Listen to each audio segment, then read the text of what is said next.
raised, key reason by choice as to why they didn't want to win and why they didn't want to engage. It was just that exchange offer never found takers. Yeah. The ARBs never got interested in this deal. But anyway, I thought weird theory, that they chose to weigh in after. I guess it would seem gratuitous unless they felt there's value in, putting that flag out there and saying this is the kind of thing, if you're considering it, we wouldn't look too kindly. That is the reason. They're trying to stay relevant, I guess, over there. Yeah. Meanwhile, elsewhere in the travel space, Goldman initiating some of the cruise lines. Yeah. They go to buy RCL and CCL. They talk about this bear case that's been emerging regarding sort of a wind down of the pent-up demand, but they argue that there's better pricing initiatives, more structural things going on in the business that keep them bullish. The other thing is this page one New York Times piece about that election. Good morning out there. How y'all doing? I'll mute this really quick.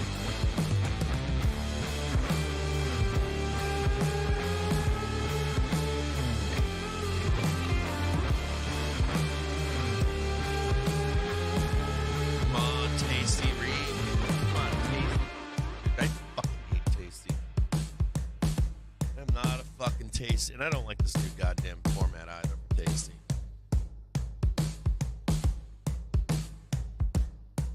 All right, here we go.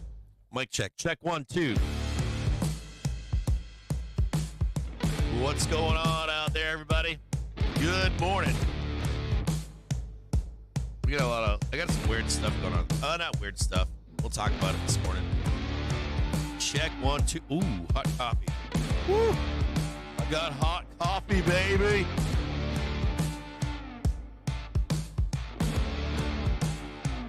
I guess we'll start. Maybe we'll start at the opening bell positioning. Everybody's piling in right now.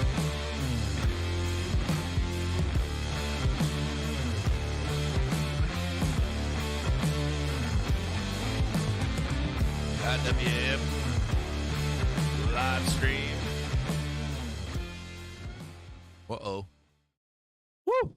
Good morning out there, everybody. How are y'all doing? We're going to go straight to the opening bell just for positioning. Last night, we're going to switch the market brief and come back to it in just a moment. But just for the open this morning here. Good morning. How are y'all doing out there? Good to see you. Just for the open this morning, if you had read the market brief on tradethetrigger.com, you would have seen that I gave you a sell the open market brief, which we got. So there it is, right? Sell the open. And we're now underneath the half-hour trigger. Doesn't mean this doesn't get bought. So that market brief, I want to let you know a little bit something about it.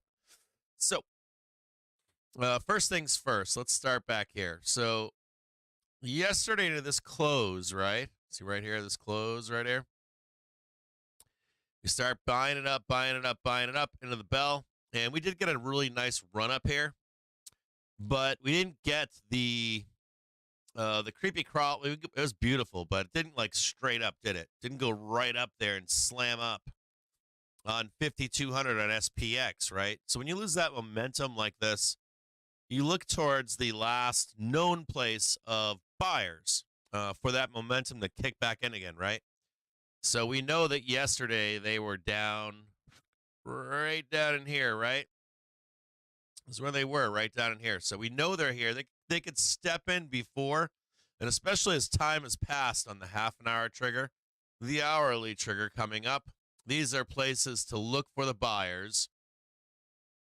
See this first place here in the half-an-hour trigger. You got another place down here in the hourly trigger. And then just this little squeeze up down here, okay? So just right down here, this 514 and change. Zone down below is a little tiny gap right there. There's some gappage right here that needs to be closed, that kind of stuff. So I wouldn't be getting all bared up. Some people are out there on Twitter and they're like, murder. I'm like, whoa, calm down. No, we have a couple things here. Think about the mechanics of this. So you got momentum pushing us up into supply, right? We have a pin at 5,200, right? So we have this magnet up there that's pulling us up into 5,200, and they're going to park the bus here for triple witching. They also parked the bus on the last day of the month, which I think is the 29th or the 28th. So we have two different magnets for the end of quarter coming up. So then I'm thinking about, I'm like, yeah, Wednesday we got nothing going on. We got a little bit of vol 1 p.m. in the afternoon, but we do have data on Thursday and Friday morning. So if we have a pin at 5,200, we could just sit here and be parked or blast up today and park it at that 5,200. Or we pull it back a little bit just to account for that volatility into Thursday and Friday morning, right? And then we just ramp up into that 5,200 at the end of the day on Friday. So, and we lost the momentum yesterday, so it's not like we're not going to be up there. And it's not like that wall can't come down between now and Friday either at 5,200. We can go above it. All things are possible. Nothing is, definite. But the point being would be there is a magnet at 5,200. It's also a door that's locked. Now they can become unlocked if the call market expands to the upside, like people start loading up on millions of calls and stuff like that. 530s, 540s, 550s. It's just likely not to happen right now. These banks are going to park their shit, make their money. You're going to sit back and just watch as it happens. I know that I see people on FinTwit this morning saying market crash this morning. Not Jedi, but other people are like, we're going to fucking crash this morning. And I'm like, dude, I'm like, you have a whole fucking quarter to do it. And you're going to crash the market this morning, like this week. Like, just calm down. Calm down. There's a ton of shit expiring on Friday. This is not the time when it happens. It could, but it's not. It's not normally the time that it happens. So just let them do their things. Let these algorithms do their things. If that shit were to happen, right? I mean, you're talking about like, I ask these questions all the time, like, no, you're not bankrupting a dealer. You're not bankrupting the fucking liquidity providers out there. And you weren't going to do it when we didn't have computers. If you ever watched like the documentaries on the flash crash or the crash of '87, it wasn't a flash crash, but it was blamed on a bunch of different shit. But they will make a fucking market. Why would you ever want to bankrupt the dealer anyways? They provide liquidity to the market. And let's look at one other thing. It's very rare to see a prime bank go bankrupt. They do. They usually do, though, not from the stonk market. They'll do crazy things, right? They take on risk in places they aren't supposed to, not the stock market. Like the stock market has become something that they own. They didn't always own. Well, that was a whole bunch of stuff. Like the idea behind the stock market in general was to protect commodities, right? Farmers, believe it or not, protect the buyers of commodities and things like that. And it grew over the years. That we only have calls. We didn't even have puts at one time. Did you know that? If you don't know that stuff, we are starting an educational series that will delve into like the history of calls and puts and stocks and shares and the differences and all this kind of stuff. And we're going to start like square one. It should be a fun thing. But anyways, it's just like this right now, right? The stock market is not for you anymore. The stock market is for, or not anymore either. The stock market is not for you. And the banks used to not take on or participate in the stock market as much as they do now. Now, they used to participate a lot in bond markets. This is decades and decades ago. But then they got involved in the stock market. And, a lot of the stock market is built for them. We happen to play in their pond or their ocean. We're like small fish in their ocean.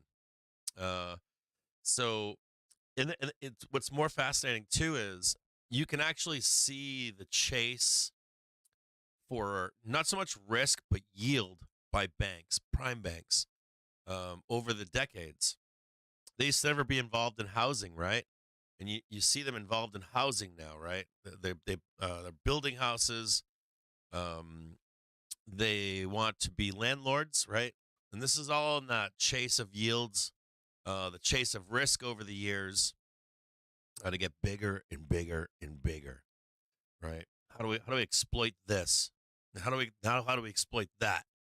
And how can we exploit this next big thing, right? You saw Jamie Dimon yesterday saying, "I'll defend your right to Bitcoin." Makes me wonder if he owns a ton of it now, right?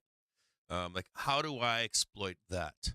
I don't like crypto unless I own it at zero, right?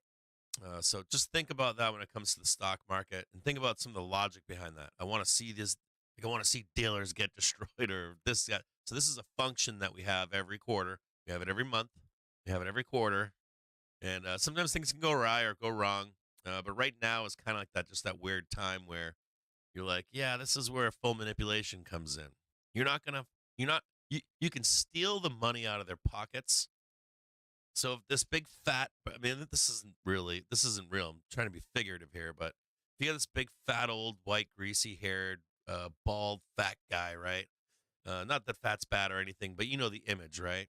Like the meme of the greedy old man. He's got, he's ugly and disgusting, and the sweat's really not sweat. The fat's really not fat. The fat is excess, right? So it just represents excess. You're not gonna take all that man's money, or woman, or whoever it is. Like, you're likely not gonna break that person. Your job as a retailer is when he pulls his clammy hand out of his pocket to just like wipe the sweat off it. That's his arbitrage, right? On every scale. You're just there to take a little bit from that person or that entity or that thought or that idea of somebody. And that's your job, right? You're not the bank, is the point. You're not the fat old greasy white creepy JPM, right? Or Morgan Stanley. You're not that person. You're not ever going to be that person. And when you try to be that person, you're going to get blown out. So your job is to like sneak up on that bank, and when they're making their moves, you're following with them. Does that make sense? So don't fight what they're doing. Try to find out what they're doing is the point I'm making to you. Does that make sense to you guys out there? So anyways, positioning for this morning. And right now, that's what they're doing. Right now, they are trying to harvest, right? Not just them. There's hedge funds. There's CTAs. There's very wealthy individuals. There's also liquidity providers, right? You got Icon, right? You got all kinds of different people. You got Bill Ackman. They provide liquidity in the market. Dealers actually go to them and say, we need money to sell people calls or puts. We need to provide liquidity. We're going to give you your money back in a little bit. We're at the bottom right now. I'm going to call you on the phone and literally say to you, can you provide some liquidity so that I can sell these people puts? They don't know they're about to bounce. And I will get your money back to you in just a little bit. I kid you not. Like, stuff like that happens. So this is their function. This is what they're doing. It's end of quarter. It's triple witching coming up. We also have a bunch of contracts ending, stuff like that. I don't expect to wake up on Friday and see that JPM blew up because you wanted the market to crash and to take all their money from their money out there. Is my point. I'm trying to simplify this. Or a dealer, Anyways, so right now, let's apologize. I think I might be getting sick. My daughter was sick. I was in the hospital last night with her till very late last night. She had an uncontrollable temperature. So right now we're underneath the half-an-hour trigger. I would really like to buy down below here. I'd really like to see just all this get closed and watch this like parking the bus action. Right? I'd really like to buy that. If we start to go above again, though, if they actually do step in this morning on the half-an-hour trigger, or if they step up this morning at the hourly trigger, I don't care. I don't care if they step on this right here. What we do know is this, though.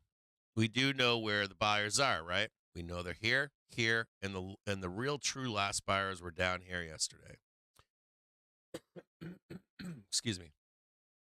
So if they do buy this, let's say they buy the half-an-hour trigger this morning, right? If they do, you will, like every day we do here, right? What would you see if you think that the buyers are here right now, right where we are, this moment? Would you be buying calls here? No. You would be waiting for. I don't care if this goes down right now. It doesn't matter. What matters is where we are right here. This little moment right here. Okay. Would you be buying calls right here? No. You would be looking for those buyers to step in, right? Show their power to this prior high right here. Come back down, right? You'd watch them come back up, right? Come back down, and you'd watch that reversal to the upside. Does that make sense? And you start getting new highs. So let me just delete this for a minute here, just so you can see it, okay? So right where we are right now, you would not be buying this where we think buyers might be, right? But watch how this happens. So you would first see the buyers step in, right? You would first see the buyers, like there'd be hidden buyers right here, right? And they would push price up. And these last sellers right here, they would overtake them, right? To get that new high right there. Come right back down. Whoop. And you'd see this 1 minute trigger come back up. See what I'm saying? As you see that 1 minute trigger come back up, you'd see this 5 minute trigger slide underneath, just like that. And I should make the screen. So make it a little bit better right there. Whoop. Okay. See price come back down. Sellers come right back in again. That's these same sellers right here. Right? They're right here now. And you'd be watching the bull plane form, right? So the buyers are here, and the buyers step right back in again. Whoop. And then you'd have the sellers try one more time over here, right? They're just right down in there. Whoop. And as that cross takes place, right, buyers would come in one last time, and you'd get your rip all the way up here and break past these sellers right here. See that?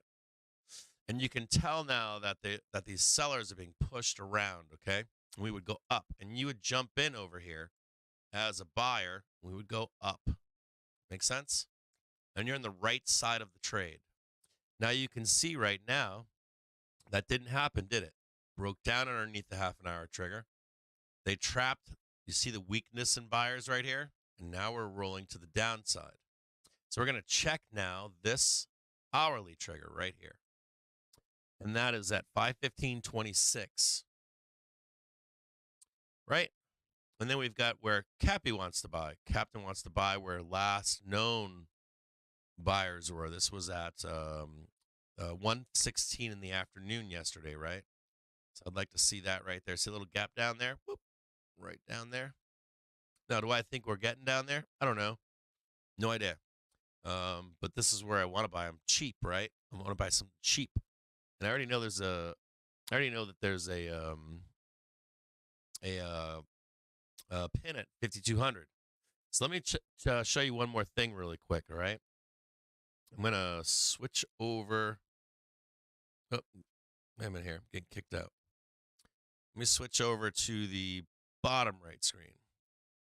So just right over here, right? You see this right here? This is SPX Gamma, right? Matter of fact, let me do one quick thing here. Let me get the data for this morning because I haven't done that. Let me plug in some data here.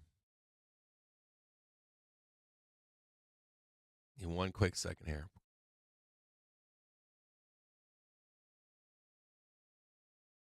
I love you guys. I want you to know something if you're out there. I love all of you. I really do. All right, plug that in. Let's take a look at the gamma picture. So the gamma has moved up. Do you see that? Wait a minute. Am I screwing that up? Hold on a second here. Hang tight. Hang tight. Let's try this one more time. It's okay. Anyways, we got a little bit of wonkiness going on, but we got the gamma flip moving up, right? We've got the gap to fill left down below here. This gap was never filled. I would love to see that gap filled. because I mean, this looks like we want to come back for it at some point, right? The fact that it wasn't filled bothers me. For continuation of the upside, that'll hold. Let's take a peek down here and see what's down here. And you see all this right here? Whoop. And you see that right there? That's at 1:30 in the afternoon, right? You see that right there? Little light right there, isn't it? So right down in here, take a look at that right there. Push that over right there. The Gamma Flip is now at 51.30.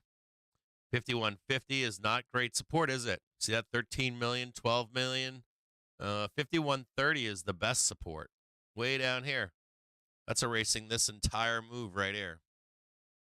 Right? Not quite the gap fill, but this entire move. This is back on March 12th at 9:30 in the morning. Imagine if we did that whole move right there. Look at that. It's at that's at 9:57 yesterday. So we know that this is weak down here, right? So we'll watch this and monitor this morning. See if we actually get down here or not. We might actually pull this all the way down here.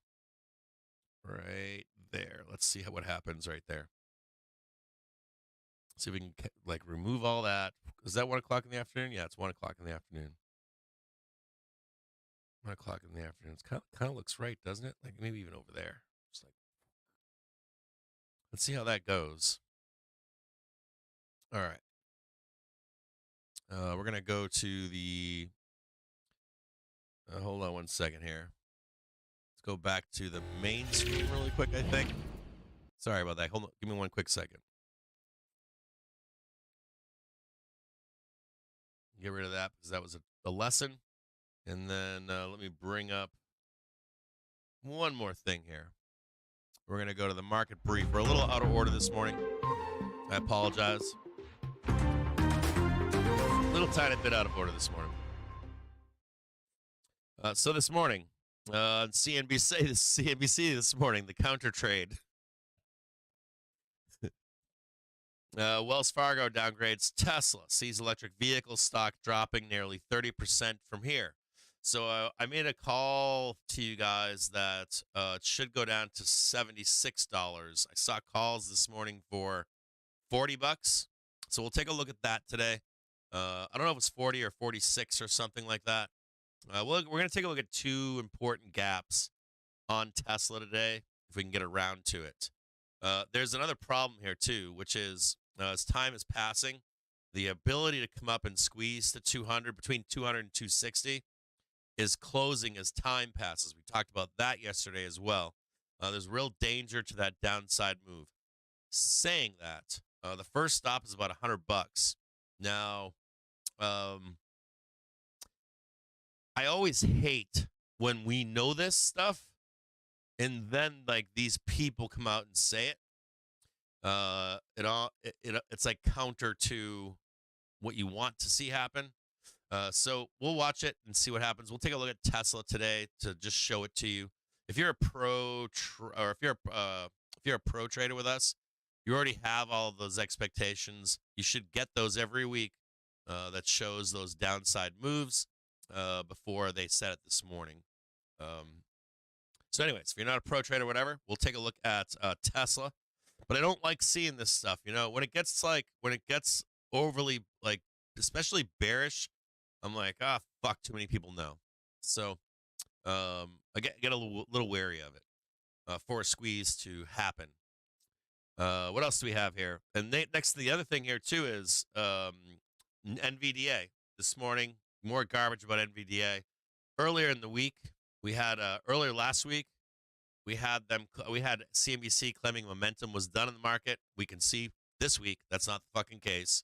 So we'll talk about that today. And we probably need to talk about IWM and like all these cuts going on in Apple and Google and stuff like that, and watching the IWM just like consolidate. I'm like, man, this shit's just ready for a fucking face ripper into the rate decision.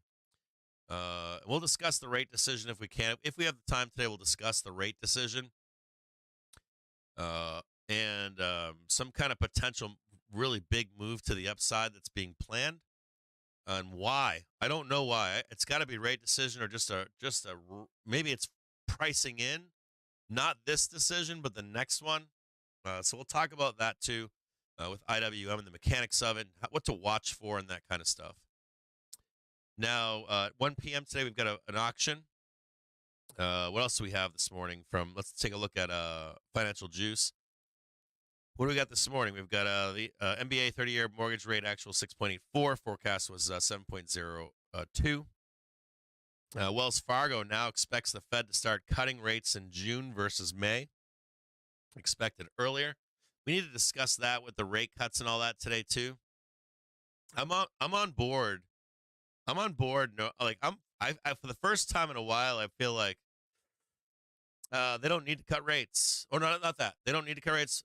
No, but not that. I'm on board. Like, yeah, they're not going to cut rates at this rate decision. And if they were to cut rates, it's a bad look. Especially if they're telling you you're likely going to get a couple rate cuts this year and not back to back. Now that they've said that, they've made that known, right? So if there's no rush to cut rates, you're going to expect 2, maybe 3, not back to back this year. As if they stay on that path, we're fine. If they start doing like rate cut in March, right? Rate cut in May, rate cut in June, be scared. You should be scared. As long as if the cooler you act, the less danger there is. The more aggressive they get, the more danger there is. There's other things to be watching as well. The economic reports that are coming out, we're just bouncing up, bouncing down, bouncing up, bouncing down, very slowly, gently.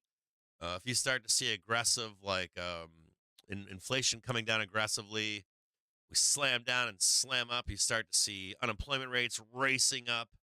You start to see jobs reports, right? They're just down, down, down, aggressive. We have issues. We will have issues. If you start to see, hi, Kitty.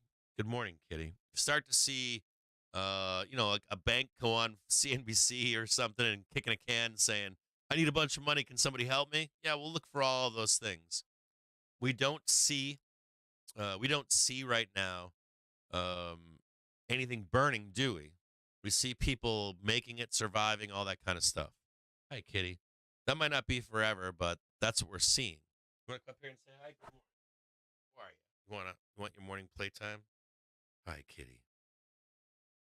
And let's watch right here. So, the economic calendar, anyways. Economic calendar. Bigger news is coming out on Thursday. We've got U.S. retail sales, core PPI, which we already have an indicator of that from CPI. It would be fascinating to know if it's from retailers or from producers. I still think I think it's a mixed bag right now who it is. We'll talk about that too if you want at some point. If you guys want me to later on, we can discuss prices and where it's coming from, increases.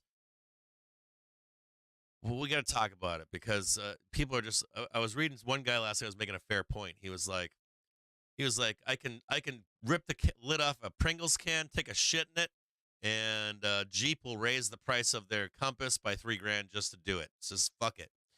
So I'm afraid of that happening right now, or it's gonna. There's some more continuation of it.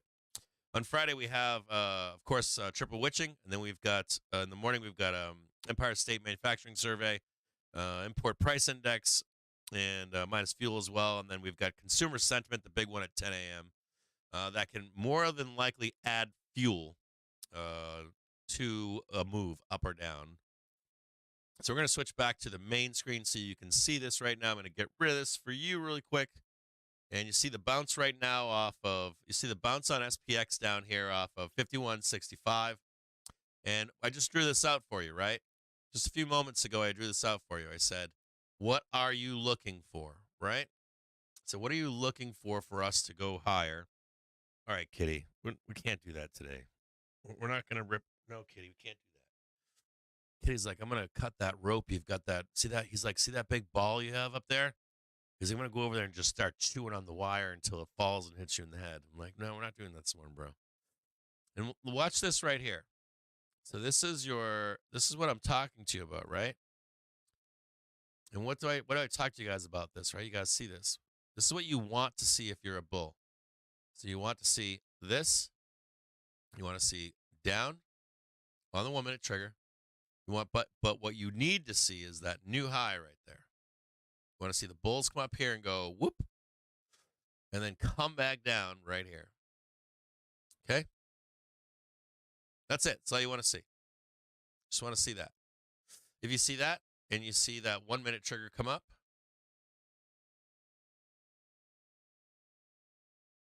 right? There's your cross right there, right? 5 minute trigger goes underneath, and you're off and running again. You're back in business as a bull. Make sense? I should make that red over there. But until then, don't take a trade. Just sit on your hands, relax. It has not happened yet, has it? So you haven't seen this, you haven't seen that, and you haven't had the confirmation trade to the upsides. Just keep your eyes open. Watch what's going on right here. Let's see what happens. See if the buyers are real or they're fake. And do not get caught in here, because I'll tell you what, if you're a bull, you see that squeeze right there? And you're a bull, and they're still here, these sellers, and they start to not just push you down, but they roll you down. They get their new low right here. We squeeze back up, and bam, to the downside. You are now trapped, and you're going to get smoked. Okay, so we'll watch this right here. In your brains at home, visualize this. Okay, you can draw it at home, whatever you want to do. And let's see what happens here. I'm fascinated this morning on the open. It's now 10:14 in the morning. Let's see what happens here. Let's see if we get red bars. We get a new low down here or not. Draw this down here. Just take a peek. See if they get it down here or not.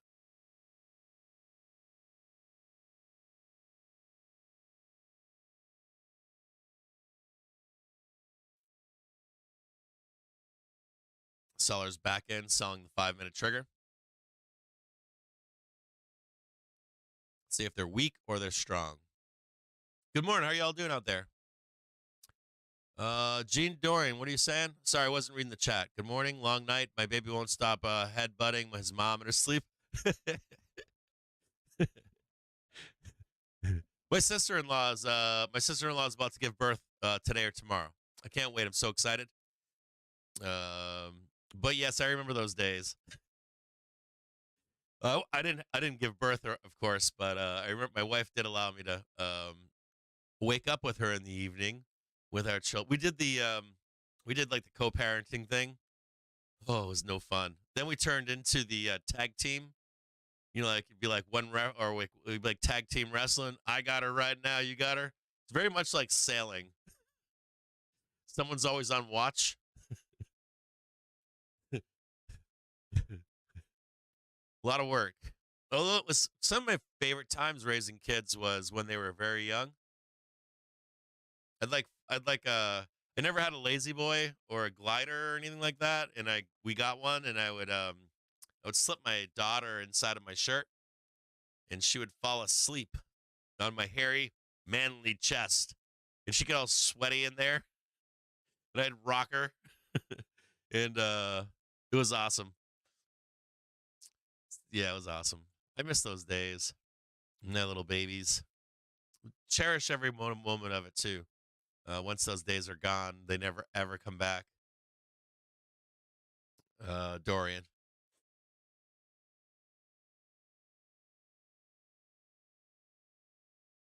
See that right there? Are the bulls holding this right now? No, they're not holding this. Look what's happening right here. They're getting reversed to the downside. So still no trade for bulls here at this moment. Yeah. I loved being a dad, dude. Like, it's the best thing in the entire world. There's nothing like it. Like, there's nothing like it. No, and what else is cool is, did I get something else to tell you guys? So you're telling me we get no sleep, right? So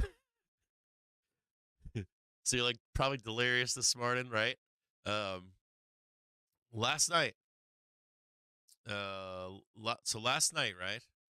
My youngest daughter, this is the one that had an uncontrollable temperature, right? I could hear her playing the clarinet last night, even though she's sick. She's playing the clarinet, spitting all her disease in there. But um, she's been practicing and practicing and practicing and practicing. And I heard her play a real song last night. And my mind was blown. This is my youngest daughter, playing a song very well. She only takes a lesson once a week. And I think she missed her last lesson, but just kept practicing. And she actually likes, it's the clarinet. And she likes the clarinet. And this was the real true first, like she does really well at all sports and stuff like that. She's a student that has to work really hard too in school. And she just like worked hard at learning the clarinet.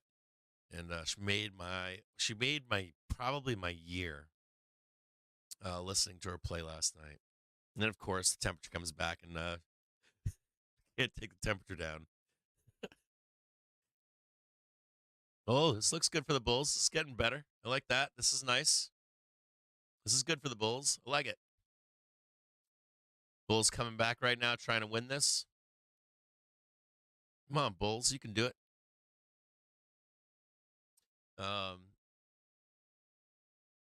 You want to go back to the scene of the crime? Polly's like, bring us back to the scene of the crime. It looks like you're going to lose here. Possibility you're going to lose. This reversal right here is pretty bad for the Bears. It's hard. It's hard right now for a Bear. Like this week is going to be hard. They got this thing pinned. It's like hard for a Bear. And even any kind of bearishness, there's still like a magnet up here to the upside. So we'll see. And you can see this holding right now down below, right? This is SPX gamma right here. It's hard right now for anything major to happen. We'll put that right there. Just so you can see it right there. Parking, like I always call it parking the bus. It's like, oh, here we go. You know, big guy in a bus coming through. Okay, that's all I got for you there. I'm going to turn this back on over here so you can jump through. We've got RH. Hold on here. Let me get rid of some of this so you can see it. It's all sloppy. It's too big. You can see right here, RH, not Robinhood, did blast up, right? They did trade 301 and 310. They've got above on the monthly trigger. If you are still on that trade, you have a cross coming up right now on the daily trigger that could provide a move to the upside on it. Just so you can see this here maybe a little bit closer. But remember what I told you, right? Don't get crazy up in here because they could sell you right down on RH. So you take your profit above here. Remember this conversation from earlier in the week. Now, if you do get the squeeze on RH and you do get above that hourly or that monthly trigger, you are going to be looking to close. Whoa. You are going to be looking to close 362.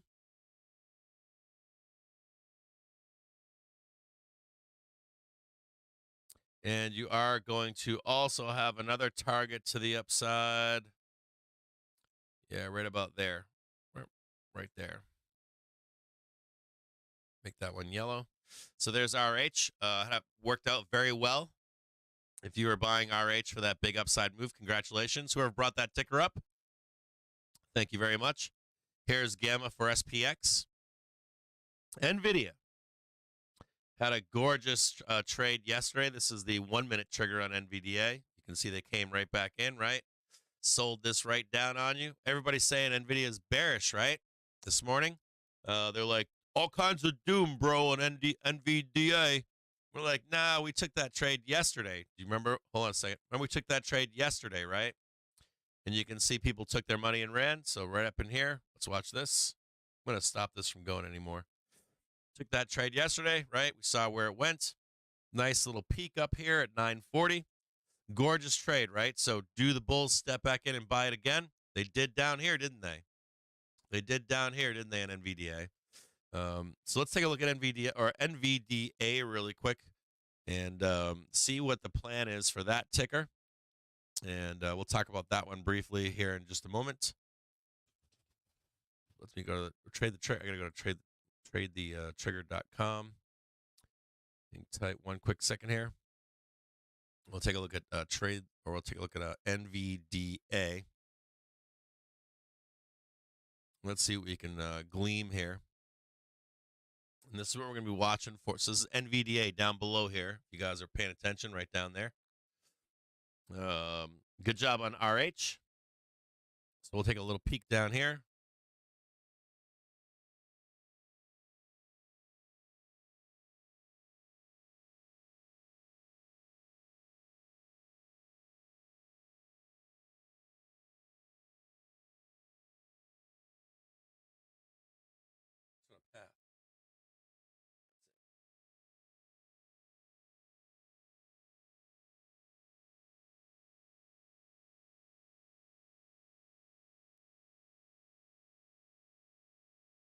All right, that one.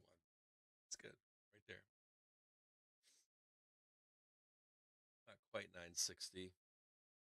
900 and 960 right here. There. 80. Somewhere in there. So we're going to see if this gets bought here. It's going to be a little bit of an extension to the downside. Whoop. I'm looking for that double bottom. And then I'm looking for that break above, that one right about there. And then a target up here. So we'll make that one yellow. Switch that to yellow right there. Push that right there. And then we're going to be looking for right up here, that 980. So right in there. Let me look at a 30-minute really quick.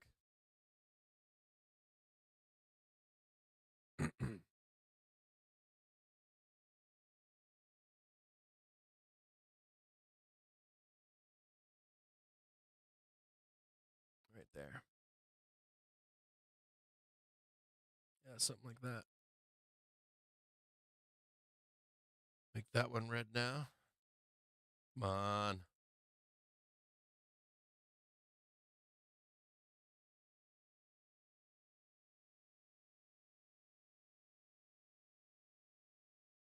Yeah, right there, a little bit higher. I want to see it go higher. Right about there. Everybody's all doomed up on this stuff. Right about there in NVDA. Let's see how that goes. IWM, you can see the turn happening this morning, right? If you are just a subscriber or supporter level, if you look at IWM, I gave you guys a chart last night and I discussed IWM and I said, hey, it just keeps consolidating. I said, this is the most bullish index that I'm on right now. IWM. All this grinding down here, all this grinding down here. I talked about it to you 2 days ago, right? I'm like, dude, this shit right here is like just looking to explode, right? Just begging to explode. And what is it doing this morning right now? What is it doing right now? Trading 206.29. If you're just a supporter, look at this explosiveness here, right? Just boom, straight north, right? I drew for you a bunch of targets to the upside on this one. And I even made a comment to you last night about this series of lower lows and then people just piling into it. I don't know if we get a rate cut. I don't know. We might. And it looks like a fucking rate cut. I'm not on rate cut, but it looks like it. And even if we don't get a rate cut, there's a ramp in small caps either on a rate cut in March or, well, if we didn't get one in March, we got to price in the next one. And they're always ahead of that shit. You know what I mean? So I'm fascinated right now by IWM. And I was fascinated by it in November, December. We did the same shit in November, December. They just like compressed, and then they just you watched them on public in the news. They were like, "We're getting a rate cut, baby." Right? We're getting a rate cut in 2024. The first decision. We're getting a rate cut, and IWM just cranked, right? Trying to price that possible rate cut in, and we were all around here going, "There's no fucking way we're getting a rate cut." But it didn't matter. It didn't matter if we got a rate cut. There's no care. We're just gonna price it in. And look at IWM this morning. Just look at it, just belting right out this morning. So you have this one at home. I'm not gonna actually draw this out for you. You should already have it at home. If you are just a supporter level, just a supporter, you got it. So if you read that market brief and you watched the action this morning, if you've been buying calls on IWM all week long, congratulations this morning. Next one we're gonna look at is XPI, and it bounced right on its daily trigger. Been watching XBI for a few days as well, right? Well, look at it. Check this bad boy out. Ready to rock right now. XBI down below. Bounced almost a near perfect pin strike on daily trigger. XBI now above its hourly trigger. Has a 4-trigger bull cluster on it. Look, and it already blew past this one right here. Next target on XBI to the upside. I love how shit resolves, huh? You set a trade up before it happens. Right? Everybody's bitching at you, whining at you, crying at you. Everybody's like, what about this? Why is this happening, Cap? Why is it taking so long? And you're like, dude, we're before. We're not after. We're all, when you're before, you take the fucking trade, and then it plays out. Right? Target up on the upside, 98.50 on XBI. You've got some more targets above that. Look at that big, huge consolidation, right? Got another target above on XBI. Right up here, right? You got another target on XBI to the upside of 100. Excuse me. $100. $103.02. Make that one red right there. Always bizarre. So there you go on XBI. We'll monitor this one. See how this one's going. And then we have BA. Now, BA, right? This is from yesterday. Do you see it? This was from yesterday.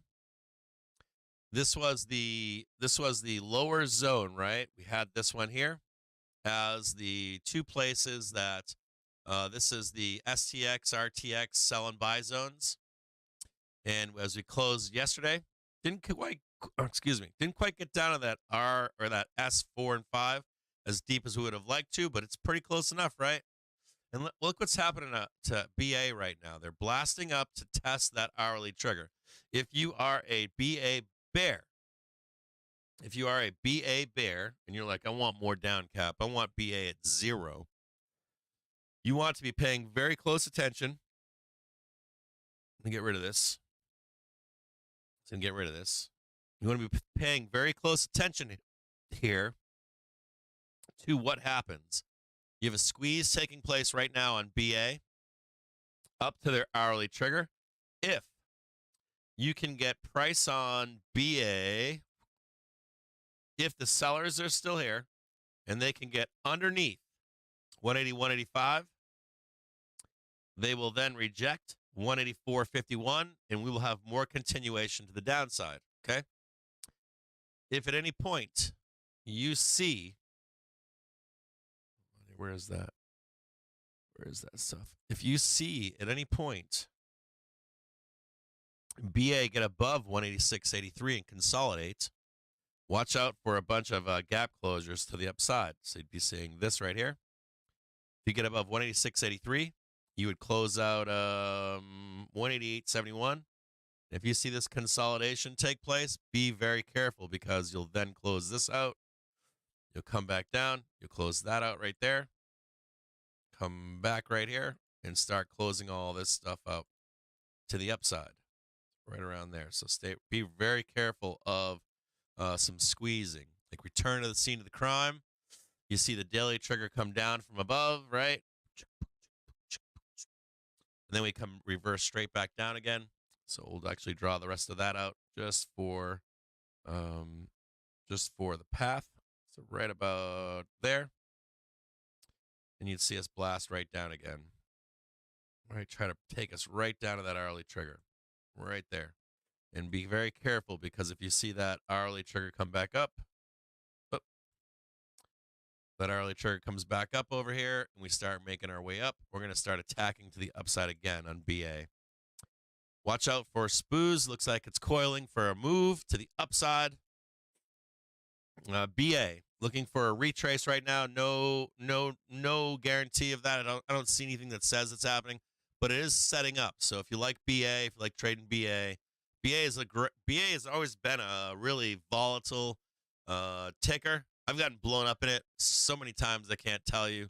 I've quit trading BA so many times as well, because a lot of the action on BA is shit that happens in the overnight that I don't have privy to. It's one of those tickers where you have an airline crash, or you have something. It's usually always in the overnight or middle of the day, and the stock just goes to the depths of hell.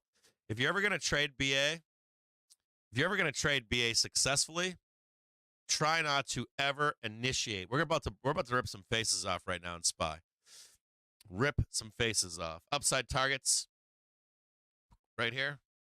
So if you're ever going to trade BA, the only word of warning I would give you would be always trade the reaction. Always better to trade the reaction. Anyone that's out there telling you, like, is there ever anybody out there that's like, I had a short on BA and it rolled down this morning at 9:30 or 8:30 this morning? They're fucking lying to you. Always trade the reaction on BA due to the type of news that it trades to. Seriously. You will get destroyed if you try to, like, time BA. You'd be like, yeah, we're going up. Everything's there. It's beautiful. And then, boom, some shit news drops. So be very, sorry, I'll bring that back over here for you. Anyways, that's BA. Next one we're going to look at is Google. Look at Google. Google's looking gorgeous, right? Nice, gorgeous dip buy. Coming back up to its daily trigger right now, starting to squeeze up on it. Price target above. So here's the squeeze on SPOOs, right? Price target above on Google, 143.30. And they're also looking to take out a bunch of stuff above. You've got another target above here, and Google looks beautiful right now. It's like it's a gorgeous setup. So we were discussing earlier before this morning about how Google was taken out, Apple was taken out. You can see it in IWM, right? You got a little bit of rotation possibly happening right now into end of month. So just keep your eyes on this. So this is Goog. Looking good right now. I want to see a back test of 139.23 and then a new high on Google to go up. You might actually see SPY just kind of putt around today. Even this is winding up to squeeze right now. You might have better action today on IWM. If you guys want me to, I can put IWM up on the chart for the day. We can trade that if you like. If they pin SPOOs today, because there's some single tickers down here that look way better than indexes. Google looks beautiful. Qs. Let's take a look at that. Look at that. They're muting Qs right now, too. Look at Qs right here, just being muted. Right? They got the roll down on Qs. We're underneath the hourly trigger. So single ticker issues today might be the place for you to trade, and IWM might be a place for you to trade this morning. How you guys all doing out there? You guys want IWM up today? All right. Well, it's right here. I got it right here. I got it going on down below. It's going to cycle through it. IWM looks fucking gorgeous. If you're trying to get in on IWM, right, look for 205.25. If you want to take a trip on IWM, you want to ride the dragon. It's a slow dragon. I will say this to you if you're not normally a small caps trader, right? 2 things. 3 things. If you're not a small cap trader, only pick strikes where other people are in them. Put extra time on your strikes and put them a little bit closer in the money, and you'll normally do better. And the last thing I would say in IWM is you're going to sit there watching paint dry. Not as bad as DIA, but it's going to take you all day long. even if you see big, giant, huge moves, you're going to make great money, but you're going to be like, man, this fucking trade's like 3 fucking days. But it's still a great thing. I used to love trading small caps. The best part about small caps too is you don't need to watch the screen all day long. You can like check in at key pivots and go, yeah, we're still good. Leave for 3 hours, come back, and be like, yeah, we're still going where we need to go. So if you're not familiar with IWM, a little bit slower than, or you got Qs really fast. You got S&P 500, a little bit easier, right? That's like the nice, easy, in my view, it's a good thing to trade. And then down below it, you got IWM. Then you get the real old guys, like the guys that play like cribbage and pinochle and shit. They live in the villages in Florida. They'll place a trade on DIA and they'll come back in like 3 fucking months and it'll print. Like I made my 20%. Just like goddamn old men, old women. So there you go. There's I think this is a good open to this morning, right? In terms of a review of stuff. Someone said put Meta up, so I'll put Meta up for you. Is anybody watching Netflix this morning? We'll do Netflix as well. And FLX. All right, we'll do Meta first. You guys want Meta?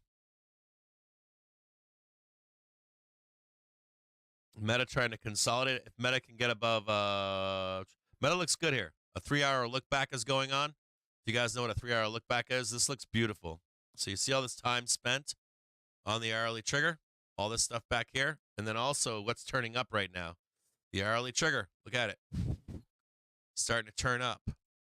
Now we're not above the hourly trigger yet, but we are looking to close some upside targets on Meta.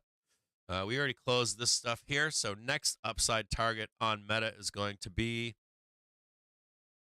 right here, 518, 519. Currently trading 496. I like it. I like Meta right now as well. You do not want to see a rejection of, whoops. You don't want to see a rejection of 496.68. So there's Meta for you. We'll leave that one up. I'll show you what I think is going to happen here if you want to see. I'll draw it in for you. You're going to see this right here. This right here. That right there. That right there. And then straight up. Nope. I'll just leave that as it is. There you go for Meta. Trade is dead below right here. That's your invalidation right here on an intraday basis. So that'll be green, right? You're a player on this trade, right? As long as we stay above that green bar.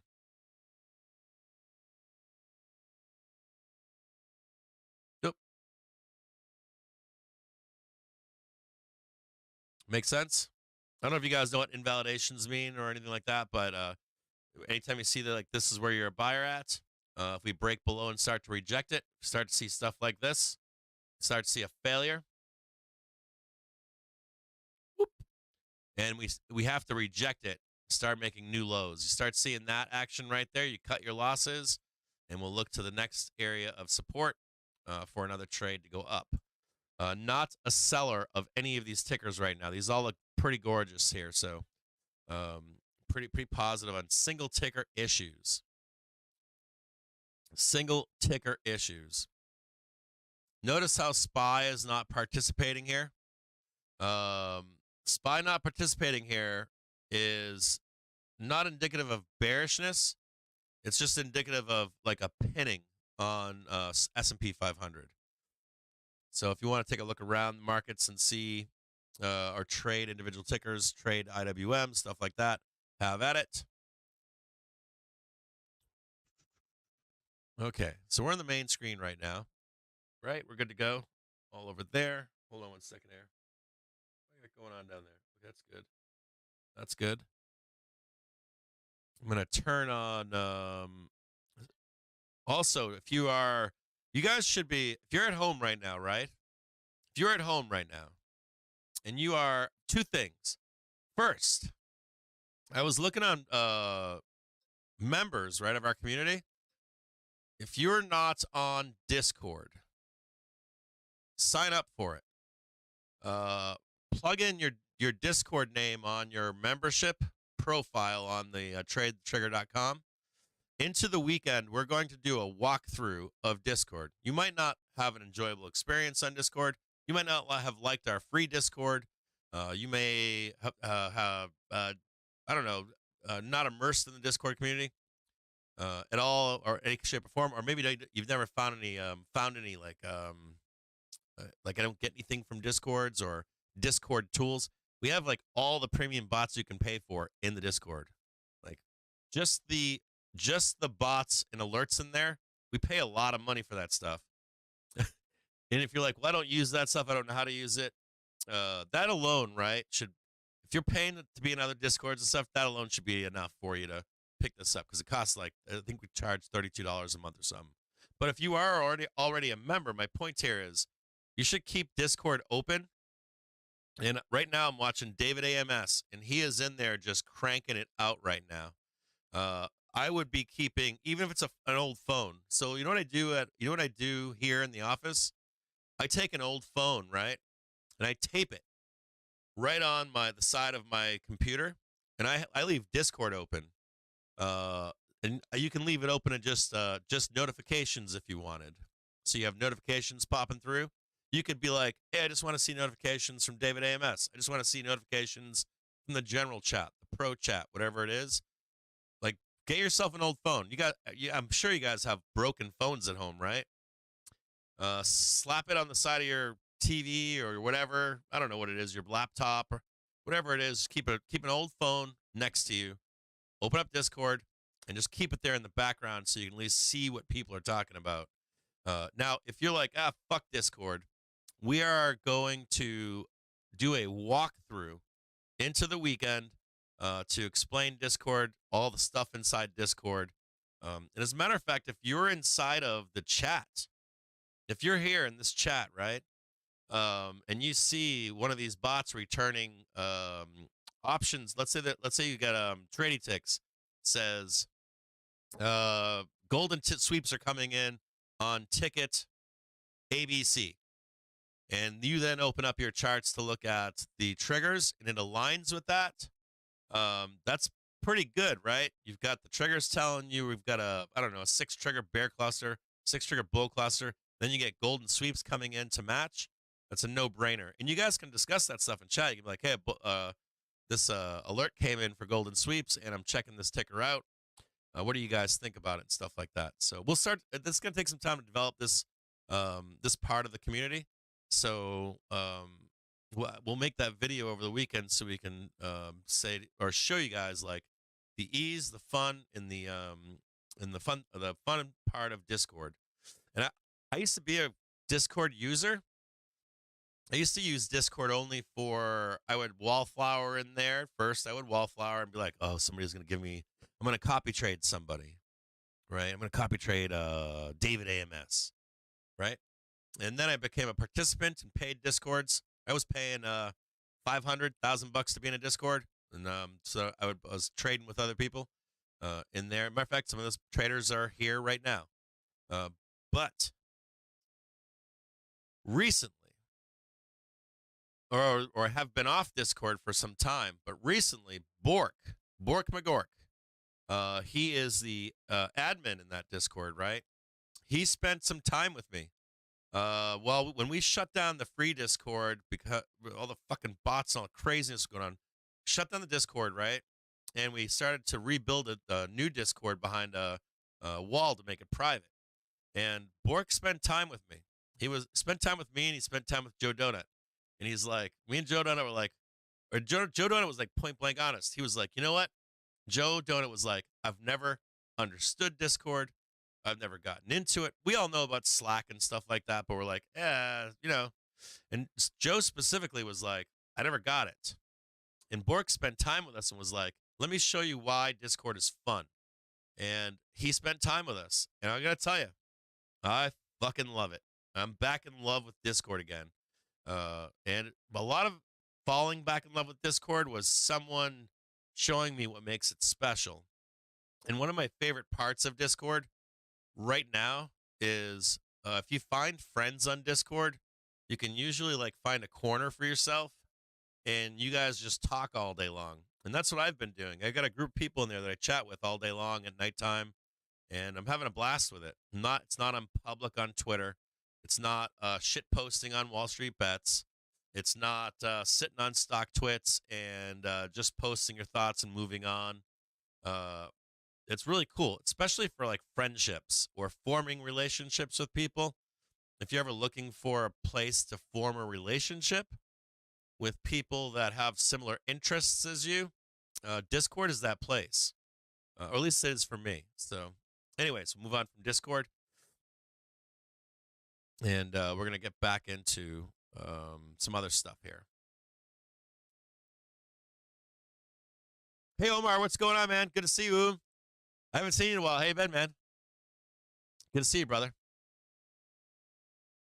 Hey, man. Dude, I want to give you a big internet hug. Good to see you. Been a while, man. Hope all is well. You've been hanging on, right on. Good job. That's all we got to do, right? Just hang on. You want a big old internet hug? Good to see you, brother. Right on. I do that sometimes, man. Just barely hanging on. Someone earlier, Andrea was saying that she got no sleep last night, that her child was headbutting her all night long. And I'm like, you're like walking zombie. Yeah, good to see you, man. Definitely. Good to see you, brother. Definitely good to see you. Oh, let me move this over. I don't know why XBI is all the way over there. We'll leave that right there.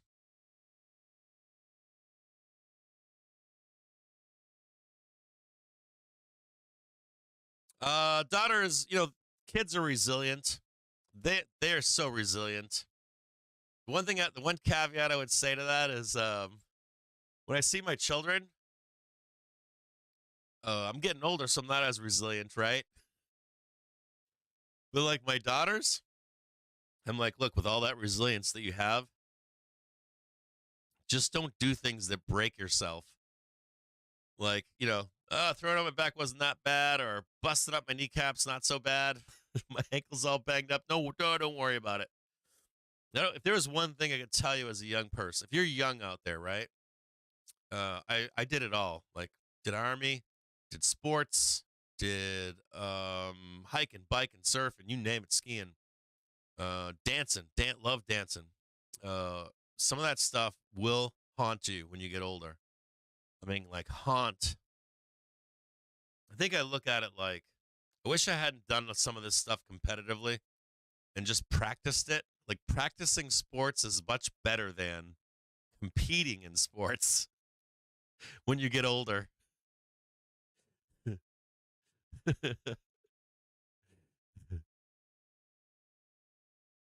So outside the money puts, way out of the money, long dated. I bet you were anticipating a decent pullback. Also, I do agree with you on the housing pricing going down in the near future. Yeah, so I'm selling my homes, just to let you know, Omar. I kind of like the idea right now of old-fashioned puts, not long dated, not outside the money. I like the idea right now. Puts are so cheap that I think that on like Friday, like 10-cent OTM puts for next Friday, come back on Monday. If you get squeezed out, you buy another 10-cent, a rack of 10-cent way outside the money puts. But until price shows us the way down, Omar, no. No puts yet. No like structured, we're going down.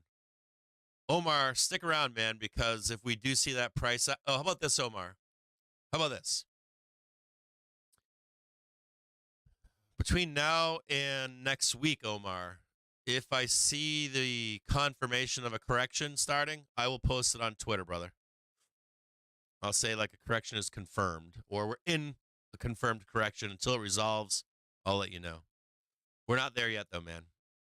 There's no confirmation of a correction. My thought here is that on Friday or anytime we're near 5,200 on SPX, get some cheap weekly or 2-week out OTM puts on SPY. And make them cheap, dude, like 10 cents. I don't care where they are, like 10 fucking cents. at most, and run that trade a few times and see if it at least protects you for that downside move. Don't get aggressive yet, brother. But when it's time to get aggressive, I promise you that I will post it on Twitter. Like when that time comes, I promise you. And I'm like, yeah, we're in a confirmed correction. You'll have plenty of downside to come. I want you to know that. Plenty of money to be made down there doing that. You were amazed at the decision to downgrade Tesla to a sell? Yeah, dude, it's like they're right, but I don't like the timing. I was like, if it was like a month ago, I'd be like, yeah, that's correct. Like right now at this moment, it just smells of like squeeze, and then you get that move later. I don't like it. Dude, am I going to get my fucking buy down there or what? Here's where I want to buy down here in the green box. Right down here.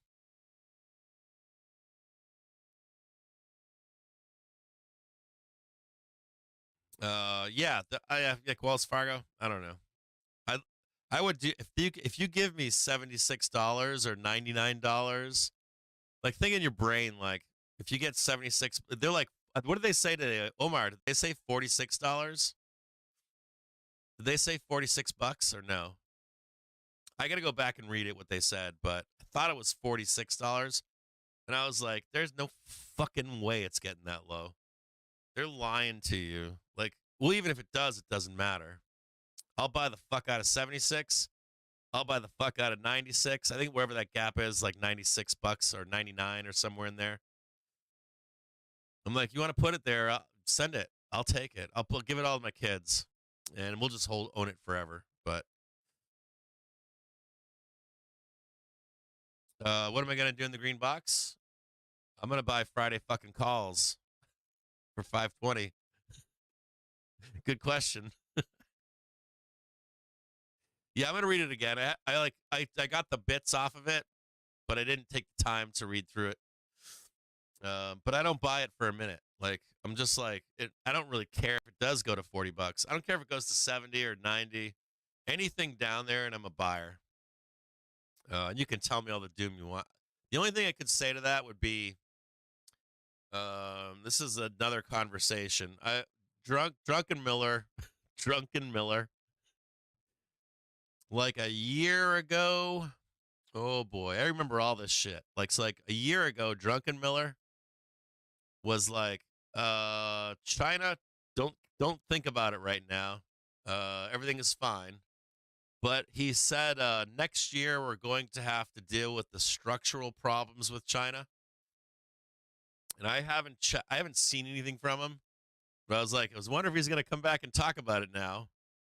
And I don't think he has yet. But I have been reading up on China right now because, Japan right now has to raise rates, right? And China needs to cut rates. So there's this like tease out there saying, hey, take your money out of Japan and put your money into China. And some of the stuff I'm reading, it's not, a lot of Americans don't read this shit. Some Americans do, but not, you guys don't read, do you guys read about Asian markets here? Tell me in the chat, how many of you follow Asian markets, Chinese markets and Japanese markets? I'm going to bet most of you don't. So maybe one of you is like, yeah, I do. But I'm looking at it for, I'm interested in the Chinese EVs. They have so many fucking EVs right now. It's not even funny. It's and that's my one fear. That's my exit. If I had an existential threat, it's flooding the U.S. market with Chinese EVs without any fucking care about tariffs. We don't care.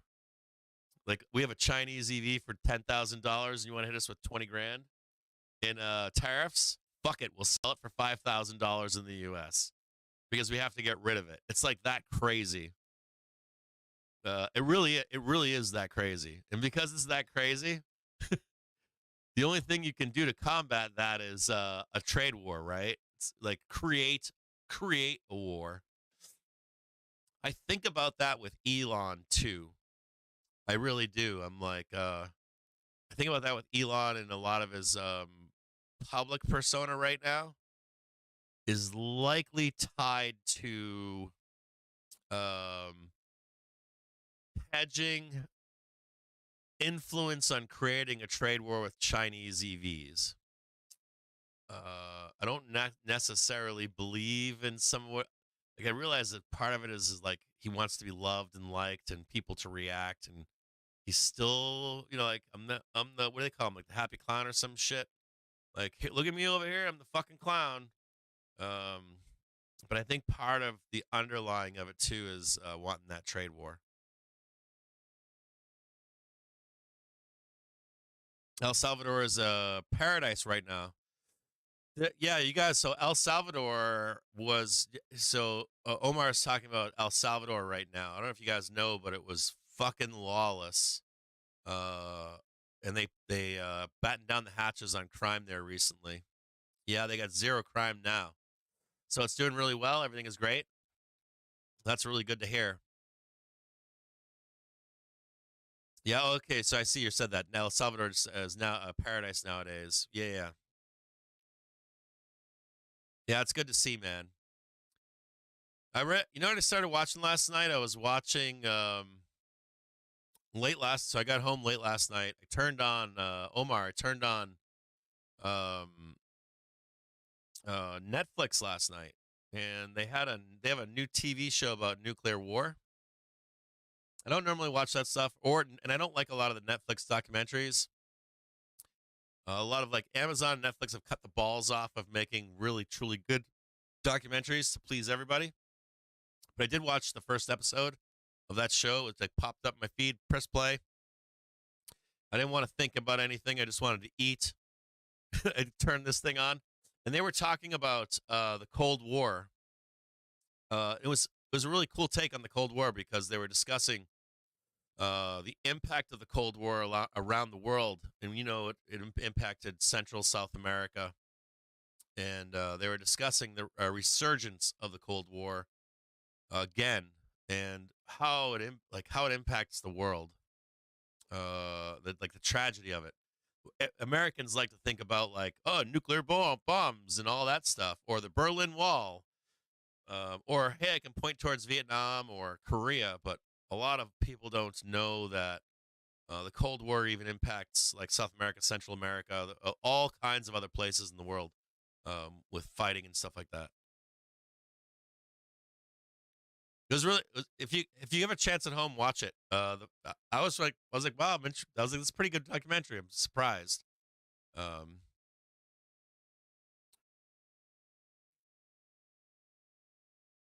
Yeah, they were focusing on some of that stuff.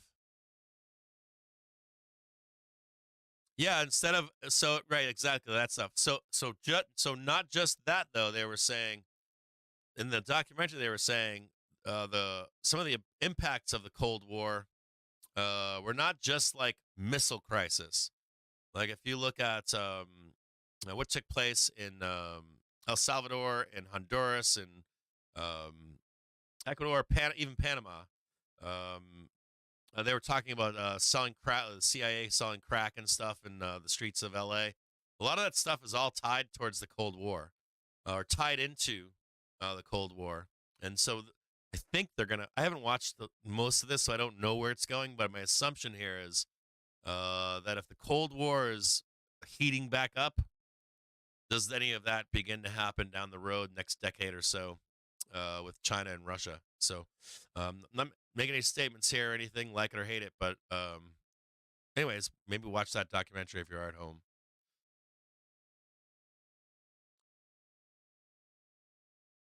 IWM coming back in to test 205.27. This is the place you want to be watching on IWM. Meta trying to build some support here to squeeze higher. They're currently, though, underneath their hourly trigger. SPX just putting around doing nothing. Currently, NVDA is still underneath its hourly trigger. You want to see? I should raise this one up. You want to see NVDA above 906 to initiate a trade to the upside to 959. So we'll watch IWM right now and see what's going on. We got to check back on XBI. So far, we have rejection on BA. Google's still looking pretty bullish here. Q's not doing too much. Meta, I think we already talked about that one. And I do want to see Meta above 496.42. Right there.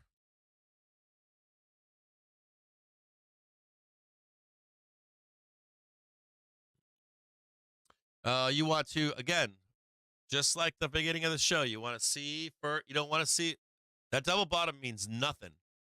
I want you to know that. Like traditional charting means nothing. What it does, I shouldn't say it doesn't mean anything. It does. But we don't trade that here. We want to see I want to see price above the 1 minute trigger. I want to see it retest across of the 1 minute above the 5 minute trigger before I initiate a long. This is how you beat traditional charting, or one of the ways that you beat traditional charting. So no, I wouldn't take the trade, but you can. I get it. It looks very bullish. I understand if you're going to take the long. I get it. Completely understand. But for me, no. I want to see that cross. I want to see this. I still want to see. Still want to see price go up, get higher than one of these, come right back down, and I want to see the 1 minute cross the 5 minutes. If it's successful cross, I want to take that part of the trade right there. That's the most successful trade you can take. But yeah, I get why you're saying that. I see the dragon. This is a dragon. You guys know that, right? You guys know all this. You guys know how these things do. Like, so this right here is like a dragon. These are the legs of the dragon right here. Whoop. See it? This is the tail of the dragon right here. Whoop. This is the body of the dragon right here. What it does is it goes ramps up its head, comes back down, and does one more push up there. Look up a matter of fact, right now, if you're at home, you want traditional charting stuff, which I'm not anti. I just like to be every time, you know. If you look up a dragon, dragon pattern on Google and see what it shows you. See if this looks like one. Tell me if that looks like one right there. It looks like one.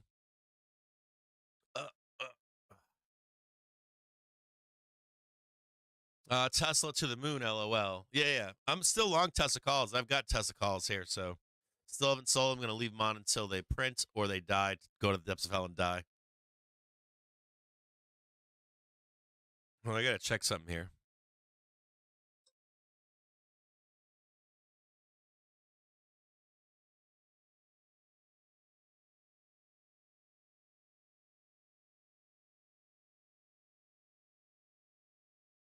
I need to take a break really quick. My sister-in-law is about to give birth. And I do love her. If she's out there watching right now, she's awesome. My wife's little sister. I'll be back with you guys in just a few minutes. I'm going to turn on CNBC, and I'll be back with you guys in just a few moments, okay?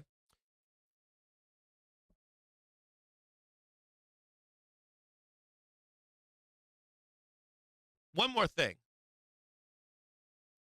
If you are not on Discord, between now and the weekend, find yourself a phone in your house, in your desk drawer, in your nightstand, in the junk drawer. If you have a junk drawer at home, grab yourself, and if you're like, I'm not on Discord and I only have one computer, I only got one screen, I got all these reasons why not. I don't even like Discord.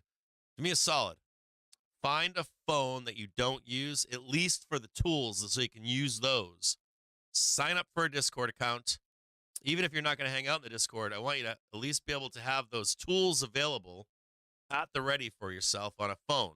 And I'll show you on a stream how to go to those channels and have those channels open for yourself throughout the day. There's no reason not to use those alerts and bots. So do that work. I'll be back with you in a moment. I'm going to go on a break. I appreciate you all being here this morning. Look forward to trading with you the rest of the day.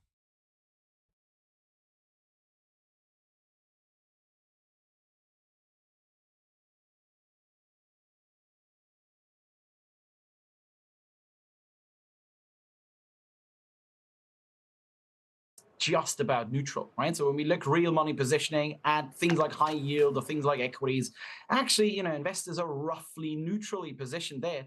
I doubt that that will massively change in the run up to the elections, because it is this really well known, this really prominent event risk in November. So I doubt that really particular real money investors can take comfort in saying, I'm going to buy an S&P at almost 21 times earnings, right? I'm going to buy high yield at 300 and I'm going to go all in at these levels.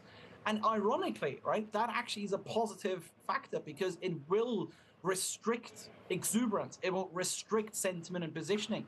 And that means that the chances are much higher that even with the elections being, or allegedly being, such a big risk, it actually means that the run up to that in particular is actually still pretty good. When we look, for example, at the Fed, I personally would have thought that the Fed pushes back against QT tapering much more.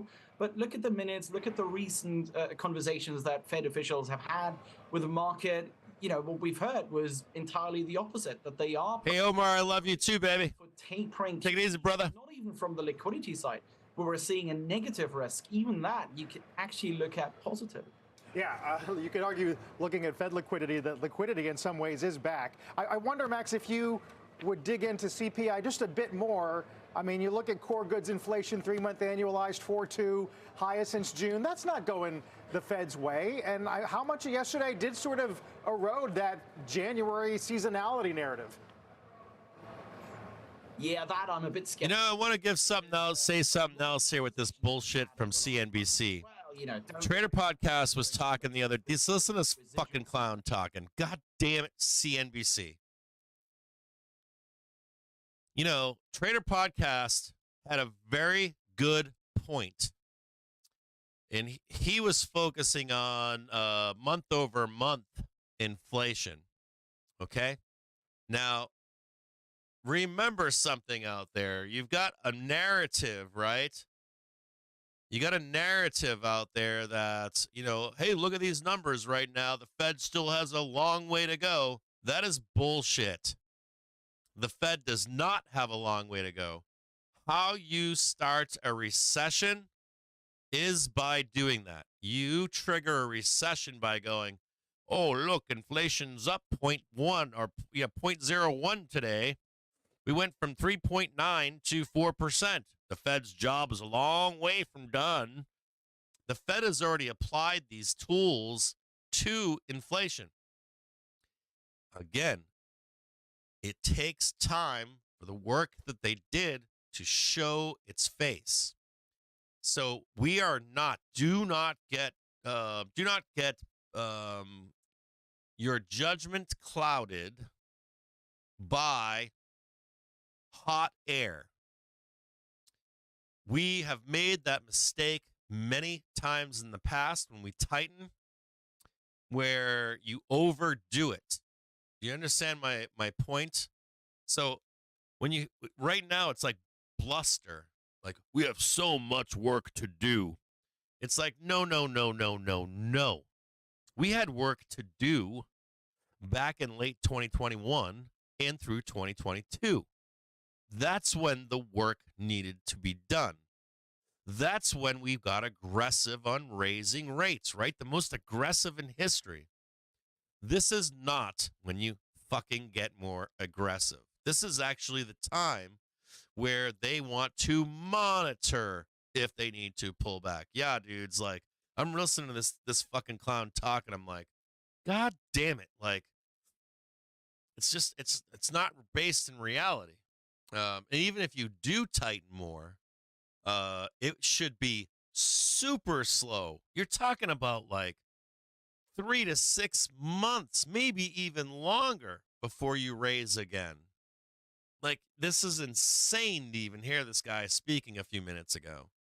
It's like pure bullshit, pure poppycock. Pure bluster, pure bullshit. Means nothing. Talking points. I would get it if this discussion was when we were at 0 rates, but we're in the wrong discussion here right now about long way to go, or, you know, they can't cut rates right now at 4%. I don't think that they should either. I don't even now know what the data is. But I'll tell you what, those effects take time to be seen. Yeah, I'm with you, brawling in the mall. Anyways, I'll put this back on for you. If this pure bullshit. I'll put the news squawker on as well. Also of notes, remember, set your alarm for 12:30ish. We've got the next auction coming up at 1 p.m. You know what they like to do, right? They get you all bulled up, and then they blast you down with a hedge, and they pin it until that auction takes place.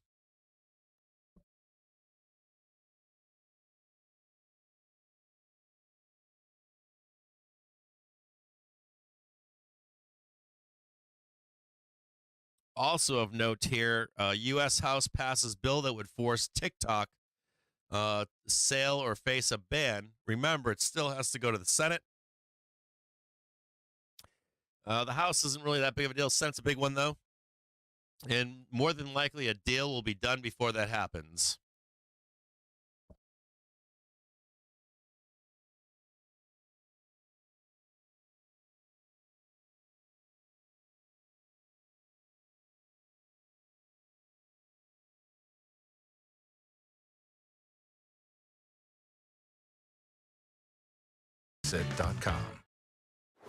In the last hour, the House passed a bill that could lead to a ban of TikTok if ByteDance doesn't divest the popular app. It now heads to the Senate, where it does face a very uncertain future. TikTok released a statement. That's bullshit, too. You will see. I'm going to pot. Dude, these CNBC guys are. Why can't they just be honest? So if you think, right, that TikTok doesn't know if the ban will be passed, you're out of your fucking minds. Okay? So they will know before a ban is enacted. If the votes are there for a ban to be enacted, you will see a deal go through for TikTok. If you do not see a deal go through for the sale of TikTok, that means that the Senate will not ban it. You will know before it even happens. Fucking CNBC, man. It's this bill, whether it's this president, it feels like the mood on Capitol Hill has shifted. In particular, you mentioned that briefing. I was just at South by Southwest, and word on the street at South by Southwest was that the members of the select committee who saw the secure briefing were utterly convinced by what they saw in that briefing. And I think as that information gets out and we learn more what happened in there, we're going to see more and more bipartisan support to make sure that the Chinese government doesn't own a massive media distribution. I.e., give me money to support your cause. Totally unclear. Do you buy this line from lawmakers that it's not a ban, it's a forced sale that could lead to a ban, or is this at its heart? Is it i.e. forced sale, so give me money again? In its way. I mean, I know you call me on CNBC to get wonky and technical, so here I am. The bill regulates the app stores, right? It regulates the infrastructure providers. It names TikTok only to define what kinds of businesses the app stores and infrastructure providers cannot do business with. So the bill doesn't actually directly ban TikTok. It just tells Apple and other infrastructure providers, you can't have TikTok here. Okay, so that means TikTok can sell itself. I think there's enough money on the line from both domestic and foreign investors in TikTok to say, okay, we've got to make sure we protect our capital, our investment. We've got all these users. We're making all this money. We should get out of this definition of foreign adversary controlled application and make sure we can still do business with Apple and the other providers in the United States that we need. So it is not directly a ban. That is technically accurate. If TikTok remains in Chinese control, yeah, it's going to get banned because all these companies in the United States are not allowed to do business with it. So a very significant roadblock, perhaps. Neil, I'm curious, because this is all happening while Reddit is on its roadshow, a social media company as well, meeting with investors. They say that their content moderation is kind of multi-layered and that they, have a lot of self-policing within their various communities, as well as some overarching rules that kind of define what's acceptable or not acceptable on their platform. Obviously, Reddit is U.S.-based, largely U.S.-owned. But do you think there are any implications for for Reddit as we think about maybe the potential ad gains that they could get from this, but also the increased attention on Capitol Hill in terms of content on these platforms, moderation on these platforms, and just the overall risk of regulation that's facing social media right now? Yeah, I think Reddit has a market opportunity here, as does YouTube, as does Meta, right? Donald Trump famously said, I don't want to ban TikTok because it will help Meta. There's an opportunity to take market share away from TikTok here. And TikTok has really dominated the headlines in terms of where users are going, especially young users are going. The interesting thing about the regulatory piece is that the United States government cannot pass speech regulations against Reddit and Meta and Google because they're U.S. companies. They have First Amendment rights. But it is able to say, we've evaluated the algorithms in the speech on TikTok, which China owns, and said, actually, we have a very compelling government interest in making sure China doesn't control these algorithms and indoctrinate people into whatever they want or produce whatever disinformation they want, especially in an election year. So there's a very big difference in kind in sort of regulatory protection, whether you're a U.S. company or a company domiciled outside the United States, where our government can't actually regulate Reddit directly in terms of moderation, but it feels comfortable saying, okay, we can regulate a Chinese company. But speech is one thing, and then magnifying certain speech is another, right? I mean, how does the regulation look at that discrepancy if, you have a whole host of comments on a certain platform, but then, one side is magnified and it could be some kind of foreign infiltration, which we've seen in the past of trying to sway, whether it be an election or kind of a national security issue, public perception. I mean, are there certain regulations that could change the dynamic for something like that, for the algorithm itself? There are so many of those ideas floating out there in the world, and none of them really have any traction. I've asked lawmakers from Barack Obama to senators to congresspeople. I've asked CEOs of these companies, how do you differentiate between, okay, we're amplifying a bunch of speech and the speech itself? And there are theories, but none of them have actually gotten very far. There's some sitting in front of the Supreme Court right now that we have no idea how that's going to go. The real difference for a company like Reddit is they can tell their investors, we are protected by the First Amendment. We have a strong moral case to stand in front of the Supreme Court and say, the First Amendment protects what happens here because we're a U.S. company with a majority of U.S. users. For a TikTok, it cannot go to its investors or its users and say, we have regulatory certainty, because it is, in fact, owned by China. And the United States government feels very comfortable saying, okay, we're going to regulate the speech that is controlled by a foreign country. And I think that big difference is going to win the day. That's already won the day in the House. I have no idea what's going to happen with the Senate, but it has also already won the day in the White House. And so I'll just come back to what I said at the beginning.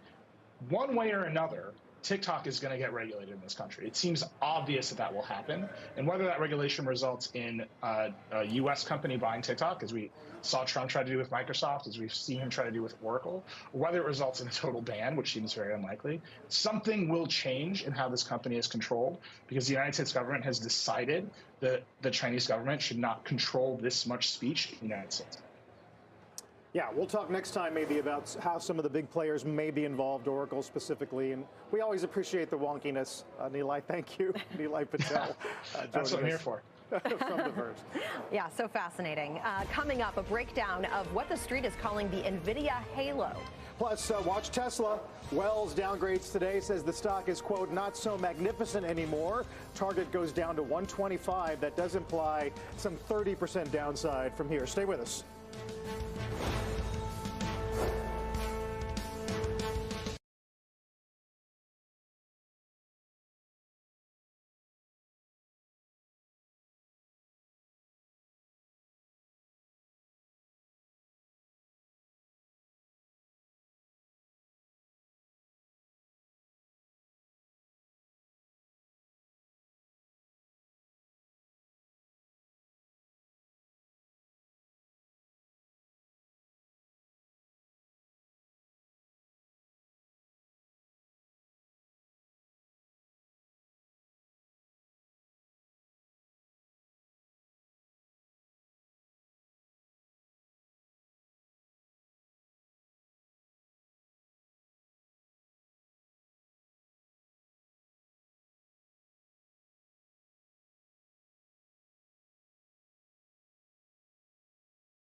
NBC.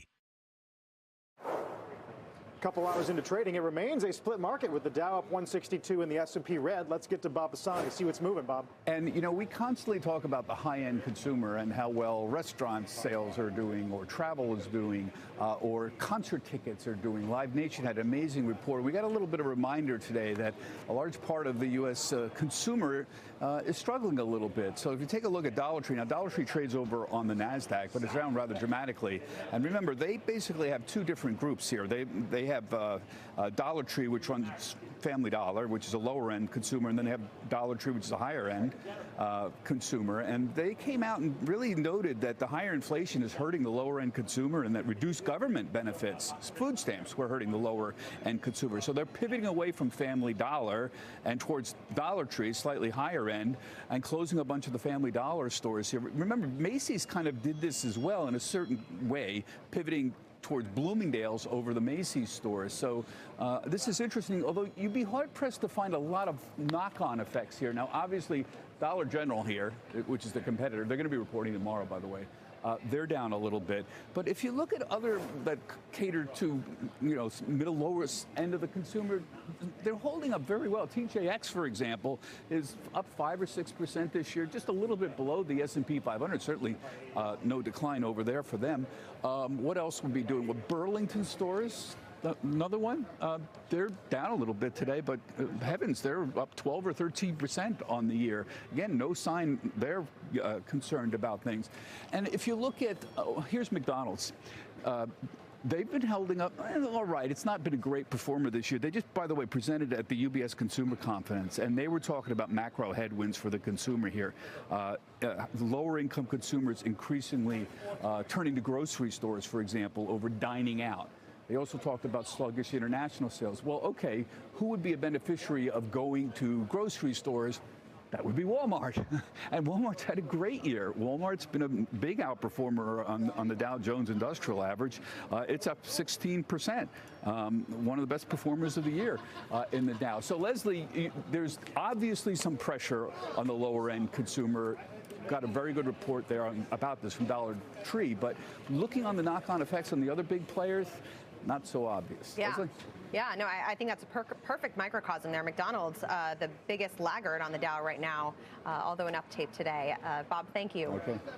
Palantir CEO Alex Karp is next to take on the TikTok bill, the AI revolution, and the company's latest defense contract. Don't go anywhere.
Welcome back to Money Movers. I'm Bertha Coombs with your CNBC News update.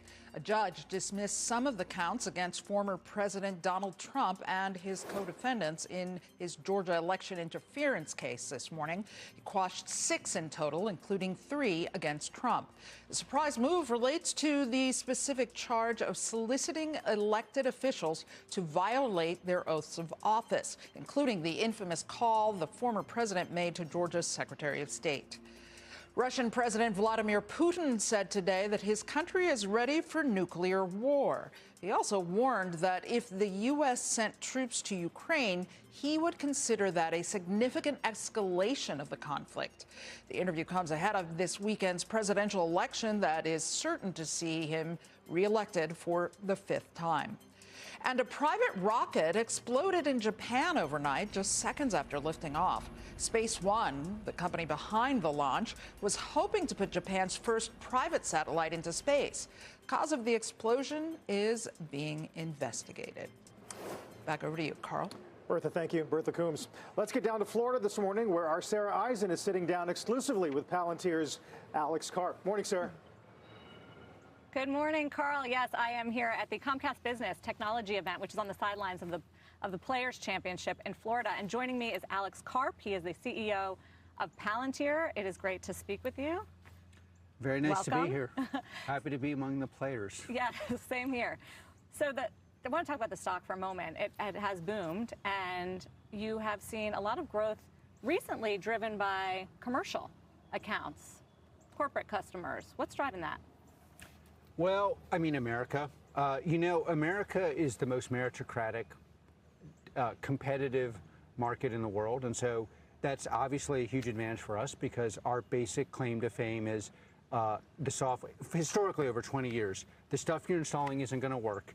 What we're doing will work. It's not, we do it, we've built the software in a way maybe you wouldn't think it should be built, but that is the way it should be built, whether that's been on the battlefield, fighting terrorism, our AI product, and we go across the country and we say, you've installed a lot of things. You obviously see the power of AI. There's a question of what AI is. For some people, it's machine learning. For some people, it's algorithms. To some people, it's how do you actually extract value out of large language models.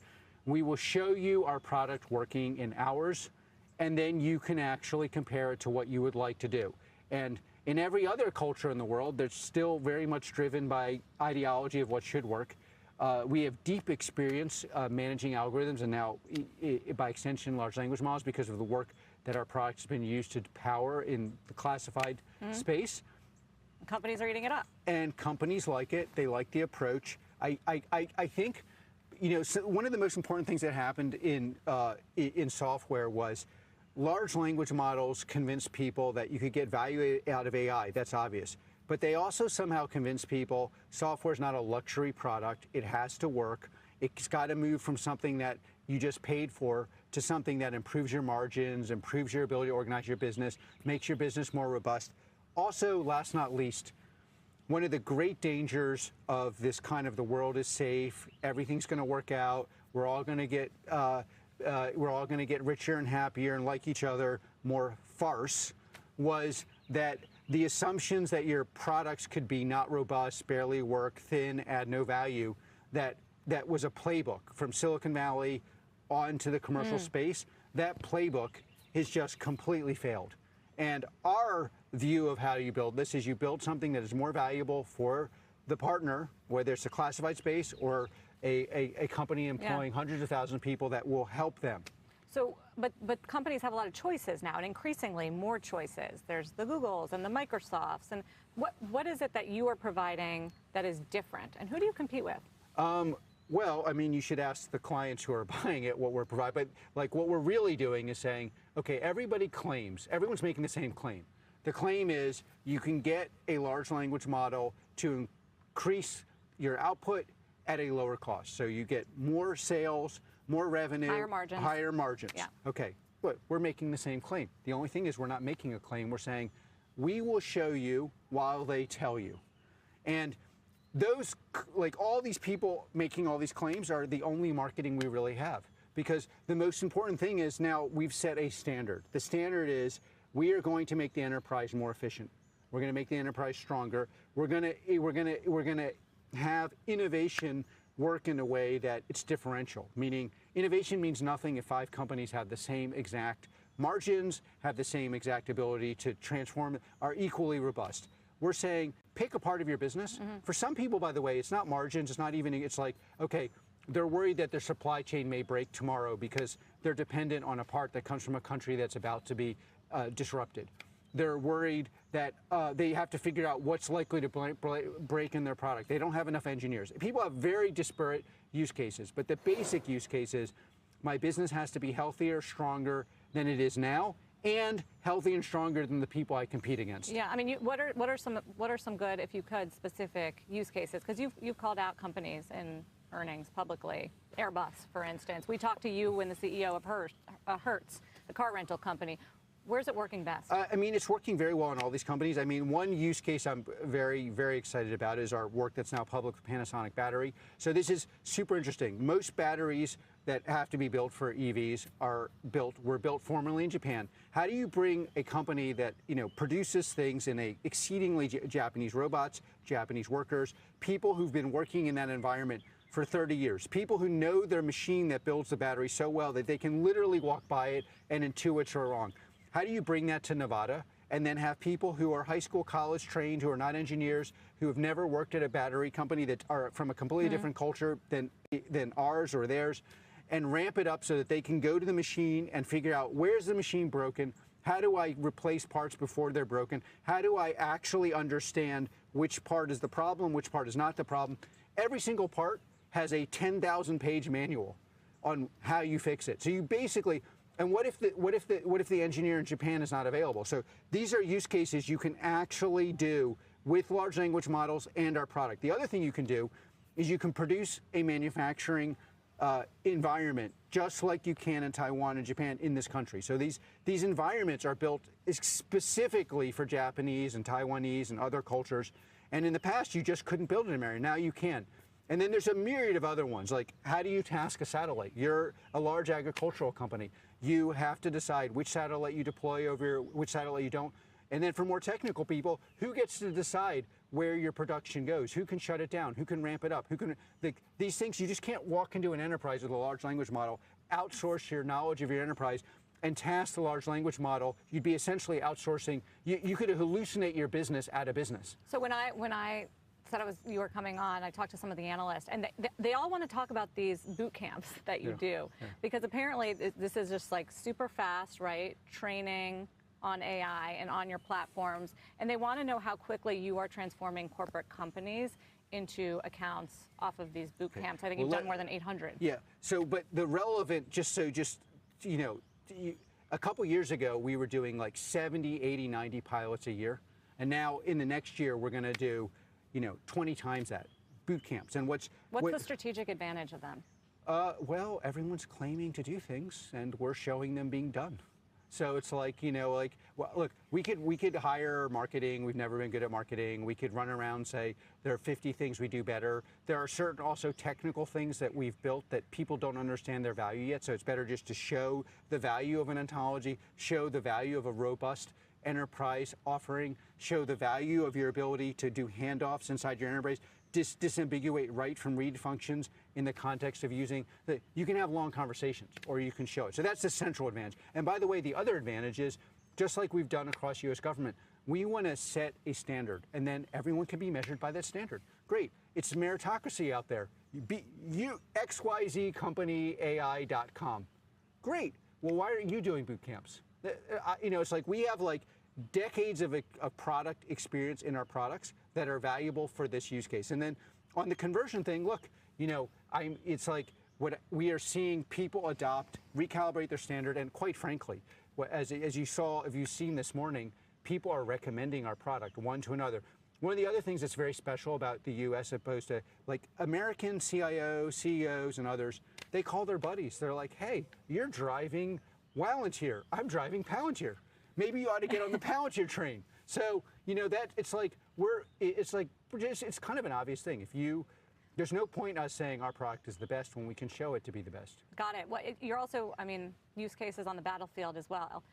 Obviously, the government is a huge customer. You recently secured the Titan contract, which was a big deal because it was for building a vehicle right? Using the software to build a vehicle. What is it allowing you to do? Well, How is it changing modern warfare? The most important thing our country can do is, in the defense context, is just absorb the profound banality that America's better at software than any other country in the world, and especially than our adversaries. How much better are we? Well, I know of no I know of no enterprise software company outside of America that would even ever consider doing a boot camp. Like, you can argue that others just copy us, and you can compare ours. There's no company that's even going to respond to that. So it's like there are no large enterprise companies that I'm aware of in software in China. There are basically the companies in Europe that exist are older. They're not charismatic in this country. So it's basically, one of the things that's interesting about our country is we're so good at certain things, we underestimate how much better we are than others because it just seems normal. But the tech industry, the tech ecosystem, a term I hate, is unique. From venture to production. Also, we build companies that have a new playbook. There is no playbook for Palantir. So it's like, so then you're ready for the world as it exists, not as the world as it existed 20 years ago. So what is the conceptually and tactical most important thing about Titan is we became a software prime. If we are going to scare our adversaries, not kind of make them wonder if they should attack us, but make them terrified to consider attacking us, we have to play on our terms. Just like an obvious thing about winning is you don't allow the adversary to define the terms of battle. The terms of battle that the adversaries like are hardware because they have like very technical hardware cultures. They don't have software cultures. So the more we can do software-empowered weapon systems, the more it becomes our game. By the way, and there's just a lot of cascading advantages because one of the issues we have to resolve in this country is, well, how do you do enough manufacturing to supply the hardware side of it? That's also a software problem. How do you bring a manufacturing culture back to America so that you can actually produce the armaments? Well, you can be like a second-rate hardware culture, or you can be a first-rate software-driven hardware culture. And that was the aspiration, and that's why internally, you have always this thing like there's external excitement, internal excitement. We at Palantir are very excited about the Titan win. First of all, we won, which is like, now we're a large company, we're profitable. Investors are excited about it. Investors are excited about it, but burning the short sellers. I love burning the short sellers. Like almost nothing makes a human happier than taking the lines of cocaine and away from these short sellers who are going short on a truly great American company, not just ours, but just love pulling down great American companies so that they can pay for their coke. And the best thing that could happen to them is we will lead their coke dealers to their homes after they can't pay their bills. And that's like one of my... Surely all short sellers... Yeah, well, go ahead, do your thing, we'll do our thing. So as it relates to the battlefield, you're talking about America's edge. You've also been supplying our allies, Ukraine and Israel, in two wars that it's hard to tell how they end. I mean, do you have any insight on that based on your visits to both and on the work that you're doing? Well, I mean, they're very, very different places with different cultures and different strengths and weaknesses. On the Ukraine side, they need America's help, and the funding. They'll be in a very difficult position if the funding doesn't go through. So what they've shown is that you can massively outperform what you should be able to perform using software, and that having people with software platforms that actually work on top of which they build is ideally suited for the modern battle situation. In Israel, there's a lot of our products are used, they're publicly disclosed in one place and not publicly disclosed in another. And the issue there is much more, why do most people in the world and most people who are successful support Israel? So why is it that so few of us admit that we support Israel? That's the central issue Israel has. It does not, it has a lot of it's a very complicated environment in the Middle East, an environment that it's hard for Americans to understand. There are a lot of difficult choices none of them are perfect in Israel. They are obviously an ally, and we obviously stand by them. And I would say from a perspective of Palantir, it's like Israel is known as the second best tech community in the world. And when they have a choice of what software to buy, they buy the best software in the world, and it's noticeable that you have been. I mean, I haven't seen any CEO as outspoken on the topic, and in public, in private, you took out the New York Times full-page ad supporting Israel. Part of it, some people will say, well, it's because you sell. your business, right? Well, Israel has historically bought our product. It's not a commercially relevant part of our business. The reason why a lot of people don't speak up publicly is we have a lot of other markets that are much bigger where maybe speaking up is controversial, like the U.S. and other markets. And, so this definitively was not an economic decision. If any, you could critique it as an economic decision. I believe that, first of all, we have a precedent in this culture where people are supposed to speak up. It seems like they only speak up when the issue is either irrelevant, meaningless, or somehow it's something you can say that you don't believe that won't get you in trouble and will allow you to sell products you may not believe in while pretending you have beliefs you don't. That's not how we roll at Palantir. And when you come to Palantir, to work at Palantir, when you invest in Palantir, or when you use our products. Have you lost employees because of this? We've lost employees. I'm sure we'll lose employees. I'm sure we'll lose, it's like any real, if you have a position that does not cost you ever to lose an employee, it's not a position. It's some kind of self-pleasuring where the joke is on the other person or the joke is on you. And when you join Palantir and you dedicate your life to Palantir, I am standing in front of the company, the people who run Palantir are standing in front of the company, not promising you to tell you something you want to hear. We're going to get as close to telling you how we see the world as we're legally and ethically allowed to. And we also do this externally. So when you buy Palantir, when I'm telling you that I'm going to sit behind the product or I'm going to sit behind a deployment, I'm telling you what I believe. Obviously, business world's complicated. You have to make choices. But and then there's this is not a small issue. From my perspective, it's not just about Israel. It's like, do you believe in the West? Do you believe the West has created a superior way of living? Are you willing to admit you believe that? And by the way, the other thing it's about is, a lot of people believe these things in private, but they think they have the luxury of not defending them in public. It's just not true. Part of the reason we have all this scourge of kind of sycophantic, soft, thin, counterproductive, suicidal thought that has infected a lot of our large institutions is because the people who are doing important things who do not agree, they never speak up. If you don't speak up and the other side is the only side screaming, don't be surprised when a lot of people follow it. And so it is imperative on people to actually stand up. And yes, there will be costs, but the costs are much greater if you don't.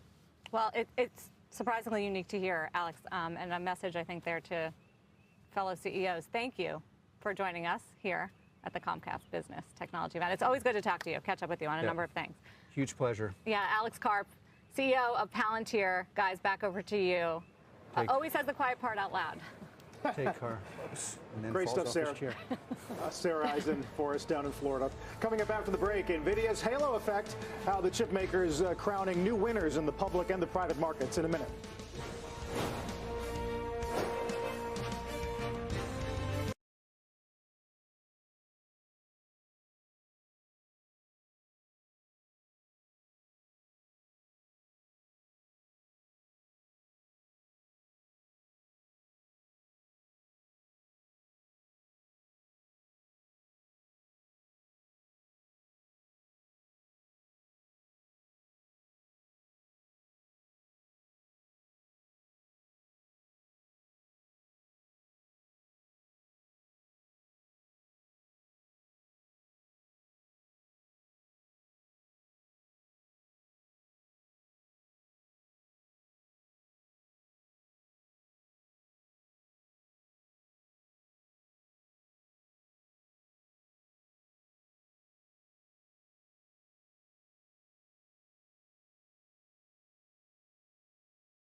Interesting market this morning as we're coming off of yesterday's record close at 51.75. Even though the S&P's down 7 points, every sector's green except for information technology, which is down better than 1%.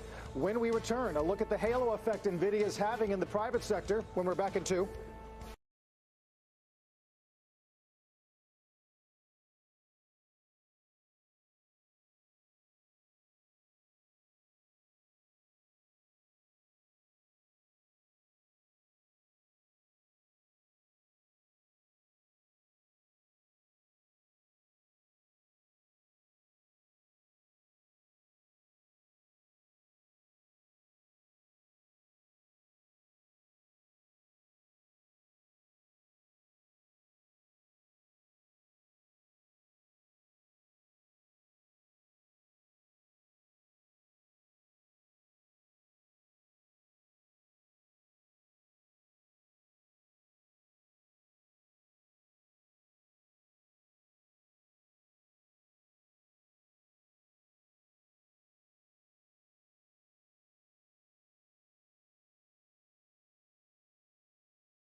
Welcome back. The NVIDIA halo has been crowning winners in the public markets, including chip manufacturer ARM, but that's been reaching the private markets too, now spurring new unicorns. Our Deirdre Bosa breaking some news on that front in today's Tech Check Deep. Hey, good morning, Leslie. So yes, another unicorn minted. Where else but in that Gen AI universe? I can report exclusively that Together AI has raised more than $100 million at a more than $1 billion valuation. That doubles its valuation from just a few months ago. And here is why. It sits at the very buzzy intersection of AI venture investing and the NVIDIA halo. Together AI helps developers access NVIDIA server chips to then train their AI models. Essentially, it's a GPU reseller that also uses software to lower the cost of AI development. Co-founder and CEO Vipul Ved Prakash explains that amid the scarcity of GPUs, it's all about making the supply of existing ones more efficient.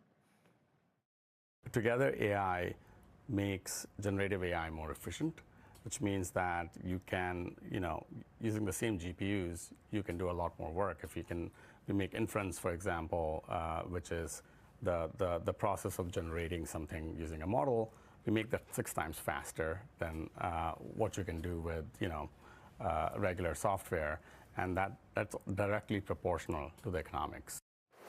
There is an entire ecosystem developing in private markets around NVIDIA GPUs. Access to them, layering on efficiency like Together AI, using them to build the models that consumers are now becoming familiar with, like ChatGPT or a character AI. The NVIDIA universe, it is expanding quickly in public and private markets. And so it is no surprise that many folks here in Silicon Valley, they are buzzing about NVIDIA's developer conference next week. It's become, kind of as the new WWDC in some ways, right? Like we are, developers and companies are extremely excited about new technology of generative AI, and a lot of it is today happening on NVIDIA's ecosystem, and in some ways, like they have been central in actually making it happen. Dub, of course, is the nickname for Apple's WWDC, which has been one of the most important developer events in tech over the last decade. We won't just hear from Jensen Huang next week, but from many, many of these newly minted founders, CEOs, paper millionaires, even billionaires that NVIDIA has helped to create. They're all going to converge, guys. Going to be interesting how he manages expectations on GPU supply and demand. That's going to be key in the keynote. A great preview of one of the big events coming up next week in San Jose. Meantime, you'll be busy tomorrow looking at sort of the impact of some specific financial stories, right? Yes, if you look at shares of NYCB, they're up 7% today, but that stock extremely volatile on some of its exposure to rent stabilization. So we're doing a deep dive tomorrow inside the rent stabilized market. That's a big story on a day where a lot of sectors are working ex-tech. Let's get to Post 9 of the Judge. Carl, thanks so much. Welcome to the Halftime Report. I'm Scott Wapner. Front and center this hour, the state of stocks with the S&P trying to extend its record high. More questions today about the fate of the so-called momentum trade, so we debate that with the committee. Joining me for the hour here, Post 9, Joe Terranova, Shannon Sakosha, Kerry Firestone. Check the markets here. Russell's up, Dow's up. Broadening continues today as the S&P, NASDAQ, a little bit negative. Energy, utilities, financials, materials among the strongest sectors today. Joe, the tale of this market, I think, is told in 2 stocks today, not so much on how they're trading on this day specifically, but the narrative around both of them. NVIDIA, target raised today to 1,100, top pick Bank of America, okay? Tesla downgraded to underweight at Wells. We're showing you the year-to-date returns from both of these stocks, which, in a sense, tell the story of this market at large. Stocks that have had momentum, like NVIDIA, doing incredibly well. Stocks that have lost theirs, like Tesla, not so much. The question is, are we really seeing a trend change? Yes or no? A trend change as it relates to momentum being the positive factor. Unequivocally, no, we are not. We're not? So far, why do you say it so matter-of-factly? How are you so sure? So far, year-to-date, trend following non-discretionary funds. And you could go ask AQR, you could go ask Mulvaney Capital, you could go ask Dunn Capital. They're having their strongest start to the year since 2008. Momentum as a factor is back. It is leading the market higher. If you do not have momentum, you will be punished, as is the case with Tesla. If you have momentum, in the case of NVIDIA right now, by the way, is literally the market. Where NVIDIA goes, the market is going to go. And NVIDIA in the last several days has had this handoff from fundamentals to technicals. I talked a little bit about this on Monday. Monday, NVIDIA got down to 841, last week's low. 834, you've got a gap down to 823. Guess what? It holds there. Momentum restarts. NVIDIA bounces. Market bounces. Here we are on Wednesday. NVIDIA a little bit weak, wobbling somewhat. Market down. So it's all about NVIDIA right now. It is all about the momentum factor. It's back. It's leading in terms of all other strategies. But if NVIDIA stops going up in the way that it was going up before, that will then have an impact overall on the factor of momentum. You're saying it's the whole market. It's the whole market. But then how can you say unequivocally no that momentum isn't because it's a questioned? near-term phenomenon, and it's not going to break the trend. It's not going to break the positive trend of momentum. Okay. Could it lead to a correction within the market? Absolutely, and it rightfully should. And the rest of the semis are following along with it. Look at Lam Research, look at KLA Corp. All the semis are following along. But the larger context, we have a well-defined bullish trend. Okay, so Shan, Wells Fargo's Chris Harvey says momentum trend is not broken. The near-term Mo reversal may have room to run, he says. However, macro factors do not suggest an inflection point is likely. Citi says, well, we find that investors are crowding into a segment of the market rather than call it bubbly. We think concentration risks are the concern. How do you address that? Well, concentration risks have been the concern for how long now, Scott, so I don't think that that's anything new. I think that we're in this really, when we look at the quarter at large, like quarter over quarter, where we are from a timing perspective, we're in a period where we don't have a lot of micro data. We're outside of earnings season. We're not getting that corroboration or lack of corroboration from the micro for the macro. And so in those periods where if you're looking at certain factors being able to persist or sustain, that's when you start to see maybe a more pronounced effect on the market, because you're not getting those idiosyncratic forces that may potentially upset a trend. The other thing is that we're not seeing anything fundamentally from an economic perspective that indicates that trends are changing. We're not seeing that move from expansion to contraction or vice versa. So unless there's a catalyst for there to be a change in the factors that are driving the market, which I don't see over the course of the next few weeks, that's not likely to upset what we're seeing today. And I don't think that investors, if they've been in these stocks that have been benefiting from momentum, a lot of overlap of those stocks is also with quality. So if you're in those two factors, what necessarily puts that at odds with where we see the economic picture setting up, where we see the Fed setting up, those types of factors? Sounds like Shan is saying just stick with what's been working. Quality and momentum. Yeah. That's the kind of market it's been. Don't take your eye, don't get distracted by these, 1 or 3 or 4 day moves in NVIDIA. Keep your eye on the ball. The ball still says quality, momentum are going to lead this market higher. That's what I hear Shan saying. Well, I think they both agreed, and I would say in the near term that's true. But the people who bought Tesla last May and last June thought that they were buying momentum and a trend that would persist more than 6 weeks. But it stopped in July. So you don't know when it's going to stop. And momentum is something that refers to the present and refers to what has been recently in the past. You can't predict the future. So here's something that I believe is important to look at. It isn't predictive, but important. We went back 20 years, and we have looked at all the stocks over 20 billion in market cap that were up more than 200%, 200% in a 12-month period, to see whether they persisted with their rally. And it turns out that the majority don't.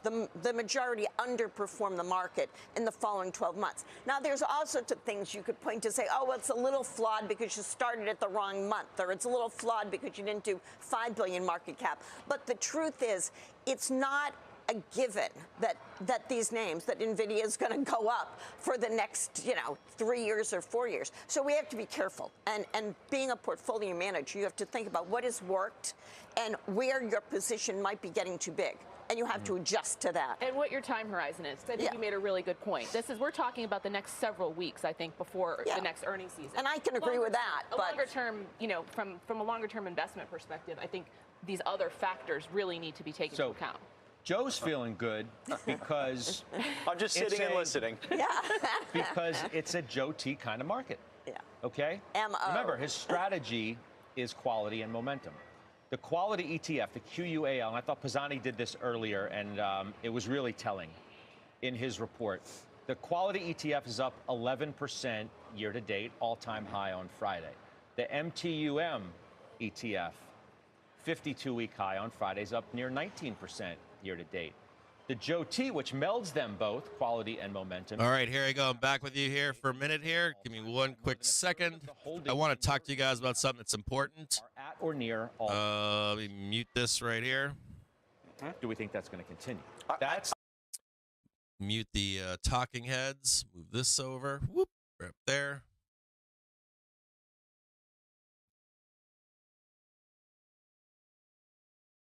Okay.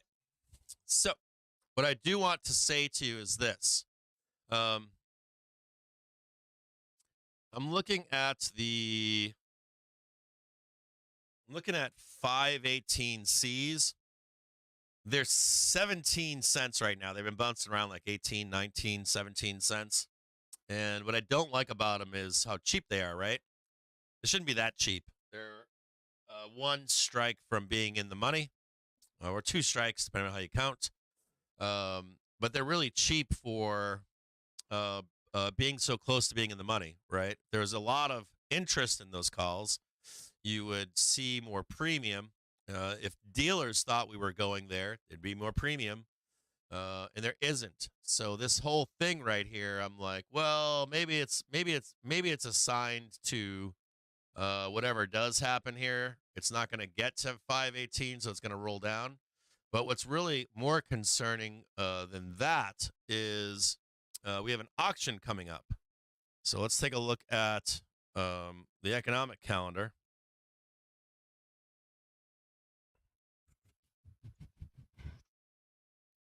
Trading economics. Hold on here. And we're on Wednesday the 13th, right? At 1 p.m., we've got a 30-year bond auction. The previous was 4.360. 4.360.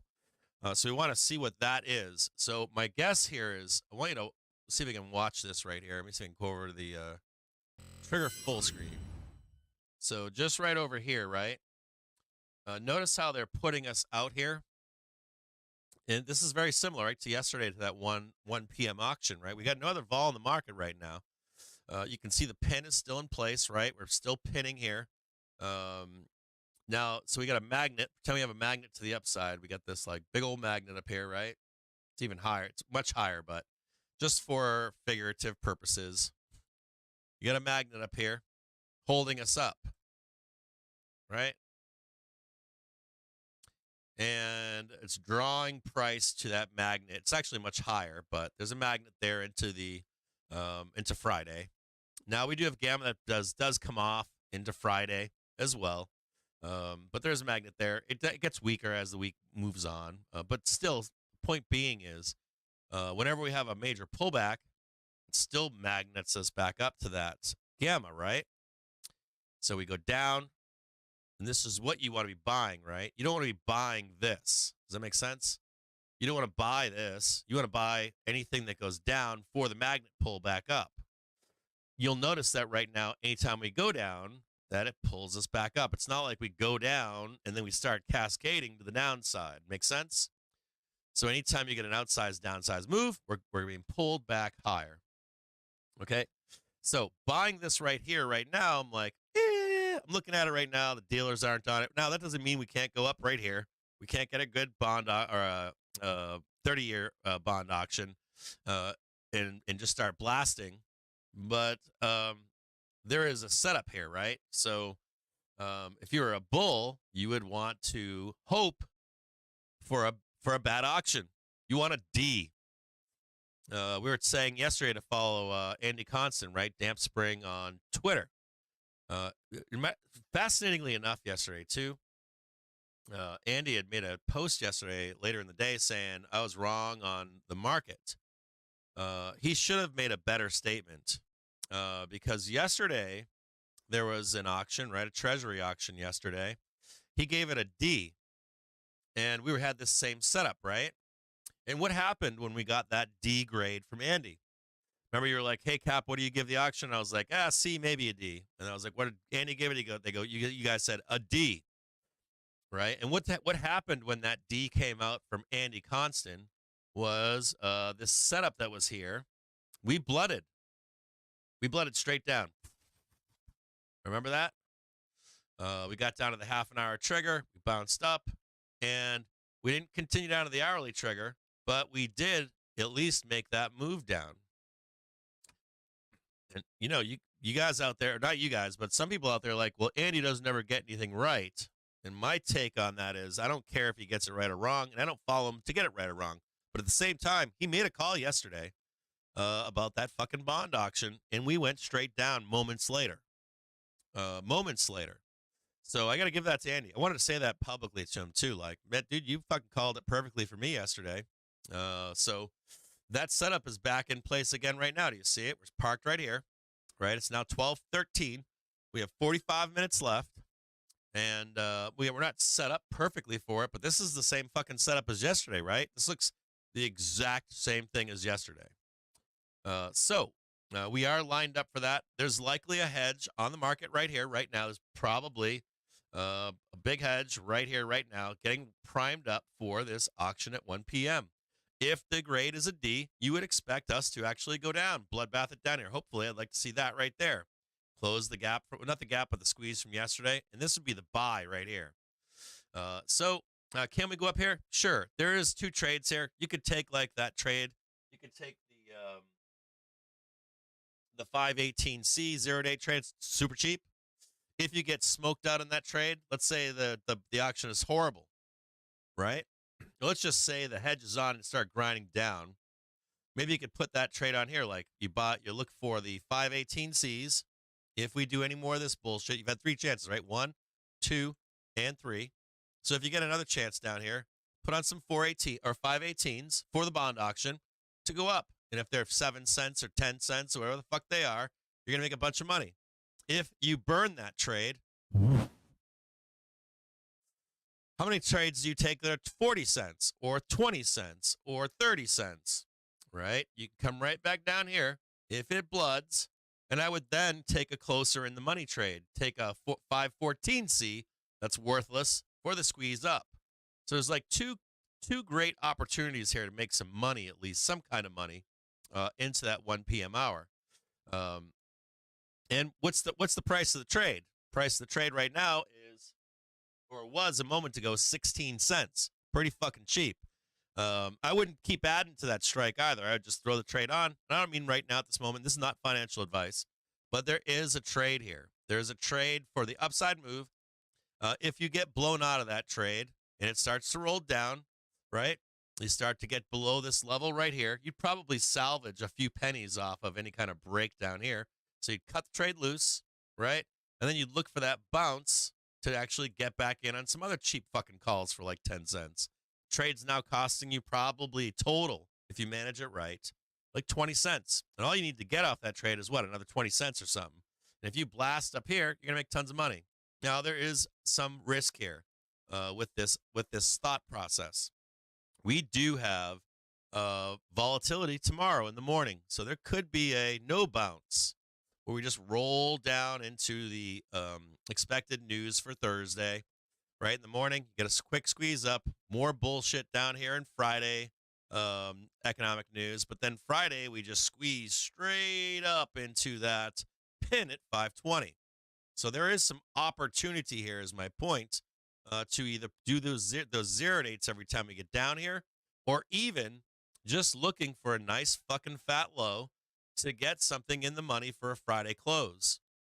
Maybe not get 520s, but it could be 514 with a Friday expiry or a Monday expiry for that upside move. Right now, basically, they're going to grind all this shit, and it's like a game until Friday. So there's opportunity here on the indexes, though I still think single tickers are the best bet for you, and possibly IWM into the weekend, because that seems like the most wound up of the 3 indexes. But anyway, at any rate. A lot of sitting around, right? The indexes aren't doing shit. We're grinding sideways right now. They're just torching. Who do you think's doing this torching right now? Who do you think this is? It's fucking dealers. They don't want to pay you. They don't want to pay anybody. The more people that don't get paid into the expiring Friday, the happier they are. They're paying legs on flies and stuff like that. They're not paying $10 in those fucking things. They're paying like 15 cents, $1, $1.50, 50 cents. These guys are out there buying these flies for like, 3 cents and 20 cents, 20 cents and 75 cents for a cost of 50 cents. These guys only need to make so much into the end of this quarter. So at any rate, oh, wait a minute. I got to call you back. I got another meeting. Hold on one second. I'll be right back with you guys.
Fed makes no bids for 30-year bonds. So again, top of the hour, do get the 30-year bond sale. The Fed not participating.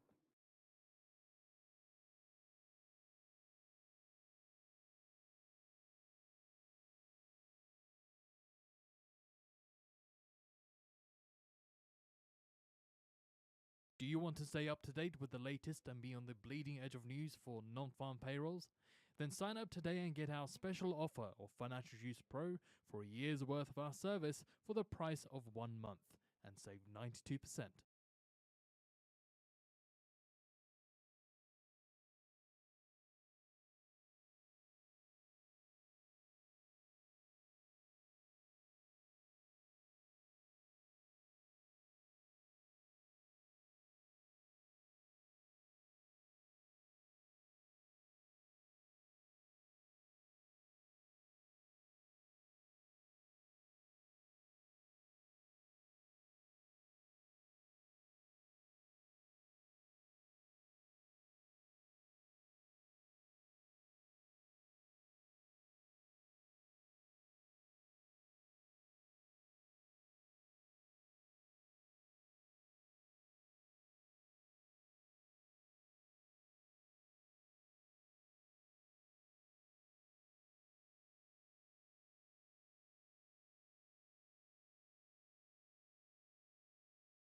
According to the ministry, Russian fuel market is ready for high demand season.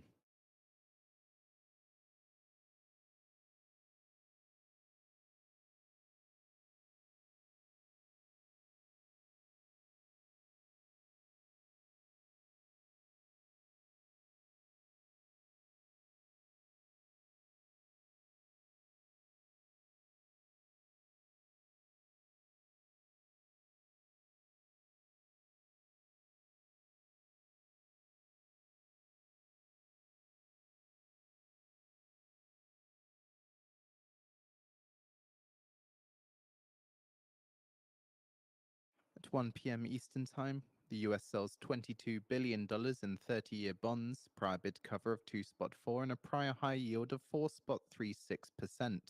Looking at some analyst notes ahead of this auction, JP Morgan strategists flag the recent decline in yields, unappealing curve valuations, and still elevated macro uncertainty as reasons for an additional concession needed into the long end for the supply to be absorbed easily. Latest CFTC positioning data show speculators net short 58,000 long bond futures and net short 322,000 ultra bond futures, a possible source of covering demand. Primary dealers' position in coupons maturing in more than 11 years was net long $43.1 billion in the week ended February 28th versus $45.2 billion average over the past year.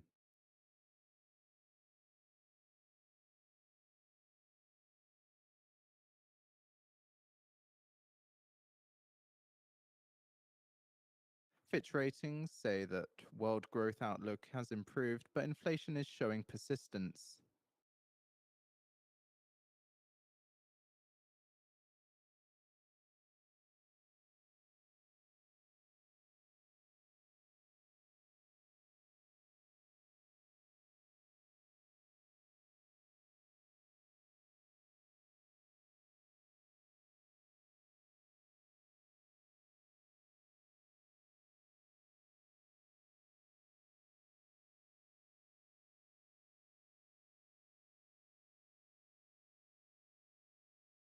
I'll be right with you guys in just a couple seconds.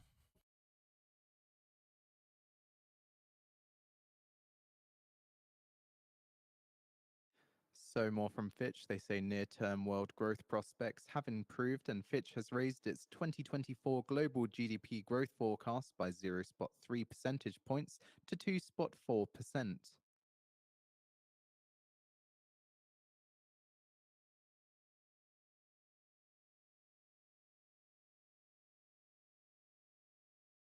All right.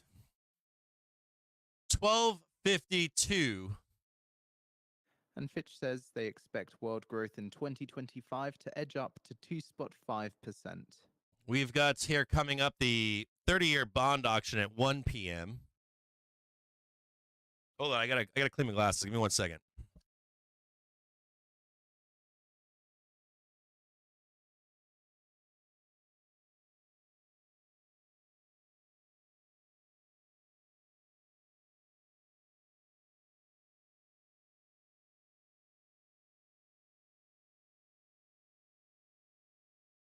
And Fitch expects the fiscal impulse in the US to fade this year and household income growth to slow.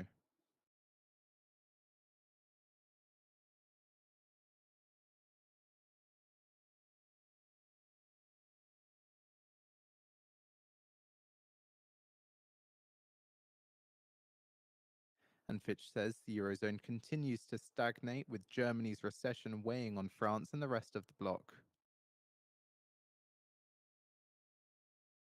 All right, here we go. Yeah, 30-year in just a few minutes here. You know it's the same setup as yesterday, right? See that same setup right there, right? They park it right here. Growth constraints. Remember to be following out there. String of major shocks that are unlikely to be repeated. Remember to be following Andy Constant, Damp Spring. He puts out every day his a letter grade for basis points by the year end.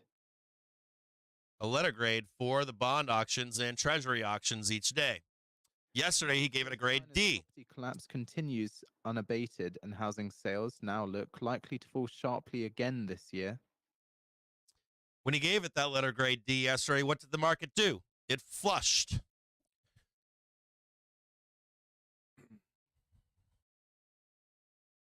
We also know about the option market right now. 518Cs are underpriced if we're going up. It doesn't look like we're going up by the pricing of the options market. 518Cs still trading a little bit less right now. They're 16, 17 cents in the bid ask. So dealers are like, we don't think it's going up, so they think it's going down. Now, if it does go up and it's underpriced, what happens? They chase. 6%. So there's kind of two trades here, right? There's a trade of a squeeze higher on the bond auction.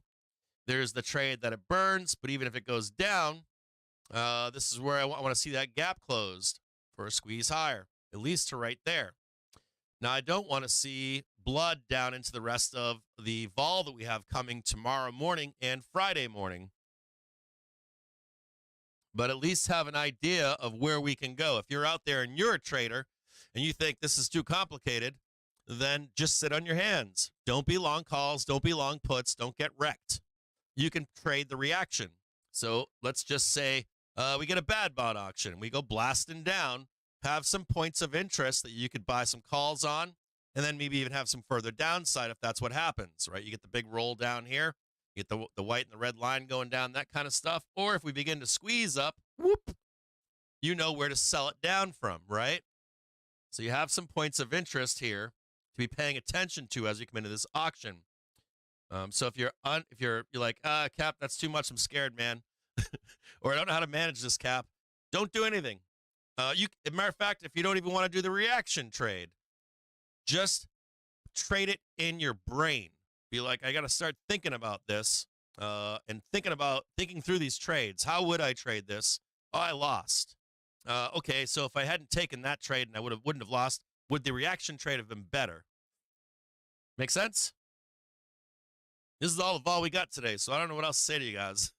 We're working on a one in the afternoon bond or a 30-year auction for some volatility.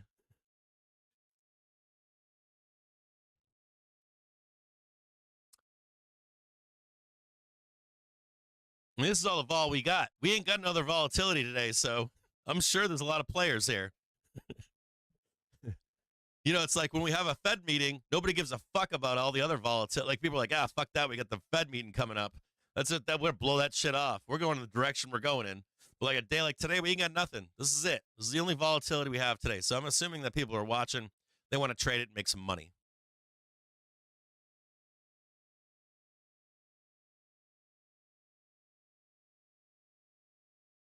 I'm sure there's I always like to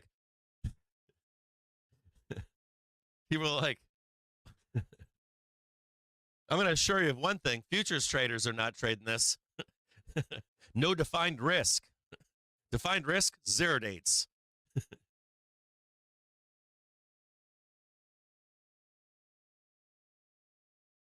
How about this? Inside the chat, why don't you let me know in the chat right now? Do you think we, not the weakness from the auction, but how about this? Directionally. Are you going to give the auction a D or an A? How about that? A D or an A? Tell me in the chat. A or D, forget A or D. Are we going up or down? Not weakness into the decision in a couple minutes. How about just, like, the weakness won't count. Do we go down or do we go up? Up or down? I said grade letter, but how about we just do up or down? Up or down's better. We all know there's going to be weakness and shit like that. I'll say up. I'm on up. That's what I'm on. I probably shouldn't be on up because I'm taking risks saying that. I don't have any real money sitting on this trade, so I'm like, yeah, it's up. Fuck it. It's my emotions. My trader hat is I hope that it goes down so that I can buy it. That's the truth. Cover ratio and the Treasury when issued yield comes out at the top of the hour. My truth is I hope it goes down.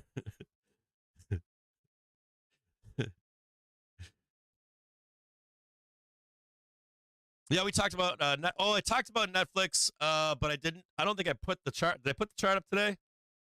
You know what? I think I got sidetracked with Meta. I was supposed to put the chart up for you, but I did not. And I will. I will. As a matter of fact, I'll write it down right now. So I will talk about Netflix as soon as this auction is done. And who brought that up the other day? I mentioned it in a market brief. I was like, Netflix, or who originally brought it up in the chat about Netflix? I forget who brought it up originally. Someone was like, like 2 or 3 days ago, somebody was like, Netflix is about to rip. And then I saw a guy on FinTwit that I followed yesterday, and he had mentioned Netflix was ready to rip too. Was it Trader Podcast? No, it wasn't Trader Podcast. It was somebody else. No, it's before all that. Before all that. So on our stream like 2 days ago, on Monday or whatever, someone said, Netflix is ready to have a breakout. It's one of our regular guys here, or girls or whatever. And then yesterday I saw a Trader Podcast and that other guy on FinTwit mentioned the same fucking thing. And I was like, man, that's too much coincidence. Whoa. They're only trading 17 cents right now.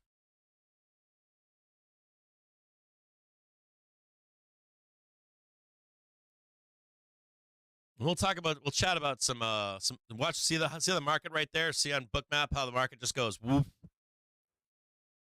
All these future traders are just like, I'm out. See ya. I don't want to get trapped in this bullshit.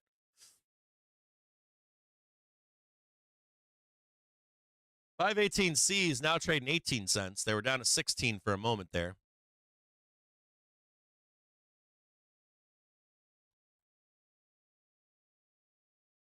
Yeah, I did, but there was, okay, so originally, someone in our stream said Netflix was about to have a breakout. We discussed it a couple days ago.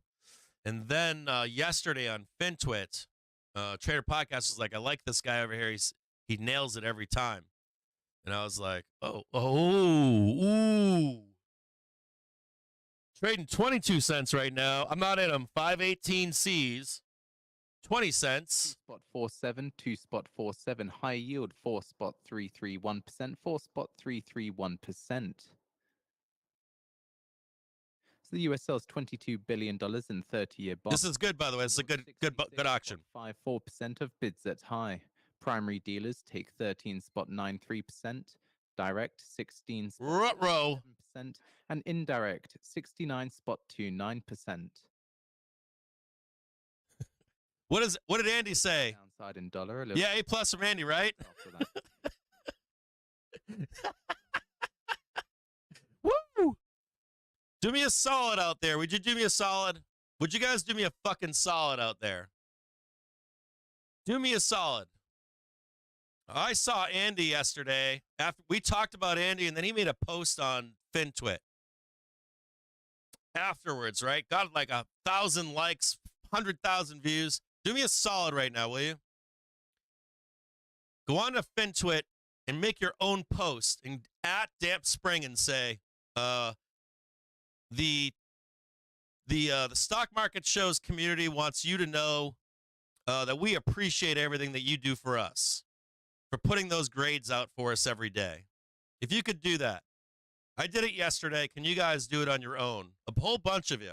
I don't know who's watching the show right now, but if you could do me a solid, on your own, just write, hey, I'm a part of the stock market show community or whatever. We appreciate when you put those grades out. If you could do that, that'd be huge. And I think he needs to hear that. I think he needs people to tell him, hey, we appreciate you.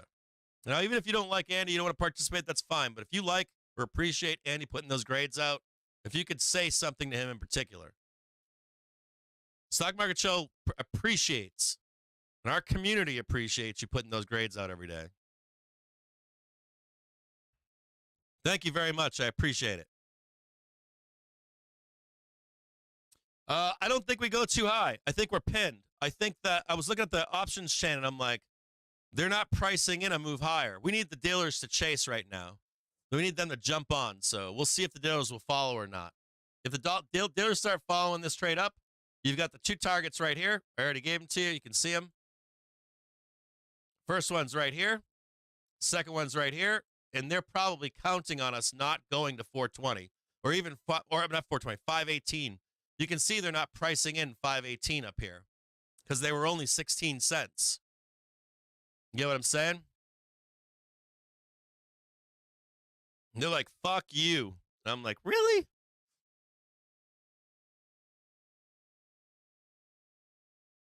And you also remember, too, there was no follow-through in the bond auction yesterday. We got the first tag down below, but that was it. We didn't get the second tag to the hourly trigger.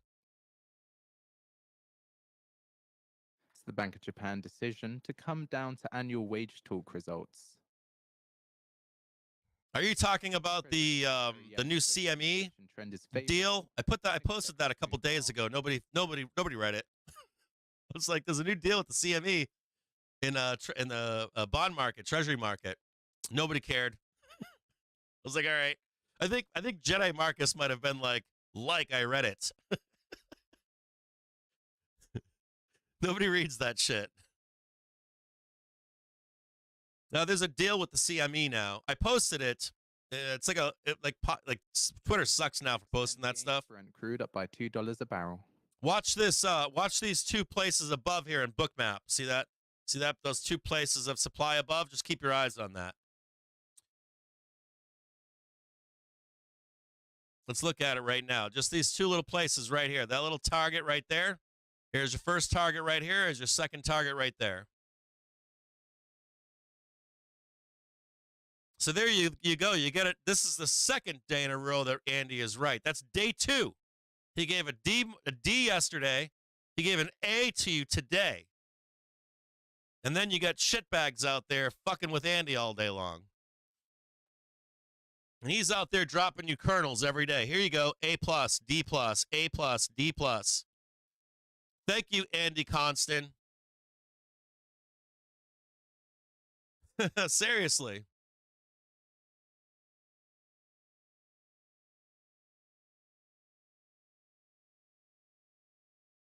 You thought it was related to the Basel III change or the Basel changes. It might be. I read those. I read that Basel law proposal. I'll be honest with you. I couldn't fucking understand it. Like it seemed convoluted and packed with a bunch of shit that had nothing to do with Basel. And then when I tried to look at other people to explain it to me, it was all interest groups for or against. So I didn't trust any of the interpretation of it. I read like the for and the against interpretation of the proposed bill, and I was like, fuck. I was like, both perspectives are saying it or are describing it from their own perspective. The one thing that oh yeah, baby. Oh yeah. There's 2. That's 2 now, days in a row. Andy Constant calling an auction and having the market direction go in the direction that he called it. Secretary Yellen says, I expect housing inflation will come down this year. 2. Thank you, Damp Spring. Thank you, Dan. Go out there in public, go on Twitter, say, I know people like to talk shit about you, but the truth is you just made me money 2 days in a row.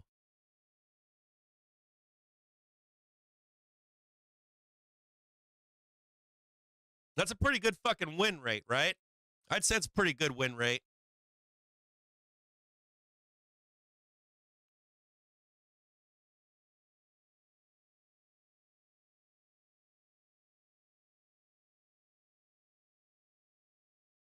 Remember, too, yesterday, the initial move down, right? We got a bounce, and then we were looking for the second leg down. We didn't get it, did we? So we have the initial move up right now, right? Some targets up here. We've got 517.40, 517.20. We may not get that second leg up. We might be pinned. So take your money, put it in your pocket, and be like, thank you, Andy.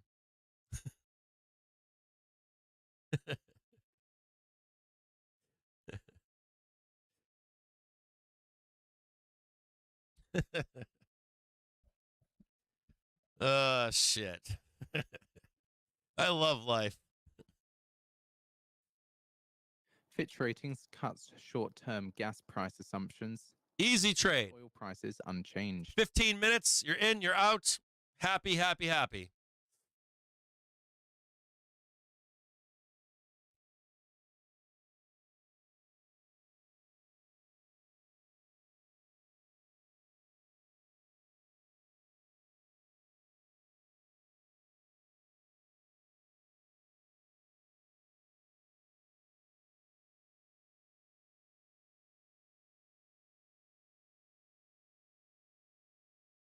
Here, I'll post too about Andy.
The dollar yen edges lower, trading down 0.1% at 147.52.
IWM bullish as fuck right now. Look at IWM right here. Look at how beefy it is. Look at how giant IWM here is. Look at a smash upside moves. You got that in the last night in the market brief, right? Look at IWM this morning. You should be making burr money on IWM this morning. Meta Meta now above its hourly trigger, looking to make moves higher, looking to trade that 501, trying to trade 505 at an ultimate trade to 520. XBI coiling right now above its hourly trigger. XBI. BA trying to fight its way up still right now. No action there. Google smashing faces in, taking no for all those interested. prisoners on its move to the upside. We have the orange bar up here. It's trying to attack right now at 143.24. QQQ's coiling up right now, trying to get above its hourly trigger on a 30-minute basis. Do we have XBI twice here? Oh, yeah, there's that XBI. Do we have XBI second time? Holy shit, we got... This was supposed to be Netflix, I think. NFLX. We never did it. NFLX grinding higher still. Still grinding higher in NFLX. Netflix currently sitting on its 609.24. And look at this gorgeousness on NFLX, right? We got the giant turn on hourly trend right here. Watch that. Turning for an upside move, right? Just grinding and grinding and grinding. Let's go back to Netflix. Turn that off. Netflix trying to get coming here on a short-term basis. This is a 30-minute basis, right? We got, hold on a second here. Hold on one quick second here. Boom, right? You got a nice fat little, what is that called? A bull flag or some shit, right? Grinding and grinding, now sitting above its hourly trigger. As long as it stays above 609, right? We got Netflix over here. As long as it stays above 609.13, right? 609.13. What are we looking for on it? Let's take a look and see. What is it trying to do? Parties take $520. It's trying to take out $738 billion at the Fed Reverse Repo Operation. It's trying to take this bad boy out right here. Whoop. 612.57. Right? Target on Netflix. And then what's back here? We got a whole bunch of other stuff back here, don't we? What's that up there? We got another one right there. Whoop. Another little bad boy right there. Another target above 615.93. Next one above that, we've got right there, right? Another target above 619.14. And then we have the ultimate target above. I bet you these Netflix bulls, they want to see Valhalla. They want to see 623. 623 on Netflix. So now we have Netflix on for you. What can I tell you about it, though, on a 30-minute basis? Yeah, the daily looks good. It's growing. It's going to take time. It's going to take time for Netflix. Time solves all here in Netflix. Might not be as great as some of the other picks we have. We have the target above at 517.21 on SPY. I said take the money and run, right? They're rolling it back down now on you in the 1-minute trigger. Do we get up here to the 517.47 is the question, right? Hold on a second here. What do we got here, right? Right off of this, right? Let's get up there and do that. We got it right there. There's your first one. You see how it lines up? One right there. Boom. Next one up there. Boom. Coming back down now to test its 5-minute trigger. Do we get the next run up? Let's find out. This should be lower, though. This is supposed to be over here. Right there. It's supposed to be right there. Let's see if we can get continuation. Yesterday, we did not get continuation, did we? We got the initial move down. We came back up and tested the 5-minute and didn't get it. So let's find out if we get the second target on this move higher. We got the first one. Do we get the second one? Big question here, if we get that or not. To the downside yesterday, we did not get the second leg down. They brought us back to the 5-minute trigger upside down, and then when they reversed it, went the other way. So be careful of that right now on the SPY specifically.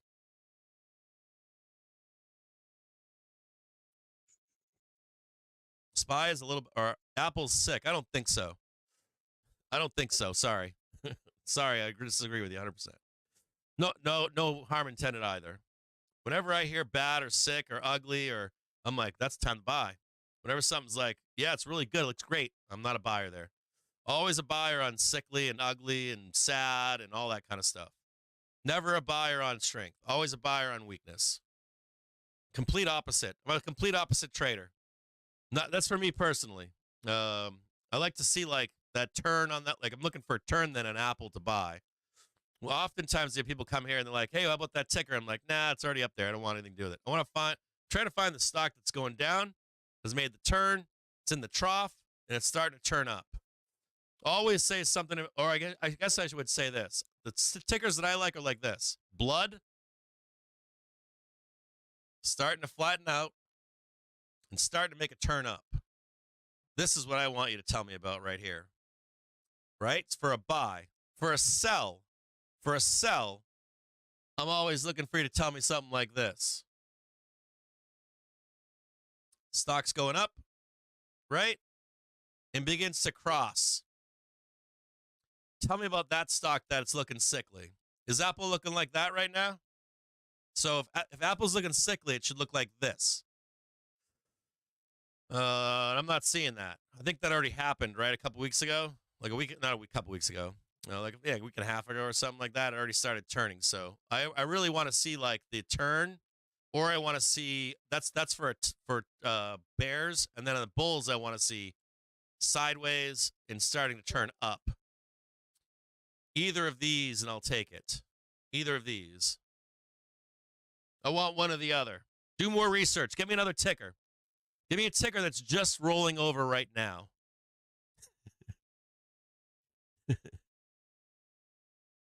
So Apple's in the triple bottom. Yeah, I'm not bearish on Apple here at all. Or like if it was rolling over, I'd be like, fuck yeah, let's look at it. Definitely. Like if you're like bearish on a ticker, it should be at the beginning. If you're bullish on a ticker, it should be at the turn. And then bring that up. And find whatever you can find. Find whatever you want, and I'll look at it. So if you got one of those tickers that's rolling over, let me know. If you got a ticker that's flattening out and coming up, let me know. So we can do an actionable trade on it.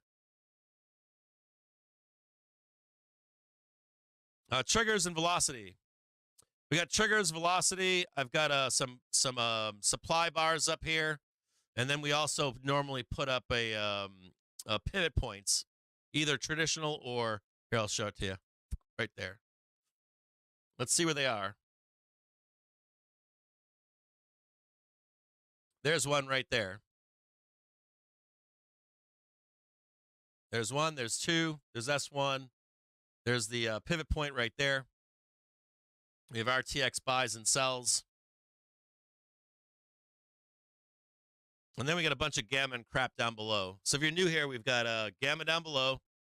You see gamma on SPX, then we've got pivot points, and we've got triggers and velocity.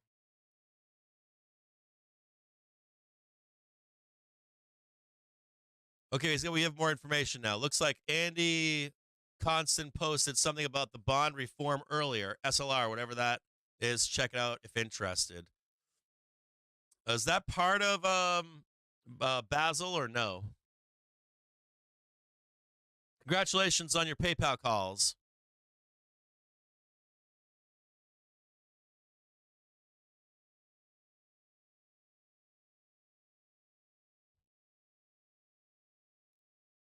Yeah, try to find tickers that are like just rolling over. Try to find tickers that are just rolling over that you're interested in. And I'm going to give you the reason for this too. The reason I'm saying that about it looks sick or something is because if we can get a ticker that jumps underneath its daily trigger with price and the hourly trigger, we'll short the fuck out of it. So if you ever find one of those, let me know. Not after the move is made, though. Do I like what? I can't read everything you guys are saying. Hold on. We already went over snow. I made my thoughts known. I charted the whole entire thing out. I already did it. I already did snow.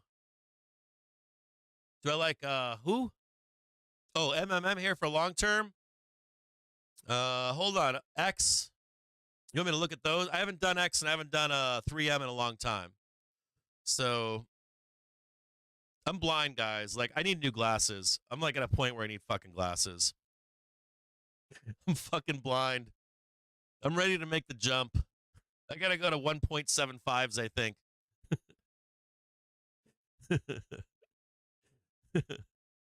Hold on, let me write some of these down. Hold on. I can't do them all, but hold on here. We got 3M. We got X and CrowdStrike. I don't think I've done any of those in a while. Sorry to keep bringing this up. So no, it's too much. Sorry. All right, Grubster, PD. That's it. That's all I want. I can't spend the whole day doing this. How about I'll look at all four right now in the background, and if anything strikes my interest, I'll show the chart. Dude, Grubster, you're like OG, brother. I got you, man.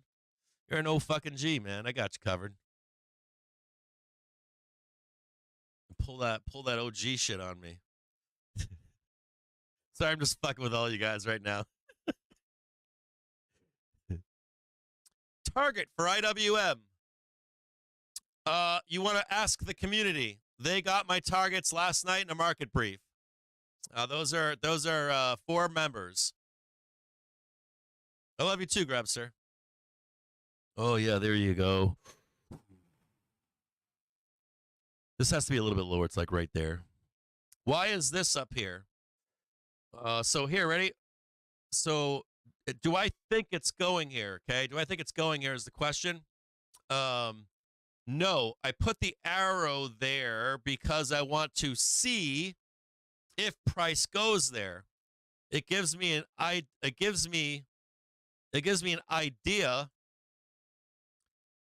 if we fail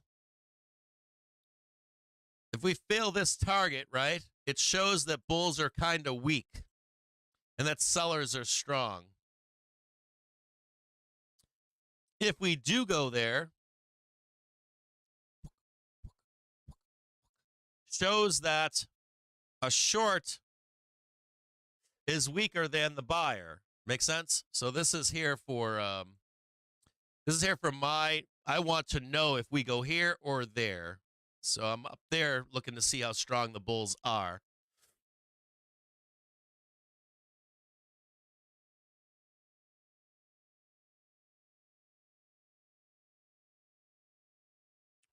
I gotta change the lights in here. We did a whole bear thing yesterday. Hold on. We did a huge bear thing here yesterday, and I turned everything red, and I never turned it back. We're gonna go back to blue. There we go. Nice and much better. There we go. Back to blue again. We got green on the other ones, so.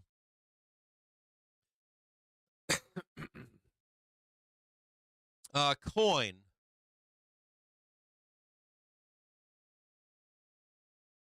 And I do want to do an advertisement right now. If you don't know what I'm talking about when I say the market brief, we are a free community. What we do here is free. Now, what we tried to do was make it a more sustainable community. If you want to become a part of that more sustainable community, we have an entry-level membership of $32. It's dirt cheap. You get a ton of shit for it, whole ton of shit. It's as free as it can be, and you get to chat in Twitch. So if you're paying every month to chat on Twitch, you might as well just get that membership. It's wrapped into that membership. Makes it even less expensive. It's like $15 a month or something like that. $17 a month, something like that. So it's a no-brainer for you to not become a supporter. And I'll tell you what, we've done this for free for 3 years. It's cost me shit tons of money and time. It's cost the admins, the moderators, a ton of time. We had volunteer developers. That's cost them a ton of time. So if everyone here has been on volunteer. So if you are a supporter, if you are a pro trader, I really appreciate it, because what you're saying to us is you want us to continue this community, that you want to see this community grow. You want to see further development. You want to see where we go. So I want you to know that I appreciate it. And I thank you for making this jump with us to see if it can be successful.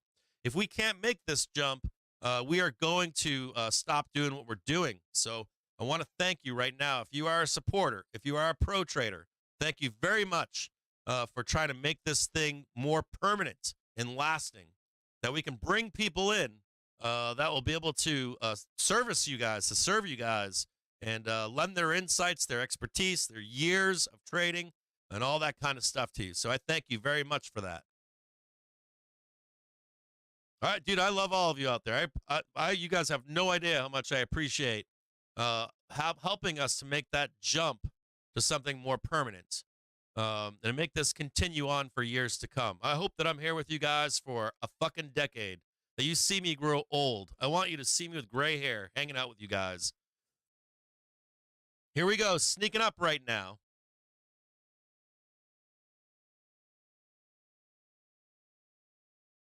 Yeah, I love you guys. You guys have no fucking idea how much I love you. More than you know. Dude, you already know. I've been here 3 years with you. And the best part is if you are free and you stay free, you only get a better experience. You get to see me more often, right? Now I'm tied in. You guys got me. You got me by the balls now. The supporters have me by the balls. I have to show up every day.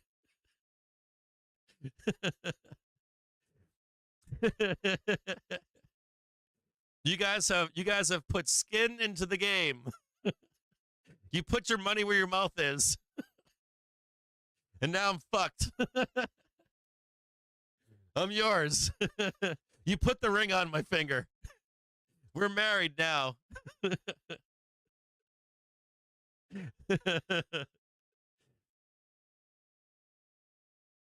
Never took advertising, never took sponsorships, never pushed any merchandise on you, never did any of that. So I really appreciate you. But I got to say something else here too. At some point, if we make enough, we're going to turn the ads off as well. So at some point, there will be ads coming off these shows. If we can make it break even, they're going to come off. So I got you guys. We're going to bed together. We're going to get married. But I do promise, I've been married for, guess how many years I've been married? Take a guess out there. How long do you think I've been married? Give me a year count. How long do you think I've been married? Well, that's pretty good. Right on. You guys are close. I don't even know how long I've been married. Let me count them up. Let me think about it right now. It's 69 years? We're about halfway through 69, but not quite at half. We're at 69.420. Let me count the real years. See who's got it right. Oh, fuck. I can't believe I'm married this long. I really can't. 24 years. Married for 24 years. 24 fucking years. So I'm committed to you. You know, or at least in other parts of my life, you'll know that I'm committed to you. 24 years. That's a long time. And she's my best friend to this day. People know me here in the show and my wife, and she's still to this day my best friend. I want you to know that. She's my best friend. She is everything to me. Always has, always will be. Hope she doesn't leave me is the real point. So watch this right here. You see this blood right here? I got some concerns there. These bulls here need to get higher. Well, actually, no, I'm not concerned. That's actually good. So they missed it right here. They got it right here. But I really want to see that last move up here. Not seeing that's kind of concerning. Showing me that they're raining boulders down. Miro is at the office right now, and what is he doing? He's probably got us on right now in the he's probably got us on right now at the hedge fund, and there's like probably 100 guys in there, and they're like, as soon as that guy gets up there with those yellow boxes, just rain shit down on his ass. They're like, we love fucking with this guy.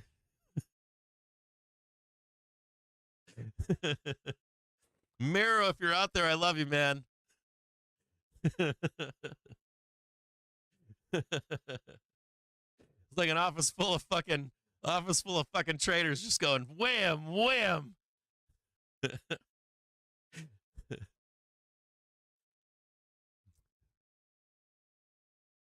Yeah, boulders, Boulder Bear.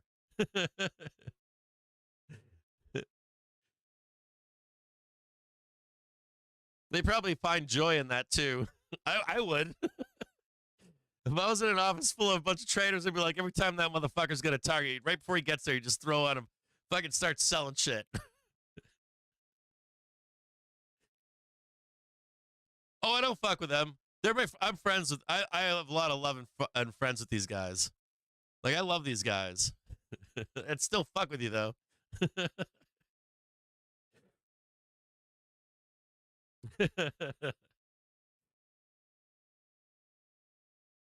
These guys tell us, man. I get emails from people. They're like, "Do you mind if we rebroadcast your stream in our blog or our Discord? Do you mind if we watch it in the office and stuff? Do you mind if we rebroadcast it?" I'm like, "Yeah, sure." Well, we're doing this shit for free, so I'm like, "Whatever you want to do, have fun with it. Do whatever you want to do. That's awesome." But that's not Miro and his crew and the other crews. But you know why they watch, right? You don't know the reason that they watch? They watch because they want to gauge retail sentiment. So if you're reaching like 3,000 people, 6,000 people, and then you've got their friends telling their friends, that's like 10, 20,000 traders. And we're trading SPY, right? So we're trading S&P 500. How many concentrations of live streams are trading SPY? Not too many. So what do? They watch me. They watch Trading Fraternity. They watch, I don't know, Think or Swim, the radio broadcast. It wouldn't take too many of watching that for retail sentiment to gauge retail sentiment, right? It wouldn't take too much to do that. Get it? Like how's retail feeling today? They feeling good? They feeling bad? Let's find out. That's what I would do. Oh yeah, definitely. Do they feel confident? Do they feel scared here? Are they doom and gloom? You want to know that stuff. The Fed has admitted to it. The banks have admitted to it. They do it on FinTwit. So I'm sure that they follow real time. I would follow real time. I would build a software to follow is what I would do. You hire somebody out with some kind of written language model to gauge what your sentiment is. Back in the day, dude, when we first did this stream, I used to show people Twitterfall. I don't know if you guys know what Twitterfall is, but Twitterfall, you could put in keywords like SPY or SPX or ES, and you would watch the tweets coming through of people being bullish, people being bearish, and track retail sentiment in real time. I'm sure that some people still pay for that. Now you have to pay Elon for it, but it costs big money. It's like 40 grand or something like that a month. But I'm sure people still pay for it. Get real-time retail sentiment.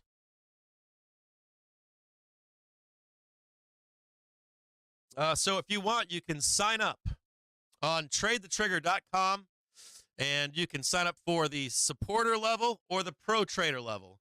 The supporter level, you get 2 screenshots a day for like 9 or 12 tickers that you can manipulate so that you can snap it on your charts at home. I think it's $32 a month. If you want access to the tool, it's the pro trader level on tradethetrigger.com. You can go to tradethetrigger.com, just go to the membership pages and pick what you like. If you're like, hey, I'm a poor trader, I don't want to pay for any of this stuff, or I don't pay people for this stuff, all you have to do is hang out with our community, and they might clue you in. Hey, here's the hourly trigger on this ticker. Here's the velocity in this trigger, whatever it is. Pro's fucking awesome, dude. It's fucking awesome. Like Pro Trader, you get a whole bunch of cool shit.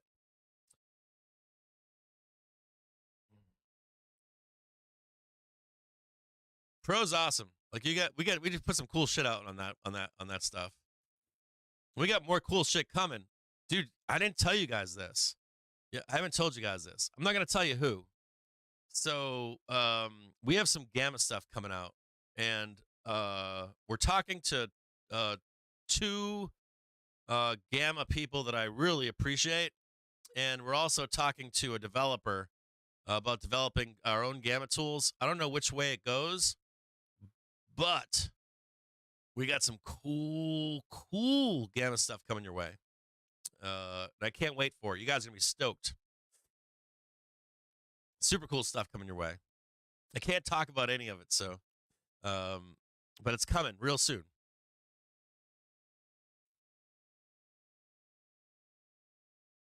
No a la carte.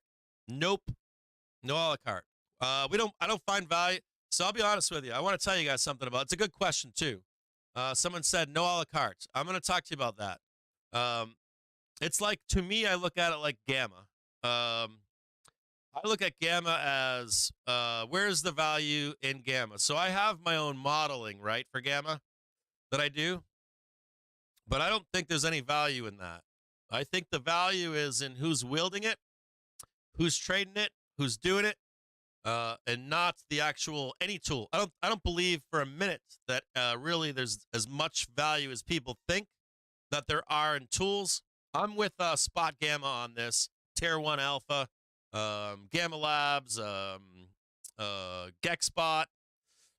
You have like the community and the people that are doing it matter more. Like I think my community here, you guys, right, and us and me matter more. So that's where I see the value in that.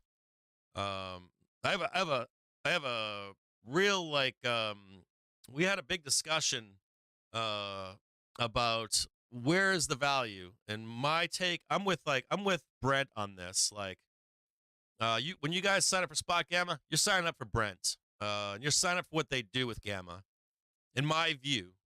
Now I know they got cool tools and stuff, but I used to subscribe to them, and I'm signing up for Spot Gamma. So it's not, to me. I'm not gonna sell it. So no, we sell it, but not as a la carte. Not as a la carte. It's a whole package. I think it's a great package. So, but not a la carte. Not gonna do it. I don't want to put a price on it. So, I think it's invaluable. I think the entire package is valuable. You get the triggers and the velocity. You get the tool. You can walk away with it if you want, but you get the whole package with us. If I was gonna sell it, $1,000, you want to pay $1,000 for it? I'll put that on it if you want. $5,000, $10,000, $20,000, $30,000. I'm not here to sell it. I don't want to. When did I change my mind? We were discussing. I was discussing with Aaron. I'm like, are we selling tools, or are we selling us? Like, what are we? What are we doing? And I think it's us. I don't think that it's like I don't think that it's what I thought it was. I have more I think there's more value in our community than there is in any fucking tool, any tool. And I still feel like that about people out there too. You know, like I put more trust in like David than I do in any fucking tool.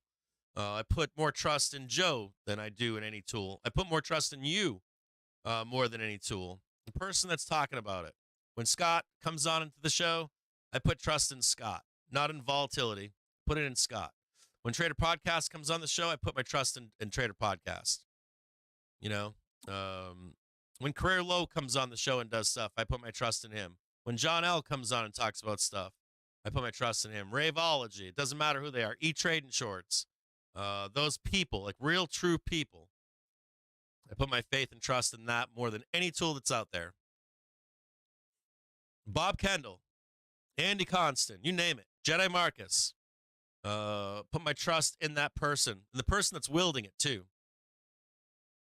Yeah. I'm not mad or anything. It's just I think that building that value into that, I think is bullshit. I think it really is the people that are doing it.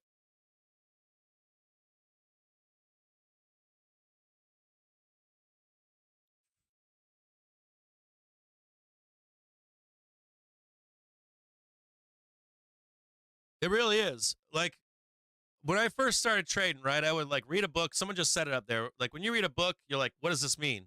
Then you watch a video and you're like, what does that mean? Like that whole mentorship aspect is different. That community aspect is different. When your community takes time out to teach you, when I take time out to teach you, when you see me here with you all day long, it's different. You know, it's different. It's absolutely different.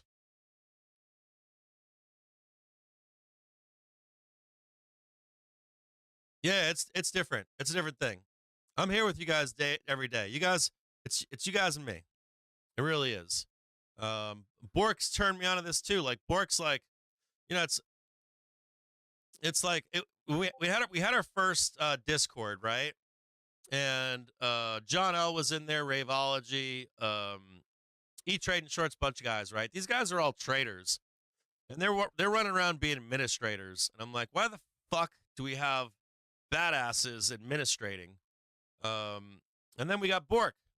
And Bork's a newish trader. But Bork has a ton of experience in Discord. And if he can administrate that stuff and make a great community, that frees up other people to do what they do, right? So I believe in that. I believe in people.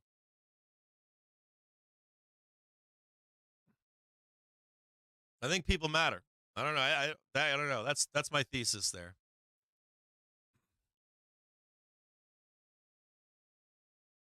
This is going to be fascinating right here. I want to see what happens here. The reason being is it took us 2 tries to break this high. That's a lot of work. This is showing some pinning action. We didn't get the new high, though, in the second pump. And due to that, this action right here is going to matter. If the bulls can't get up here, or if the bulls can't get up here really fast, we will go down and check a pivot point to the downside. And where is that pivot point? So we already checked this down here, right? We already checked all this. Let me just get rid of it. Well, let me make it translucent. I can make that translucent, right? No. That is this the filter? No, this one. Make that oh, no, the other way. I might be able to see the ticks in here. So see the ticks down there? So we already checked down here, right? And buyers said, nope, we own this, right? It's ours, it's ours, it's ours. Get a good bond auction, it's ours. And now you're getting a little bit of, no, it's not yours. So we either have some coiling going on for an explosive move, right? We got a concentration of sellers. We have a concentration of buyers. And we're going to break one way or the other. We're either going to break up or we're going to break down, right? Where is that? Or we could pin into the close, park in the bus. But we're going to break over this. This is going to break one way or the other, right? So where's the downside target if we do break lower? We already hit this one here. We supposedly have support here. Right? We have known support there. Is it good enough that we come down here? Right down and blast down? Just to check that maybe? It's possible. That would give it an range expansion, wouldn't it? A little bit of range expansion there. Whoopsie, sorry for that. Right? So let's draw this out and see what we're looking at here. Let's take a peek. Go to the trigger screen really quick. Let's get rid of this stuff now. Get this shit out of the way, okay? So we're being told right now, the sellers are like, no, bro, we're right here. We're stronger than the buyers, right? That's what they're trying to tell us, right? So we'll go with something traditional here.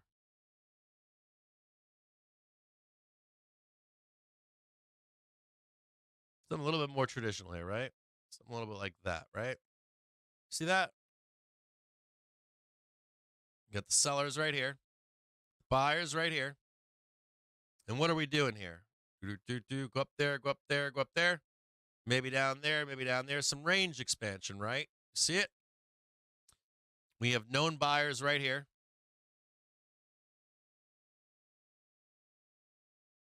Make sense?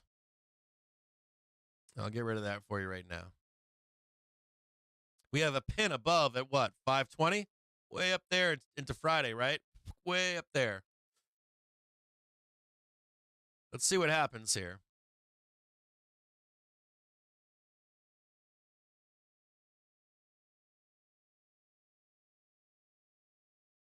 Next target right there.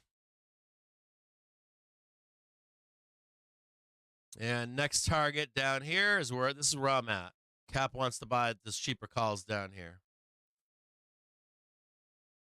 See it now? Like a little bit down there, right down there. Got a little bit of that up there, going up there in a larger frame. Maybe we can get down there a little bit. Cap gets to buy that right there.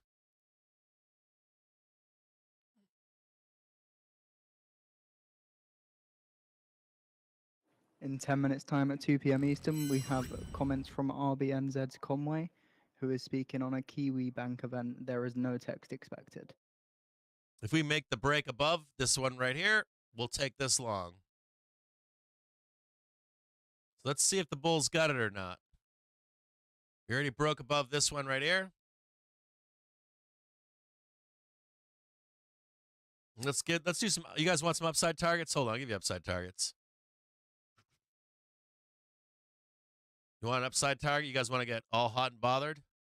You guys like, Cap, we're going up. I'll show you the upside path.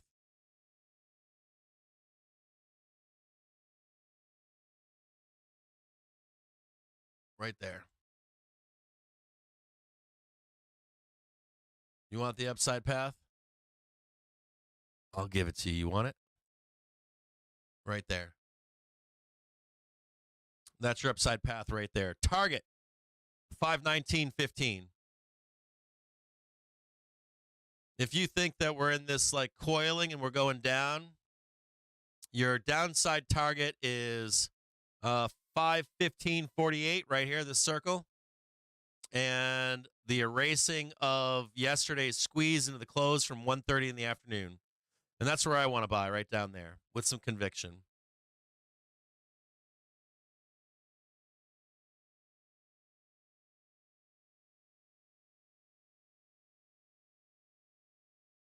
Oh, yeah, baby.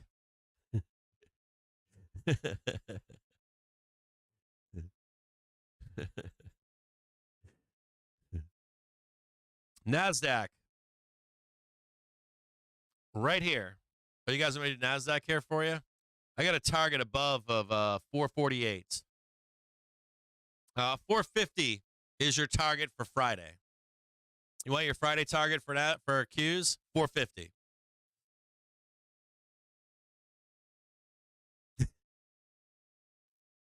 $450 for Friday. And one other note here would be, I know there's a lot of talk out there of a roll down once the gamma comes off. So get your pens and papers out at home, okay? If you're not a supporter, get a pen and paper out, get a notepad out, whatever it is. Write this down, okay?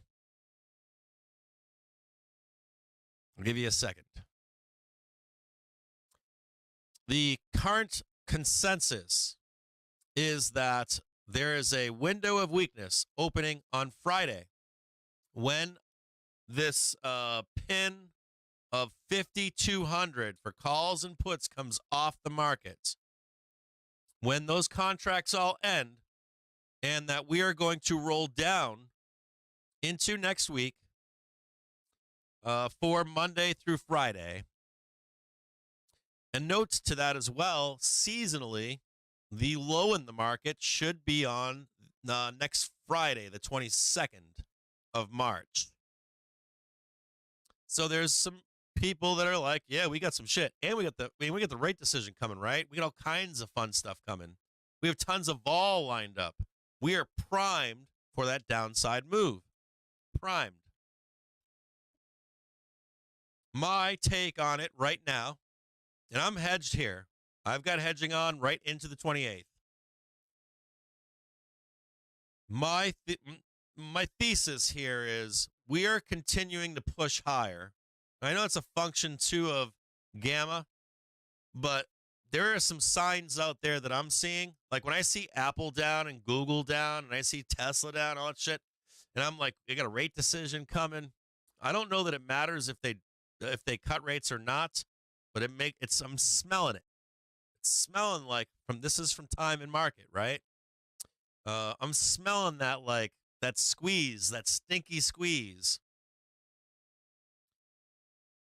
So if we have gamma coming off the market on Friday, the consensus is there's a window to go down. So how do I trade that? If I trade it by sending my account into put spreads, and we squeeze up, I'm going to blow myself up. I'm going to blow up my account if we go the wrong way. There's some trades I could take to not have that happen. I could take on some ratio spreads, 2 puts, 1 call, something like that. to combat that. But if my thesis is, and if the current thesis is, we're going down. Conway speaking on a Kiwi Bank event. There will be no text notes. How do I trade that? So if I was from the perspective of believing that thesis, the first thing I would do would say to myself, I want to see price reject below the hourly trigger and start heading down. And to that point, that's still a pullback. If we are actually going to correct, I want to see price go below the daily trigger. I want to see the hourly trigger go below the daily trigger. And I want to see a rejection trade to make an actual correction happen. That hasn't happened. Now, I've been told by people out there, well, Cap, you'll just wake up tomorrow and we'll be down 200 points. You see that shit. It's all over Twitter. Don't worry, Cap. You're going to wake up next week. You keep fucking around out there, and you're going to wake up and we're down 200 points, and you're going to be doomed. Domed to the head. Murked. So I'm like, that guy's got a good, my guy's making sense to me. So how do I combat that? For what I'm seeing, plain old puts that are 10 cents. When? When do you put those on? What's the date on them? I'm going to take it out as insurance. Right now, price is above the hourly trigger. The hourly trigger is above the daily trigger. So we are buyers of dips until proven otherwise. What does that mean? That means that I'm buying the fucking dip on any pullback, right? And it means when I come into resistance, especially right now with this perceived window of weakness, that when we come into that resistance, I'll throw on some weekly puts for cheap. So if we hit 5,200 right now on SPX until Friday, I sprinkle on some 10-cent puts for next Friday. Cheap, dirt cheap. Cost of doing business. I can do that probably 3 times. I can do it into Friday because I have a good posit that we're going to go there into Friday, 5,200. I can do it on Monday if we squeeze up into Monday. And if anything else happens, I'll do it again next week. Cost me 30 cents. Cheap. It's not a $20 Tesla call. It's dirt fucking cheap protection. Make sense? So, if I wake up on a Monday, if I wake up on Wednesday next week during this window of weakness, and we're down 200 points, well, shit. My call or my bullish thesis is way up. Pay me 100%, 200%, 300%. If that fails, that 10-cent call is going to pay me, a 10-cent put is going to pay me what? 30,000%, 20,000%, 10,000%. So there's a rule in there too. If we begin to roll and I have 10-cent puts for next week, I do not only take 100% of that trade, I hold that shit to get the 1,000%, the 3,000%, or whatever it is. So I have to commit to that trade as well. Right?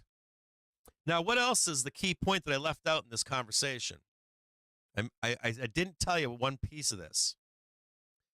When that gamma comes off on Friday for 5,200,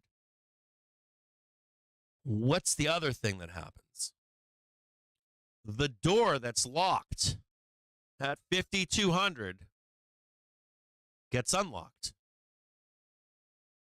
Is there any sentiment in the market or from retailers that's negative? Comments from RBNZ. No. None. You speak to anybody out there, you speak to any participant, they're going to tell you, we're going there, and we're going to blast off through fall and winter, through the election, and maybe even into March. The non-participant bull is in the corner crying right now, begging for a pullback. But what is their sentiment? We're in a bull market. I just want to get in and go to the top with you. Please give me a pullback. So, into this weekend, the door also opens to the upside. And that's my thing. That's my what if we go up? We've been going up. Until it's broken, you don't fix it. We know what happens with people that call the correction, right?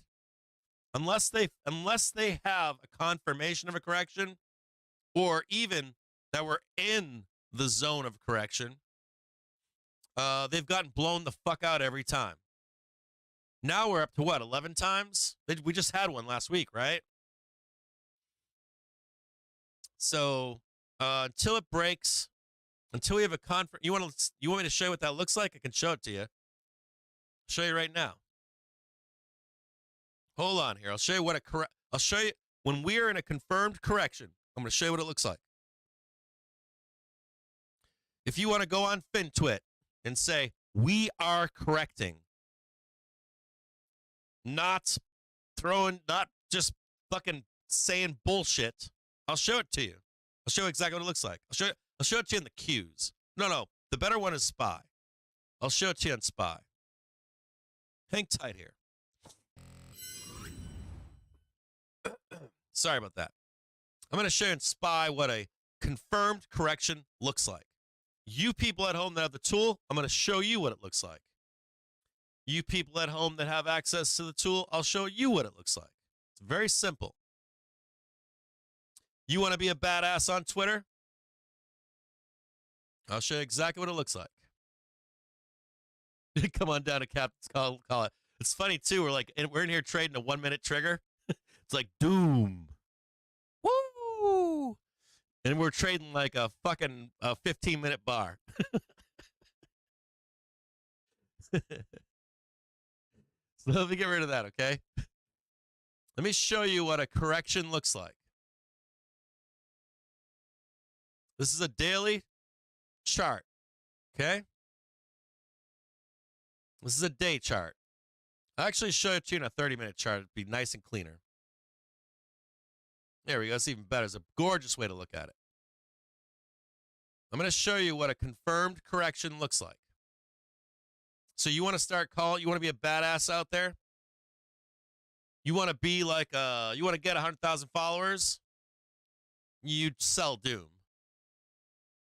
If you want to get low followers but be right, if you actually want to be right, I'm going to show you exactly what it looks like.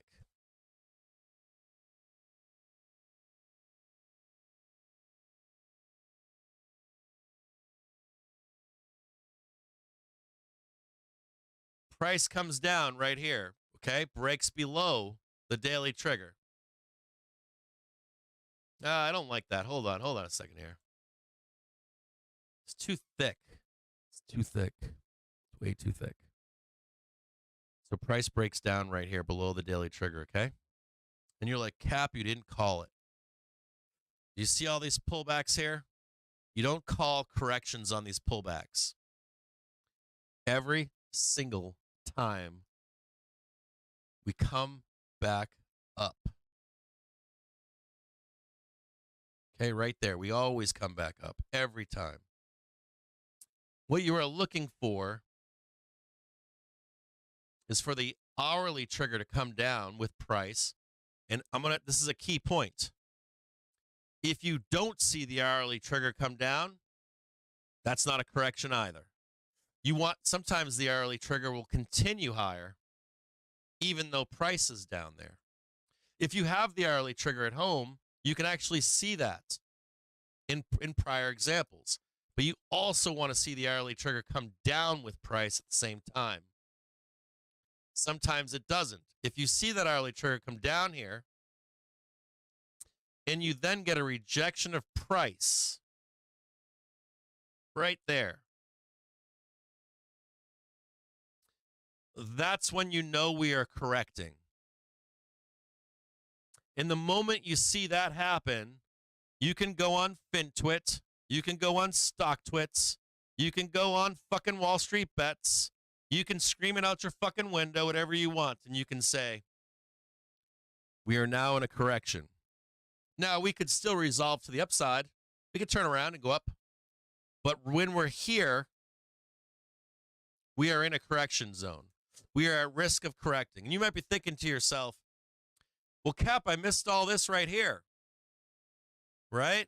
You can trade this, but you close your trade here. Do you get what I'm saying? You close it.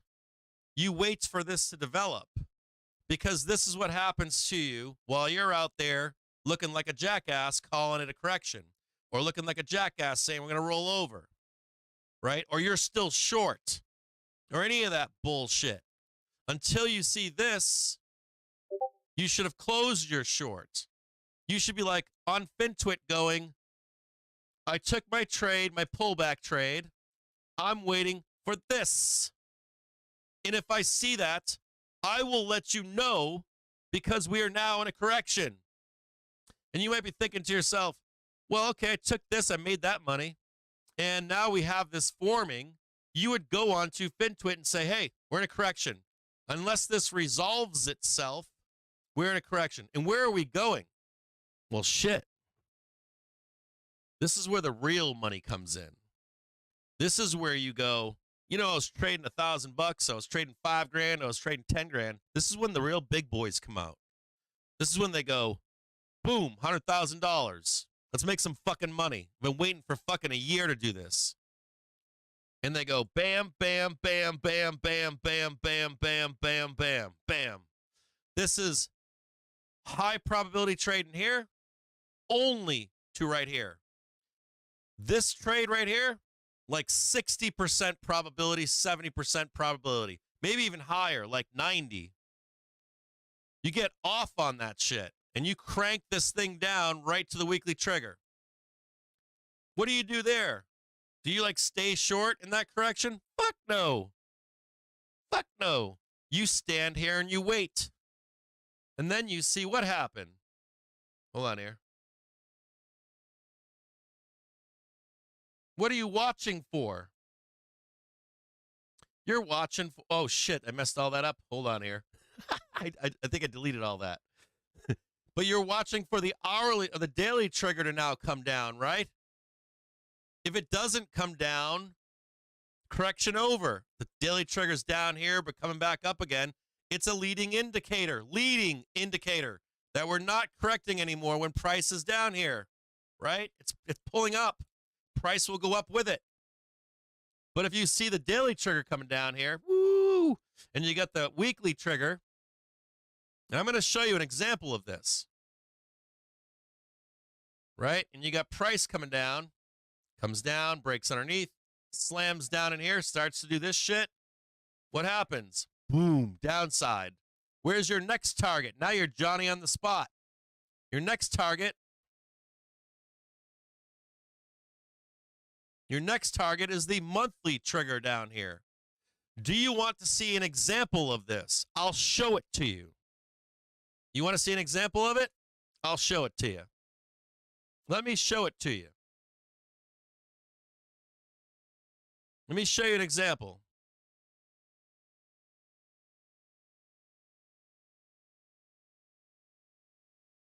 Let me show you an example here.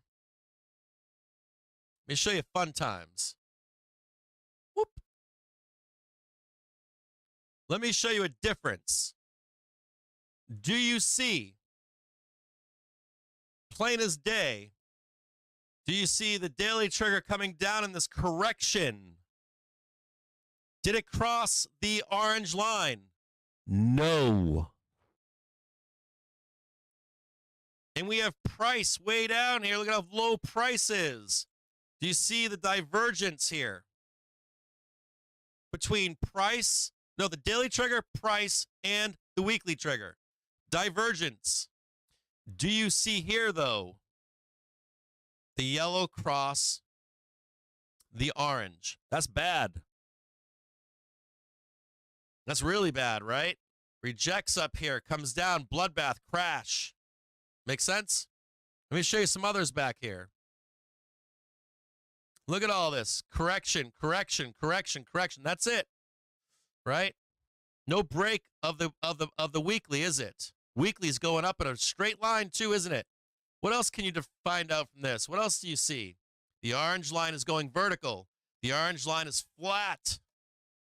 Right? Neutral now, right? On a weekly basis. What is this right here? Stock market crash. Weekly's now coming down, right? Now we're down on the monthly. What do we know about being on the monthly? The stock market is an actual bear market then. If we break below and all of these, if the weekly, the daily break below the monthly, we know that we're in a stock market crash. This is back in March of 2023, right? This right here is in October. What do we see happening here in October? We see the daily trigger fighting back up. We see a reversal of the weekly trigger. Weekly trigger is not going down anymore, is it? It's turning up. The weekly is turning up. The daily is turning up. And what else do we see here in October? What else do we see? The fucking monthly is no longer going down. It's going up. This is telling you that this is a bottom. And it's telling you we're going that way. And then you get a guy like me on FinTwit that brings out the meme with the baseball bat, and I go, we're going up. And they tell you, oh, no, we're underneath the 50 weekly EMA or something, 50 WMA and shit like that. The weekly moving average cap, we're fucked. And I go, no, we're not. And then I tell you in December, and then I tell you in March, and then I see range expansion. Do you guys remember that on the show? I go, not only do we moving up, but we now have a separation of price, daily, weekly, and monthly. Do you know how long these last for? About 1.5 years at minimum. Do you know what this means? No more volatility. Do you know when people are here telling you we're going to crash? They don't know what the fuck they're talking about. And watch that. Bam, up, down, check it again. Bam, up, right? And look at this right here. Do you guys remember this? This was November of 23. I was on this show with you guys, and I said, we're in danger. We're in danger right here. Before knowing any of this shit, I'm like, we're danger. And then as soon as it resolved itself and the daily broke above, I said to people, the risk has resolved. We're going that way. And sure than shit, with impunity, we're trading all of this. So right now, at this moment, let me ask you a question. Are we in a correction? No. We aren't we? Is there anything here telling you that we're in a correction? No. We're getting pullbacks, pullback. What should you have done? Going all the way back. You should have bought every fucking time we hit that daily trigger, right? Until you're wrong. Until you see the daily trigger start to come down, right? Until you start to see the weekly trigger start to roll. Until we're maxed out in velocity on the monthly, maxed out in velocity on the weekly. When we have topped on weekly velocity, monthly velocity, you will see a decline in that velocity, and you will see that we won't even hold it anymore. We top out on weekly velocity, we'll break through it, right? We know it won't hold. If you start to see, let's say, weekly velocity maxing out at a plus 100, you see monthly velocity maxing out at plus 100, and then you start to see that velocity go down, like now it's gone down to 75, 50, 25, 0, minus 50, and you see price still climbing, that is predictive of a crash coming. And it's also predictive that the daily trigger will no longer hold, that the weekly trigger will no longer hold, and that when we test those prices, that we will break through them. So you even have not only a predictive behavior, but you even know if they're going to hold or not. And that's when you get a divergence in velocity and price. If we're not maxed out on a weekly velocity, we know it will hold. We know that as velocity climbs, that it's strong. Once it peaks and rolls over, we know that that shit ain't holding for nobody. We're going to blast right through that shit.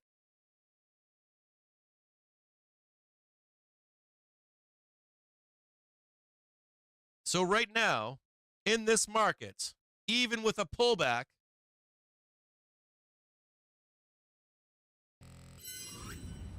Even in a pullback situation, you buy the fucking dip. And if we see the daily trigger roll down, we break the daily trigger and the daily trigger starts to chase us, we get scared as fuck, right? So if we see that on the show, we're going to get scared, aren't we? We can start to not even say we're getting a correction or a market crash. We can say, oh shit. Right? I can tell you right now that weekly ain't going to hold. I can look at it right now. It's divergent from price. Make sense?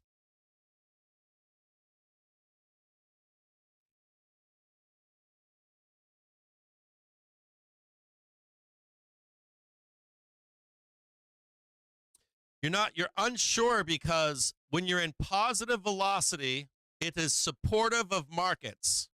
When you max out on velocity, right, and you start to go negative on velocity, we become less supportive on the triggers. Does that make sense? I'll explain it better for you. I'll explain it very simply. On any velocity, this is daily velocity right here, right? If daily velocity is up and it's rolling down, and this is the daily trigger, and price is coming down into it, I'll make it really simple for you. And price is coming down, and velocity is right here, I'm going to expect us to break through. Okay? Price to break through. Oh, shit. Damn it. I meant to just erase it. So this is the daily trigger, right? This is price coming down on the daily trigger, right? This is daily velocity. If daily velocity is up and rolling over,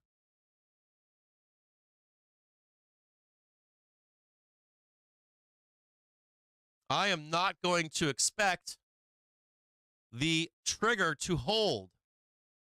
If velocity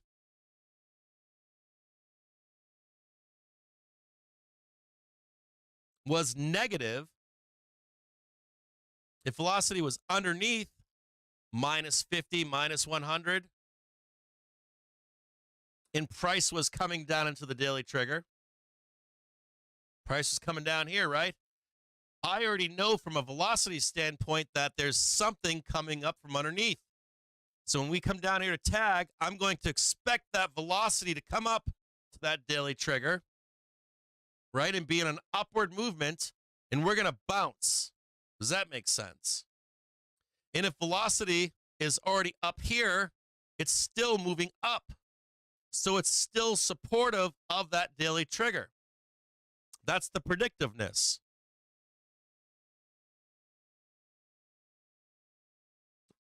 Does that help or no? Maybe it doesn't. And here's where it gets crazier. Here's where it gets crazier. When you have multi-time frame velocity coming up from underneath or from above down, it gets even amplified even more. So when you get concentrations of this velocity, you multi-time frames, right? You get the 1 minute, the 5 minute, the hour, the daily, the weekly, the monthly. You can tell that there's a force coming up from underneath or from above down. You can even predict where we will go depending upon the severity of a crash. If you have the tools, go back and look at the 2008 crash. Go back and look at the 2001 crash. Take it all the way back to 1942. And you can actually see where the NYA, where the SPX, don't do it with SPY, do it with like NYA, do it with DIA, DJIA, whatever. Use like charts going all the way back to the beginning of the stock market. And you can actually see, depending upon the severity of an event, where we stop. If we have fraud in the market, where's the expectation for a low? If we have a war, where's the expectation of a low? If we have a normal bear market, where's the expectation of a low? You can actually see it, where they tag these lines. Consistently, all the way back to the start of the stock market. And as a matter of fact, this last time we had a bear market, Mike Wilson was calling for the same targets that the triggers were on. So I'm like, oh, this fucking guy's using the same thing. This fucking guy out there is making these targets up with the same shit.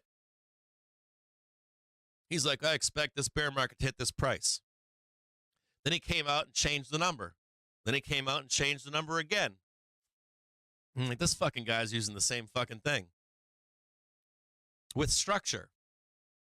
Like, we expect it to go here. And you're like, why does he expect it to go here? Because we haven't figured out there's no fraud, there's no war, there's no this, there's no that. If there was a war, if World War III broke out, I could give you a target. Right here today.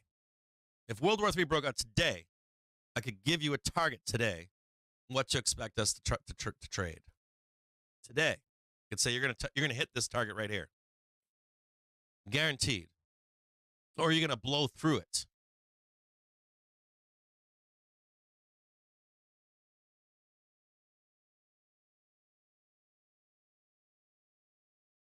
If you have the triggers at home, right?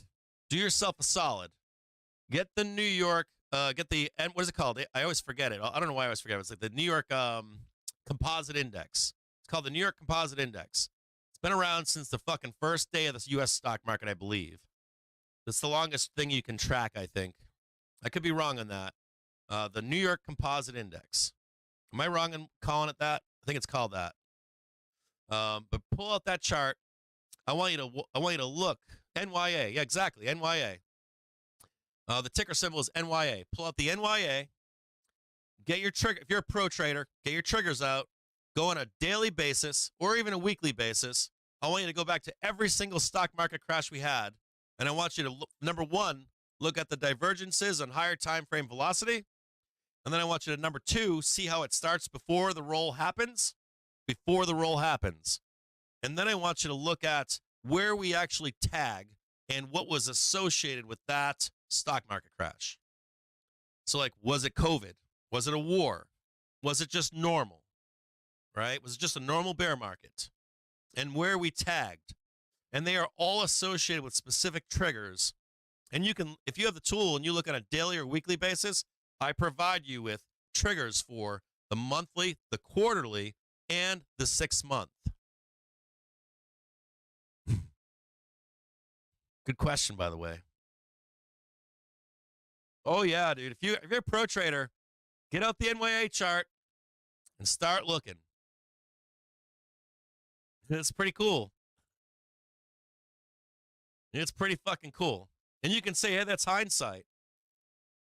You could say it all you want. You could say it all you want. We knew that we were crashing. We have it on video. I have it here on video. When I first started streaming, I told people this: start divesting this, start divesting that. You could see some squeezing through September to the 1st. We're rolling over now. The market is rolling over. We're heading for a crash. I got it on video. I got all this shit on video, so you can predict crashes. Abso-fucking-lutely. If anyone tells you can't, they don't know what they're talking about. Anyone tells you can't call tops and bottoms, they don't know what they're talking about. They're lying to you. That's a retailer that doesn't know what the fuck they're talking about. 100% every time. I'll promise you that. The banks all know when it's going to roll. The banks all know where the bottoms are. You didn't know that? They're fucking lying to you. They are lying to you. They know exactly where bottoms are. They know exactly where tops are in this market. They're lying to you in public.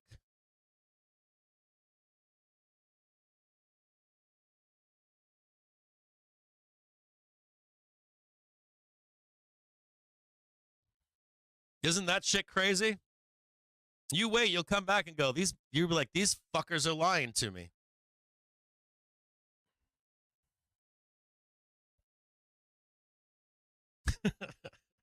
They know all of it. It's the biggest scam in the world. It really is. It's the biggest fucking fakest ass shit in the world. What this is going to teach you is something very important. And this is your end lesson today. I'm going to explain this really important. This is an important lesson for you today. What this is going to teach you is that the stock market is a process of accumulation and distribution in general. You may get something new, like, hey, we got the new shiny rock, right? We got AI. We got to price that in. You might get that. You might get fraud. Oh, shit. They caught Elon with his pants down having sex with a furry, right? You might get some fraud. That shit's unknown to the market, right? We didn't know AI was going to do this or that. We didn't know that, I don't know, that Captain Crunch was having sex with, I don't know, what's the bear, whatever that is. Captain Crunch was having sex with Count Chocula. We didn't know, right? So that happens. But generally speaking, you realize something. Our market is based upon accumulation and distribution. That's what it is. And if you can track that accumulation and distribution, you have one up on the markets.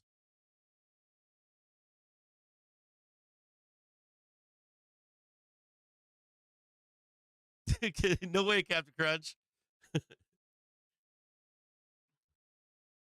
Now, I know our markets are fake. I know that price discovery is fake. I know the market can drop 1,000 points in a day. I realize all that stuff. But you will see a systematic approach to the market. And I got to tell you this is the last thing I'll leave you with. None of these fucking computers and none of these fucking algorithms can work without a framework for accumulation and distribution. They all work on finite math. I know that you'll tell me they don't. They do. This market, the computers that they use, work on a finite. And you know who can explain this even better is David AMS.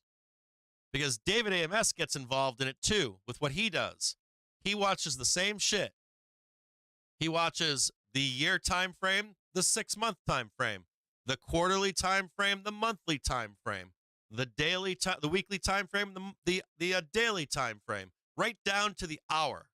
When you hear us talking on this stream about the stock market starts at 9:30 in the morning and ends, or in every hour is 9:30 to 10:30, 10:30 blah blah blah blah to 4:30 in the afternoon. It's because we are counting on different time frames. We're looking at a time frame on a daily basis, an intraday chart by the hour, right? When you scale out a little bit from a 1-minute chart or a 1-second chart or a 5-second chart, you then start looking at time frames by the day, right? You're like, okay, we're going to start looking at by the day, right? So we're going to start looking at by the month, by the week, by the month, whatever you're trading, and you're working on a clock. And that clock on every time frame goes all the way back to the start of the stock market. And they've expanded it on different time frames all the way from the start to right where we are right now. And you can track it all as it happens.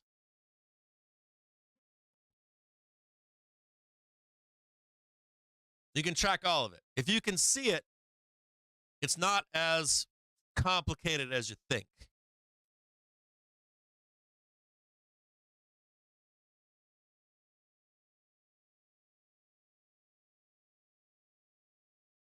Okay, leave that there for now. 2:29 in the afternoon. Market is pinned. We can see that, right? What else can we see? We've got some volatility coming out tomorrow morning. For Thursday, we got some volatility coming out on Friday morning. We have a market pin heading into Friday. I'm going to read something to you. Give me a few minutes, and I'm going to talk to you about something. Give me a few minutes. And I got something cool for you for the end of the day. Give me just a few moments here. Oh, yeah, dude. Oh, yeah. And I want you to also note here 2 points. First point, the time frame matters for what you'll see for triggers and for velocity. And I'm working on a new version of the tool that will give you the option to put anything you want on it and take whatever you want off. So that'll be coming out soon. It's just going to be the same tool, just an update. But do that tonight. Just go through the whole market.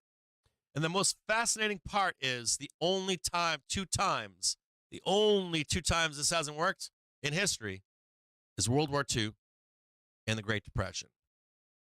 If we break that last level, we know we are in really fucking bad shit.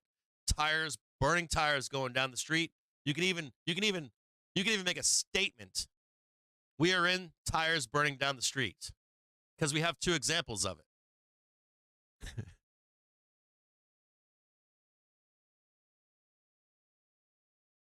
There is some fractals and fibs in there. Yes, there are. Yes, there are. It's part of it. Not all of it, but part of it.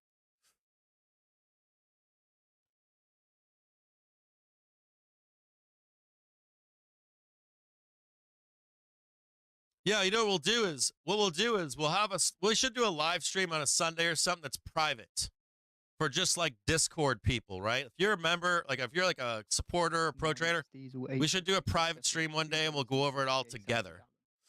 And we can ask each other a bunch of questions, a bunch of cool stuff, and we'll look at everything together. NYMEX gasoline April future. Nothing public, just for us to do it together privately.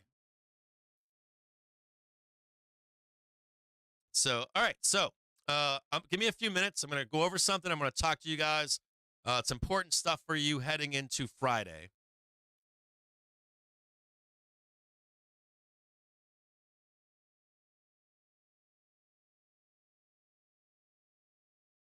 Do you guys know the history of this stuff? Do you guys want to know the history?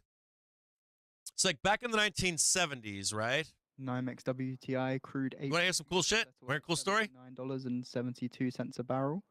That's up $2.16 or 2.78%. So back in the 1960s and 1970s, researchers started to research AI, believe it or not. So they were researching artificial intelligence, and one of the things they were trying to do was to try to bridge the gap between people who couldn't communicate. Gas April futures settle at $1.65. I don't know if you guys all know all this stuff or not, but it's like back in the 60s and 70s, right? There's like these researchers, and they're like, well, we're like, everything is awesome. Whole future's gonna be out. We got computing going on. We got all this cool stuff, right? And so they're like, this is what we're gonna do. We're gonna go out there, and we're gonna try to do something good for society. So let's say I cannot see. Do you want to stay up to date with the latest and be on the bleed? They try to do mathematical equations to make neural pathways between someone that can't see and a physical object, or someone that can't speak, right? I can't communicate with you. They were trying to figure out the math for the neural pathways between something from a person to something they can't have access to. Out of that, there are a bunch of cool ass traders in the stock market. And this is how RSI was invented. All the free tools that you see out there were like they had a bunch of stock guys, and they wrote a bunch of books about it. The researchers wrote a bunch of books about it, and then these stock traders started developing basic tools from the research of that stuff.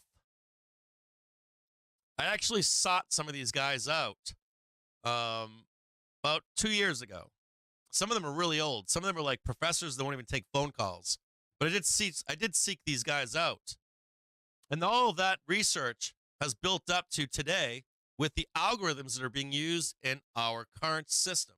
All started. As a matter of fact, I got one of the books. You want me to tell you one of them? Hold on a second. I think I got one. Hold on.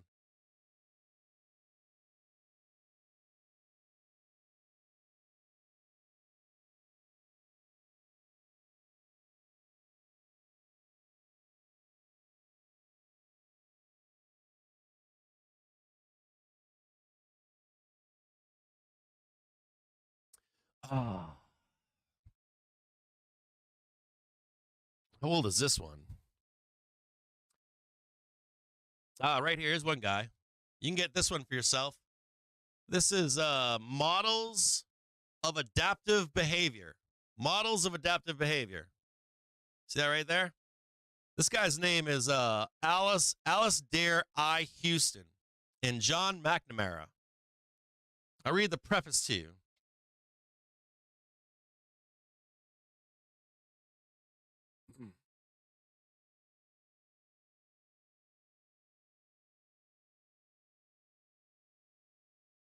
Models of Adaptive Behavior sets out a framework for explanations of behavior in terms of the maximization of fitness. Aspects of an organism's state, such as size, energy reserves, or temperature, may be important for survival and reproduction. The framework adopted takes this into account and provides a common currency for comparing diverse actions. This approach is used to analyze a wide range of biological issues, such as energetic gain, energy predation, trade-offs, dynamic games, state dependence, life histories, annual routines, and fluctuating environments. In each case, the book summarizes previous work, presents new material, and suggests directions for future research. This book provides a unification and overview of much of the author's previous work on state-dependent models. Alastair Houston is a professor of theoretical biology at the University of Bristol, and John McNamara is a professor of mathematics and biology at the University of Bristol. They first met as undergraduates at the University of Oxford and been working together since 1978. That's when they started that research, developing theoretical approaches to behavior and applying them to various systems. If you find out the papers, they're all public domain now, but if you look back in 1978 when these guys were first working, you can find the white papers that they were releasing on this stuff.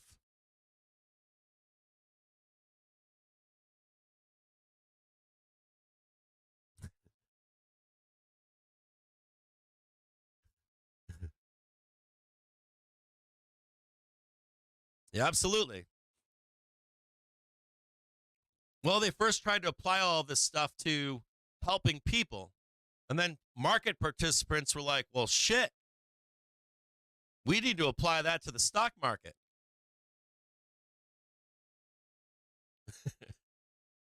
Okay, so I'm going to read something for you heading into tomorrow, Wednesday, and Thursday. Some important stuff. Give me just a few minutes. Give me just a few minutes here.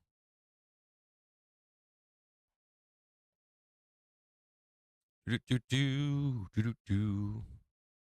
me just a moment here. I need about 10 minutes.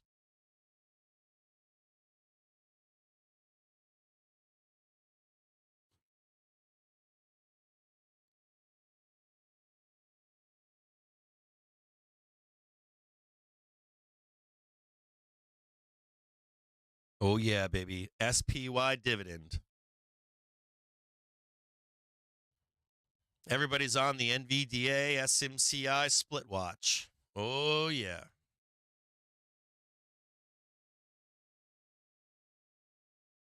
Ooh yeah.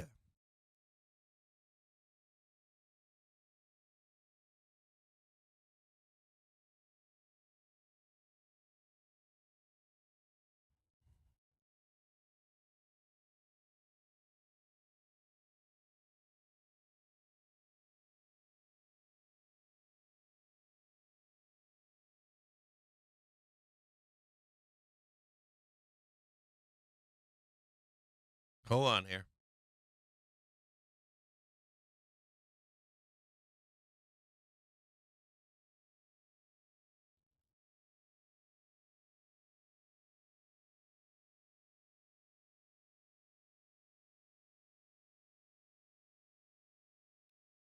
I'm going to give, all right, so you guys ready? Get your pens and papers out. You ready? Keep on the lookout for OpEx Thursday and SPY X dividend. It is notorious, and the div captures trades, spur demand for SPY Thursday expiration calls to wrest SPY from unsuspecting overwriters and collect the dividend from the March 4th note. As a matter of fact, I'm going to post that in the Discord for you, okay?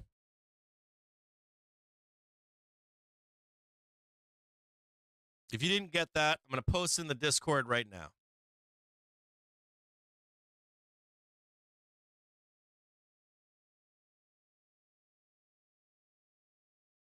So you're a part of this community. You support this community. I'm going to put this in there for you.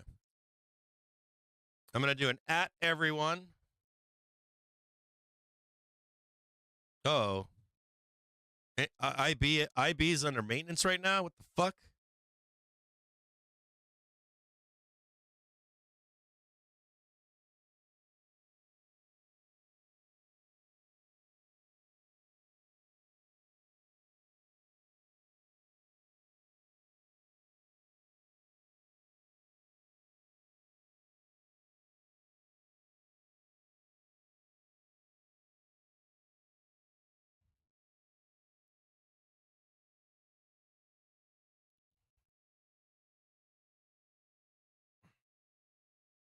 Just post it inside of the Discord.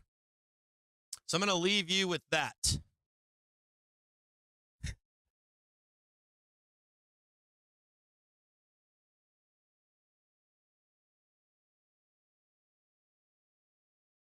What up, Mr. Talking Monkey?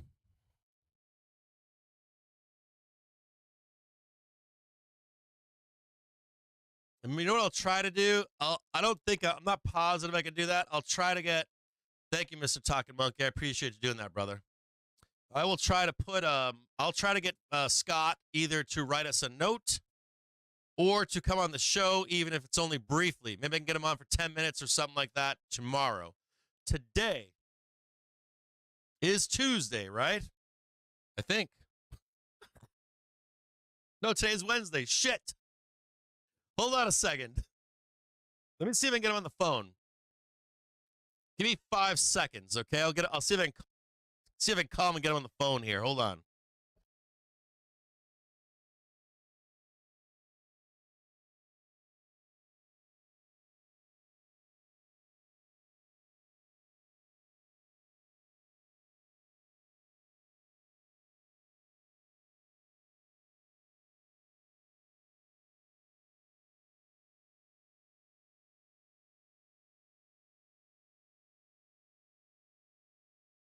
U.S. Secretary of State Blinken says there's a strong proposal on the table right now for a ceasefire, and the question is whether Hamas will take it.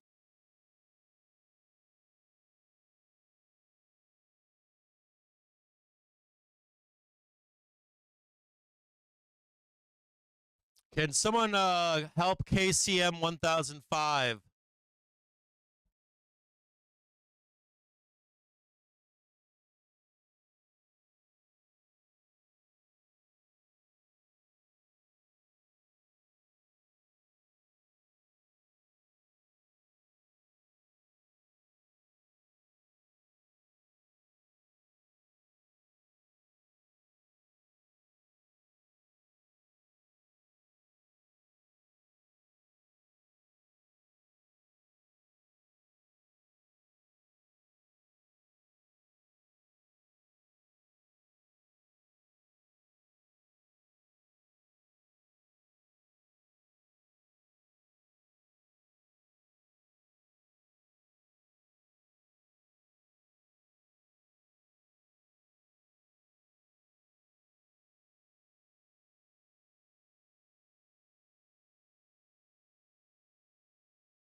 Give me 5 minutes. I'll be right back with you guys. I've got some construction guys banging on my door.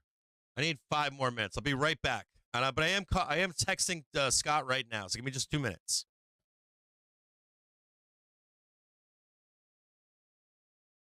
Campaigns, how much small donors matter when collectively they're engaged in a campaign. Yeah, that's right. And the small dollar donors for Donald Trump at the end of last year, and this is a critical time period. We don't know yet what's happened in this year so far because we haven't had the data back up. But at the end of last year, Donald Trump was struggling with small dollar donors. compared to 2019, the year before the 2020 election. It was down significantly. We've done reporting on that. So Trump is going to have to do two things at once here. One, he's going to have to corral some of these wealthier donors back into the camp. I believe he's trying, and in some cases maybe being successful, in some cases not. And two, he's going to have to find a way to rebuild that small dollar donor base, something that he just hasn't had, in part because some of the money, like we said, is going to paying for his legal bills. Quick answer here. What happens next with this TikTok bill? It goes to the Senate. What will happen there? And if it passes there, what will the White House do? The White House, I believe, is going to sign this bill if it passes the Senate. I give this a 50-50 shot of passing the Senate at this time. All right, Brian, thanks very much. Brian Schwartz. And still ahead, Piper Sandler just screened 1,000 stocks to find the best buys of the month. The firm's head of product management will share his picks in today's 3-Stock Lunch. And as we celebrate Women's Heritage Month, we share the stories of some of our newly named CNBC changemakers, an annual list of 50 women who are innovating and transforming business. Here's lead CEO and co-founder Jacqueline Reeses. As someone who is a change maker, it means someone who's pushing the boundaries of innovation, changing the way things work and having a new vision for how business should be done around the world. You know, I feel like I operate with grace, humility, with execution, with grit. And I'm not sure that's something that can be defined by gender. I think as a female leader, more than anything, is that I want people to look at me and say leadership can look different than maybe they expected.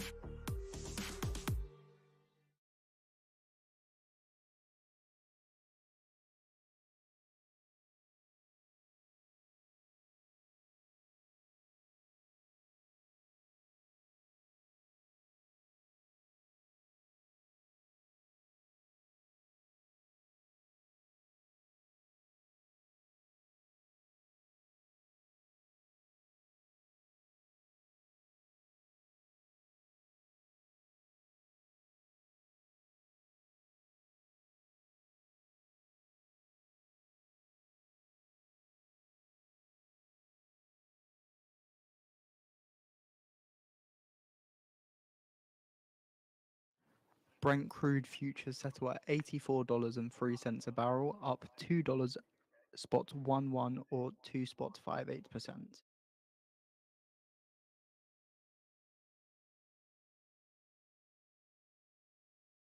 Protect your trades from macro headline risk with Financial Juice Pro. Now only $99 a year for our real-time service.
Insurance.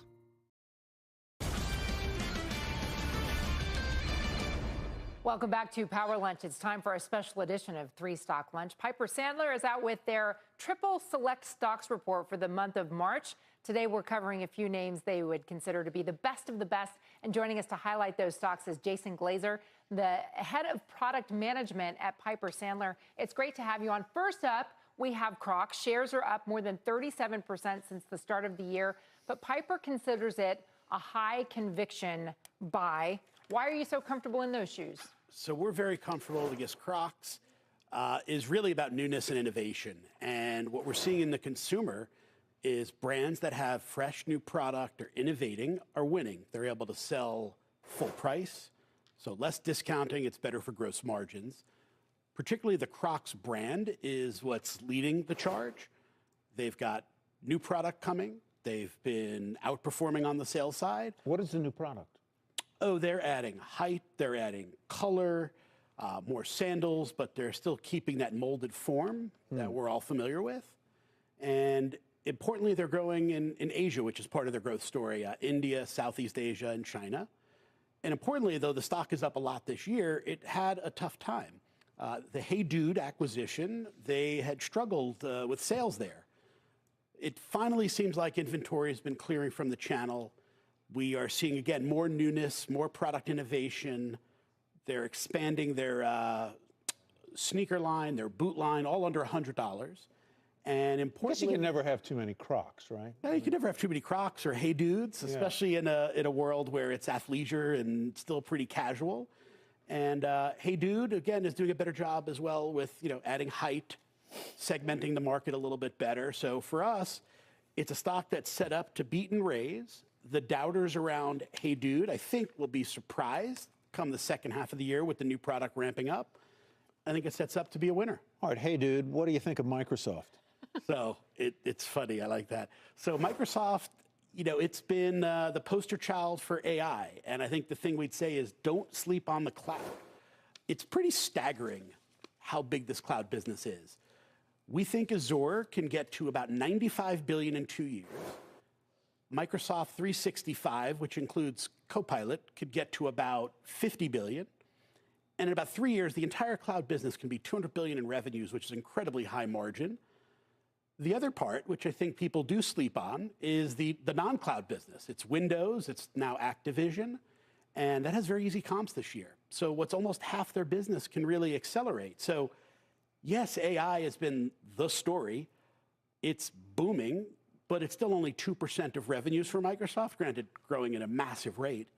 But Microsoft to us literally fits the bill. It is owning a stock with growth, high returns, cash flow, high yield. It's just a terrific setup. Like you think it's a diversified portfolio in one stock, it sounds like. What about Valero Energy? Look, this is the only stock, the only energy name on the list. So why is it pedal to the metal here? So Valero is the poster child for refining stocks. It is large cap. They have the best assets. They have the best operators. They are specifically set up to benefit from the strength we're seeing in Gulf Coast margins, which is really Maya crude. That gives them an advantage in product cost, which from input, and then, of course, selling it at a higher price. And importantly, we see the tightness in the market, which I think investors have been looking to sell against, continues to stay tight. The supply that's coming on this year, if all of it comes on, about 1.4 million barrels of supply in the industry, that barely keeps up with demand. The EV has not killed gasoline demand. And the reality is about 1 million of those 1.4 million barrels of supply coming on are high risk in Mexico and as well in Nigeria. So if anything, the market's going to stay tighter than people think. This is a cash flow machine that is benefiting from the strength in gasoline. You see the stock is taking off today. Gasoline drawdown was really strong today. Distillates had a little build counter, but reality is distillate margins are leading the whole refinery complex, and they are best positioned to benefit from that. Well, they said we were going to have Jay Glazer on. I was getting all my NFL questions ready for you for the Jay Glazer of Fox Sports, but I'll have similar questions. I'm a different Jay Glazer. Different Jay Glazer. Jason Glazer. But as a New York Giants fan, it's tough. Saquon. That hurts. Sad to see Saquon. Thank you, go. Jason. Appreciate Jason having Glazer, you. thank you. Thank you so much. Still ahead, the New York Times taking legal action against Wordle, L-E-G-A-L, against the copycats, at least. We're going to share details when Power Lunch returns. Never played Wordle.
All right.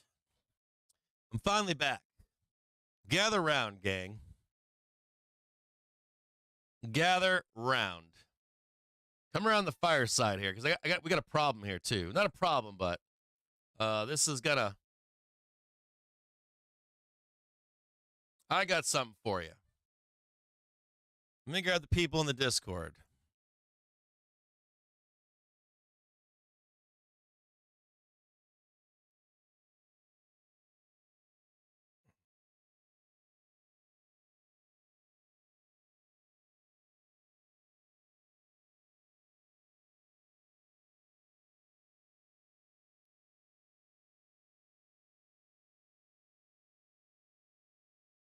Go call your friends out there. Go out there, go tell your friends to show up, whatever you're going to do. Get on FinTwit, find your best friend and be like, here, come watch this show for 15 minutes, okay? Get rid of that one right there. Get rid of that one right there. Or maybe you don't. Maybe you want to, I don't know. Maybe you want to be like, no. We ain't telling on my friends. I don't like those guys. I like them on FinTwit and Wall Street Bets. I like them on Stock Twits, but I don't like them here. I got some fascinating shit for you. Now, we're going to turn this shit off. Okay. So I got some stuff for you here.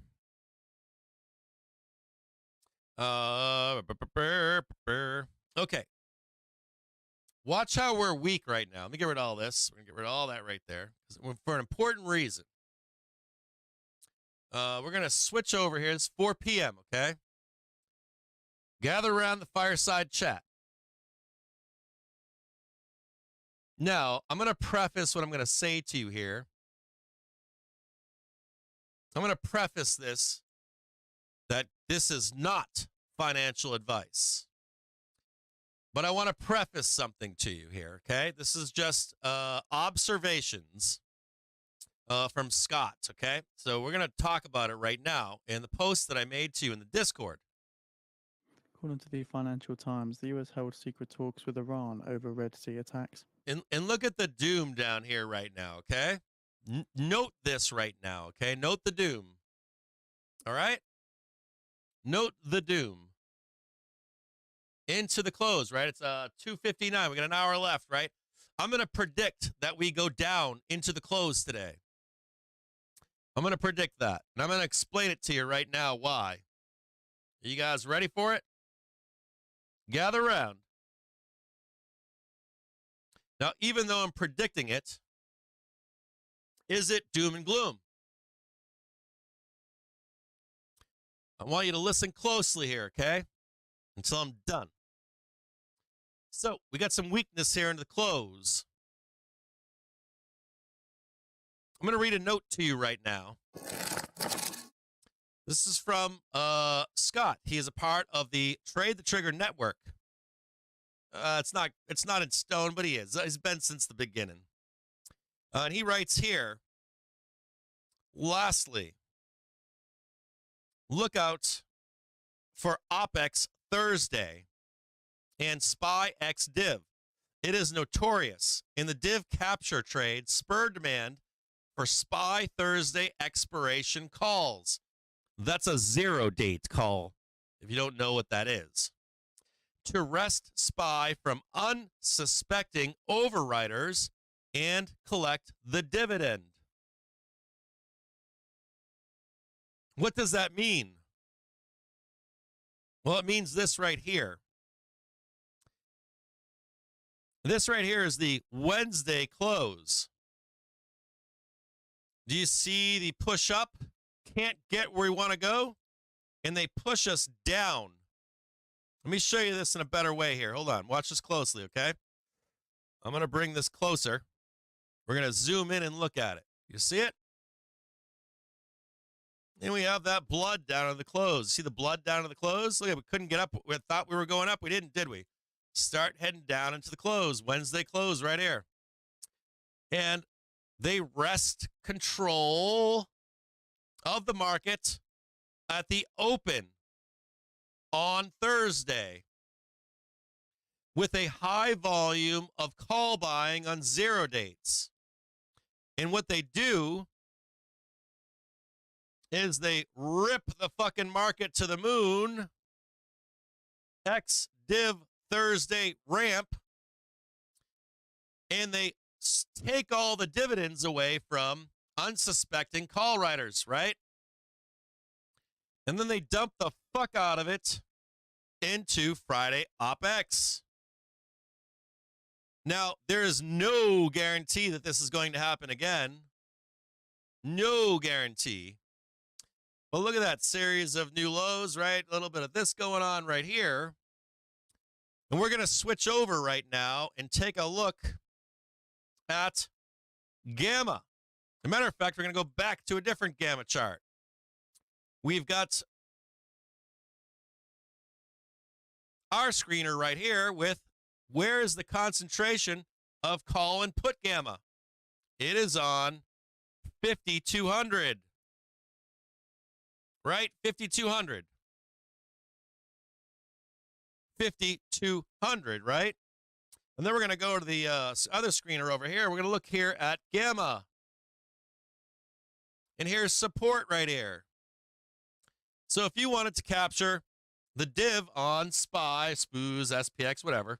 SPY though, right? S&P 500. And if they sell us down into this close, there might be an expectation that you buy that close and they fucking run the fuck out of it tomorrow way up here. And then when we close this, and on Friday, we come back down for OpEx on Friday. Today is Wednesday. So, does this trade work out? You see it there? Hold on, I'll show it to you one more time. You want to see it for yourself? Right there. Wednesday close. Ex-div Thursday ramp. Friday, bloodbath.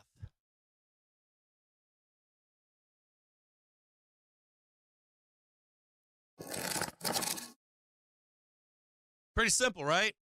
Does it mean it's going to happen right now? No. If too many people know about it, does it mean it's going to happen again? No. Is there a fair chance that it doesn't work? Yes. But they do it a lot. And we know that there's a gamma bar above at where? 5,200 on SPX. So if they were going to run that bullshit program again, what would you expect to happen between 3 p.m. right now and 4 p.m.? You would expect the market to sell down into this close. And what do we have here? We got a bear plane. Doesn't mean we're going down. We can squeeze up here. But what if we do blast down into this close oil for the SPR, only for a giant fucking rip, and you're becoming the hole at the close? So let's watch this right now into the close today. Let's see what happens. Do we get selling into the bell? And if we do we get an insane ramp tomorrow? I mean, I'd love to see what some of these OTM calls are going to go for tomorrow. Wouldn't you?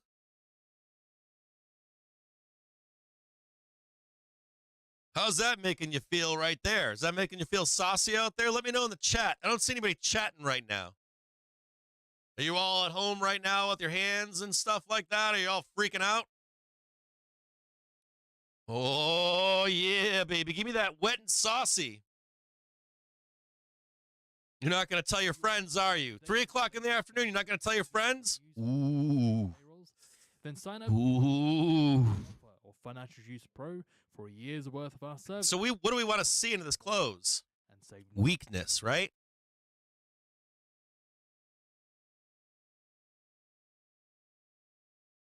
You want to see weakness, don't you?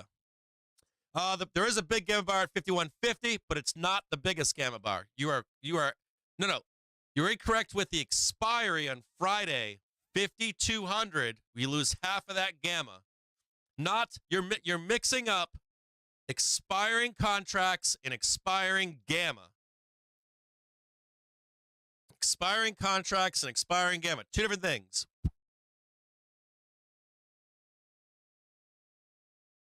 So hopefully we get some doom here into the close, right? Doom. And what are we trying to do at the close? Buy the fuck out of it.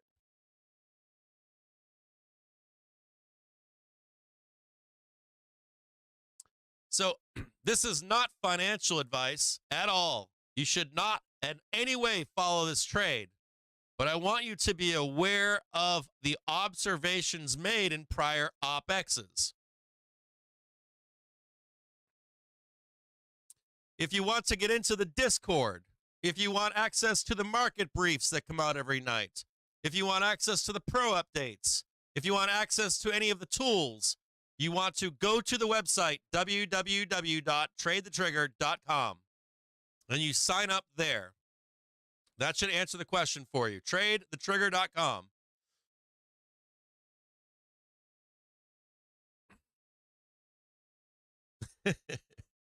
It's not a buy zone. That's not what you're looking for. You're looking for a murder bot into the close. And you buy that fucking close. Not, I shouldn't say that. You shouldn't buy that close. Do you want to see where it is, though? I'll show it to you. I'll show you where it is. Oh, it was here earlier. I got rid of it. First target down below, 515.66. Second target down below. This is where Captain Jim James used car lot is. Whoop. Captain Jim James used car lot. Oh, yeah, there it is right there, isn't it? Captain Jim James used car lot. Do you want to see it? Hold on, we'll go over to it.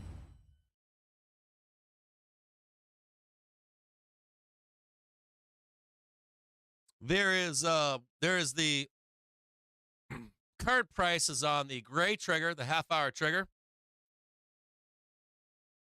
If this pans out, I want to see PT1 right there.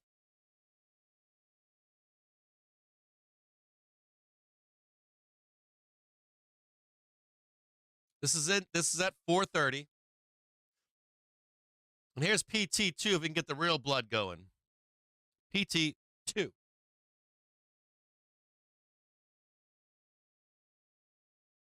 And there is a difference between gamma and expiring contracts. So if we were going to pin 5,200, or the expectation of a pin there, into OPEX, we'd want to get this price as low as possible into the close so that we can ramp a Thursday ramp to the moon. If this thesis is in any way, shape, or form correct, whatever that closing price is, you would buy the fuck out of it between 4 p.m. and 4:15. Now, this is all theoretical. There is no guarantee that this happens, but I just showed you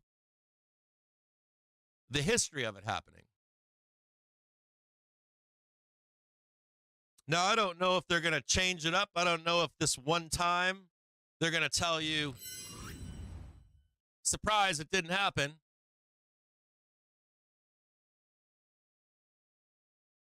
But I'll tell you what, there's probably a lot of people out there that know about the history of it happening.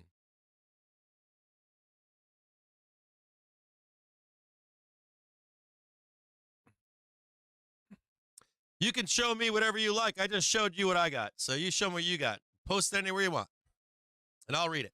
Post it in the Discord. So my thought here is that we are weak as fuck into the close.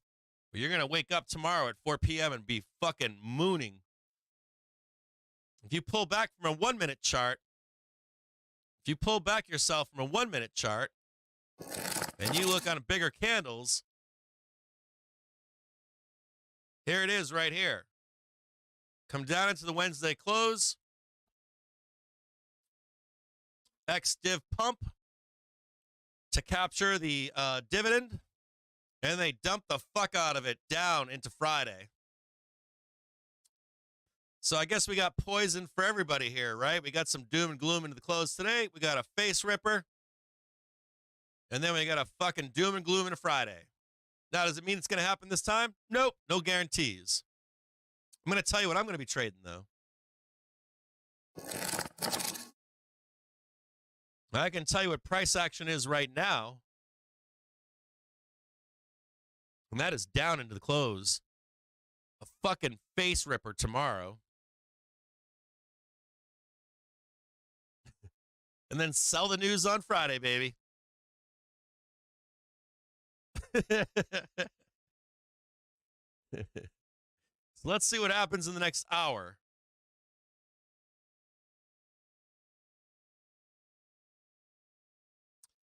Do not pay attention to the news the next 2 days.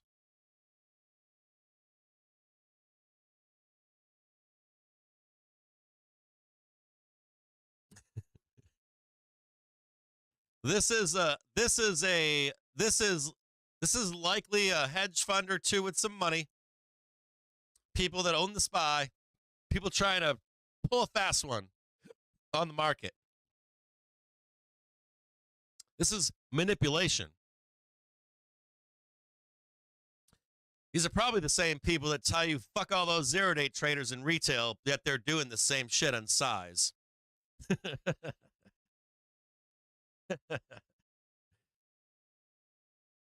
Chase, stop talking, man. Seriously, don't fuck with this vibe, brother. Come back and mess with me on Friday if I'm wrong.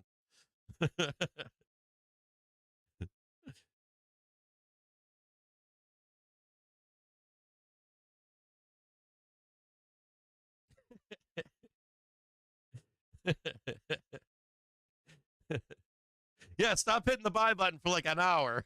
And then we'll hit the buy button at 4 p.m.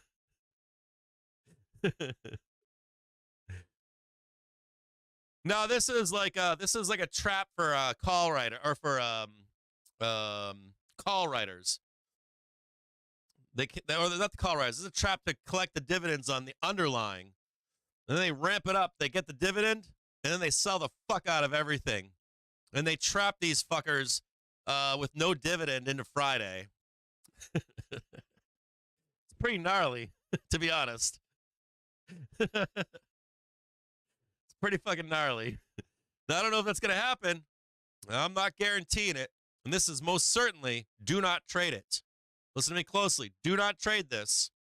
Do not follow me on this trade, please.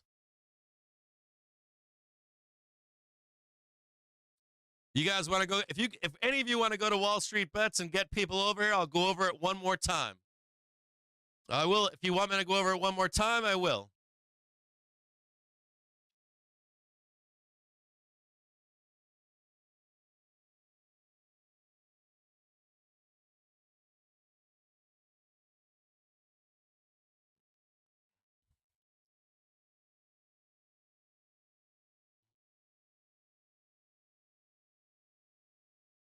Oh, wait. We can do it again. We get the Wall Street bettors in on. I shouldn't say that. That's some bad shit. Wall Street bets? I shouldn't have said that. I'll wait for Wall Street bettors to show up. That's never good. You do that shit and they'll fuck it all up. Remember, we're trying to sneak into the pockets of fat old rich white guys. We don't want everybody piling in there.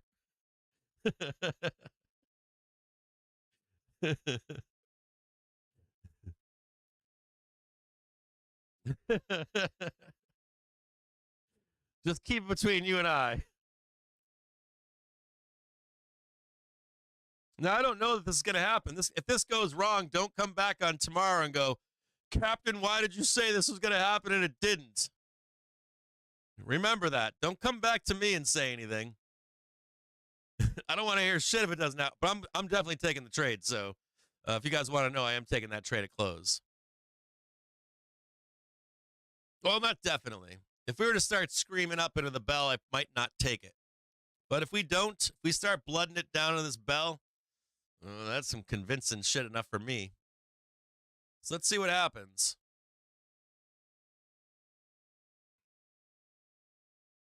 It happens every OPEX.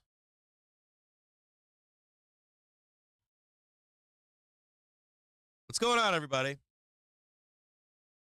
Okay, just got off the lake. Want an update? I'm going to go through this one more time for you. One more time.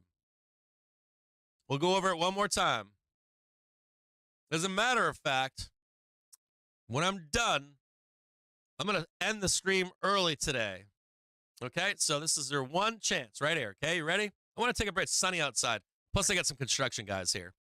So I gotta go look at I gotta go talk to these construction guys. I got a bunch of houses I'm trying to get rid of.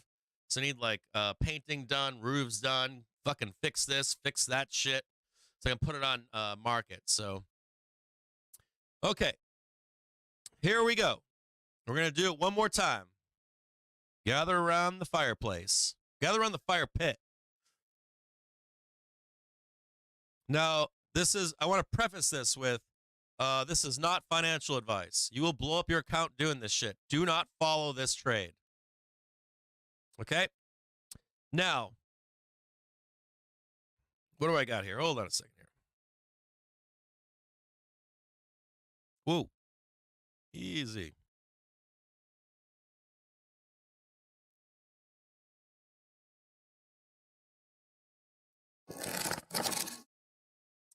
The last few quarters, this trade has been going bananas. Bananas. Call volume has exploded and has been driving at SPY, SPX through the roof on these Thursdays. Here is September. The Fed meeting wasn't quite quarterly OPEX week, right? Now above, this is the statement. Keep a lookout for OPEX Thursday and SPY X dividend. It is notorious, and the div capture trades spur demand for SPY Thursday expiration calls to wrest SPY from unsuspecting overriders and collect the dividend. Okay? And then they dump it after on Friday. So if we look at a prior example, here it is. And what happens is, remember today, we've had two examples so far. We couldn't get above today, could we? We are a little bit weak into the close today, aren't we?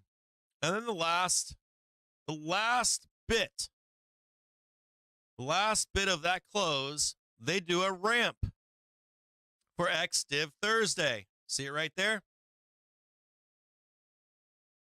And then if this happens, you would sell Thursday close, get some puts, and ride this thing back down. Now, it might not be this large because of where we are in positioning, but I want to next draw your attention to gamma, not contracts expiring, gamma. And we're a little weak right now, aren't we? See how weak we are into this close on SPY. You see it, SPX at least. We got a little bit of a rip here, a little bit of a rip right here, but what's above us? PT3. We also have a large concentration of gamma, not at 5150. We have it at 5200, right here, 5200. 218.34. And about half of it rolls off on Friday. So if we go back to the bottom right-hand side screen over here, there's potential for weakness into the end of the day today from historical example. Not guaranteed. And then you'd see some kind of stupid-ass rip on Thursday. And then come right back down into Friday.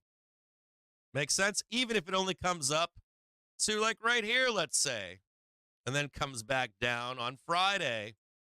down here at your 51.50. Hold on, let me get rid of that. So here we go. Here's 51.50 for Friday. And what the point here would be that you'd get this rip. Like you get the close, they rip the fuck out of Thursday, and then we blood Friday all the way down here.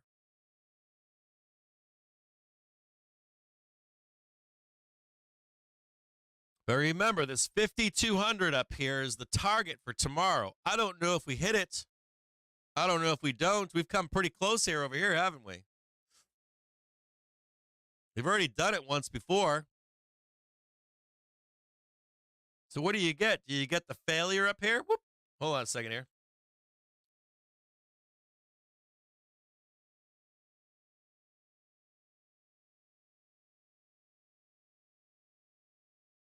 No guarantee this happens. Let's chart it out, though, for tomorrow. Yeah, we'll just leave that yellow. And we'll make this one red. Theoretically, we could go right about here, right? Not guaranteed. Let's see if it plays out, because it might not. But it's been working, right? I bet you there's a bunch of cocaine, male gigolo using, fun guys out there that are probably betting on a trade like this into Thursday, and then a trade down like that into Friday.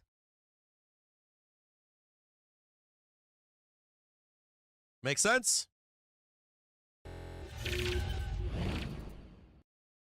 Not financial advice, but there's a pattern of repetitive behavior by some very, very bad big money boys out there trying to steal that ex-div. Woo. They want that money, don't they? They want that arbitrage. Blame you as a retail trader for it happening, don't they? No, this applies to fucking banks and hedge funds. That's what it applies to. Does not apply to zero-day mania. Well, I guess it could if it's from them.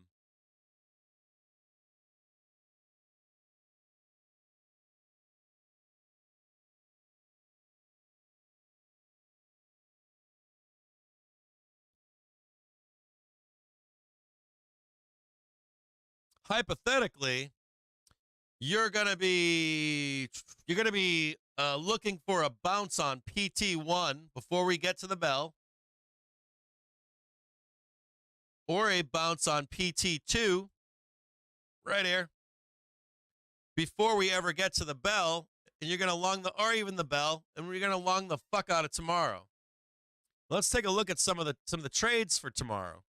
And what are we doing right now? Are we blooding it? Interesting.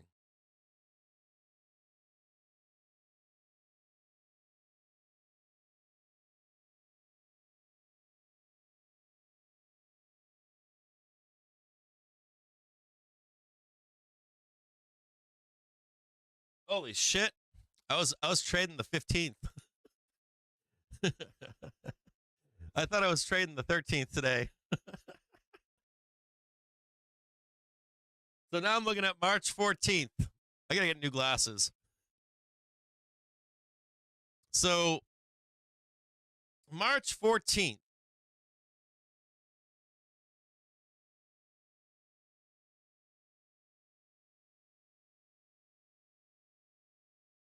Boy, those 520 calls, man, they're only 23 cents right now. Woo! 23 cents. And here's another caveat about this trade. You get massive volume on this trade. You know what that brings, right? Premium, baby. Brings premium.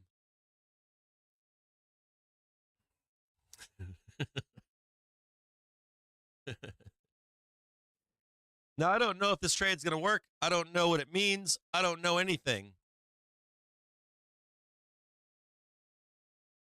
Don't come back tomorrow if it doesn't work and say, that fucking Captain Jim James roped me into a trade and I got burned. But for me, I'm watching this close, and if we're kind of bearish here, I'm going to probably try to take this trade. So I'm going to watch this into the close here. If you got something better, post it.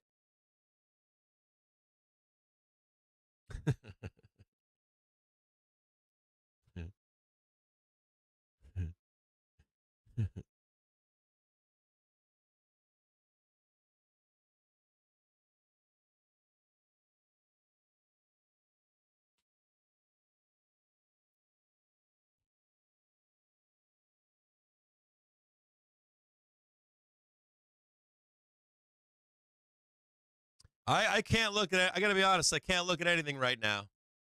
I'm fucking focused on this trade here. I want to look at stuff for you, but I can't. Yeah, G. Gold, that's a good advice right there. He says, paper trade it if you can't afford to lose it. Oh, what's happening? Oh, what's going on here? Oh, what's going on right there? What's happening? Oh, what is going on down there? Tell me in the chat what's happening right now. Tell me in the chat what's happening right now. What's going on out there? Tell your friends out there. What's going on down there? What's happening? What's going on out there?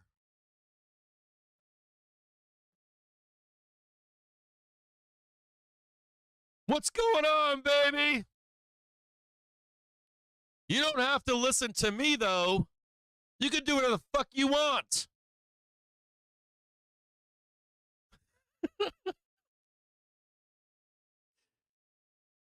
Do me a favor right now. Hit the like button on YouTube. Hit the like button on Twitch. Tell all your friends.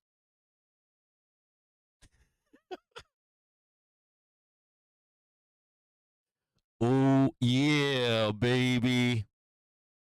What's going on out there right now?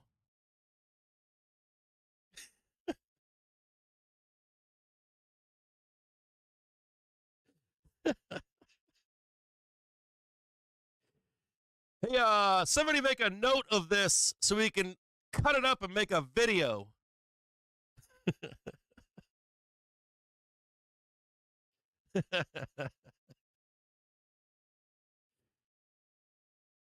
Who's got some doom music for me?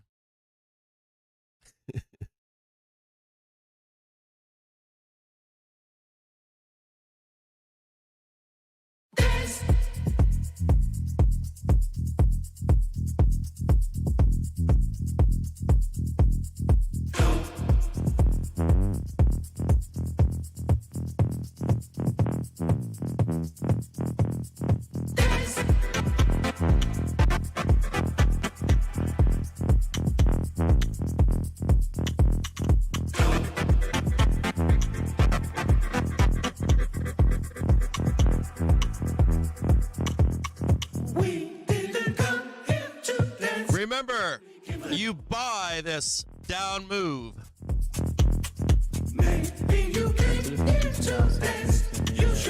Indexes here, some of the larger stocks as well being hit. An unused catalyst How's it going out there?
How are y'all doing out there?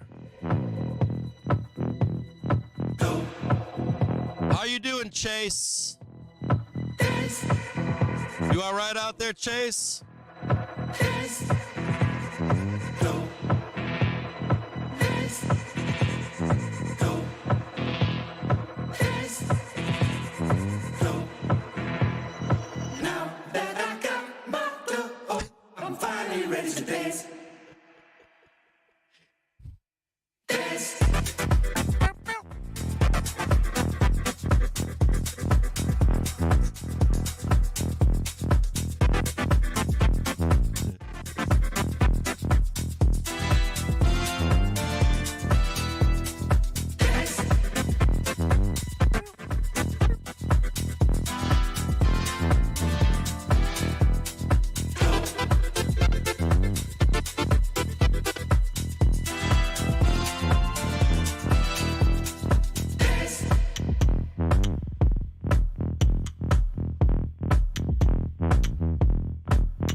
They don't understand it, do they?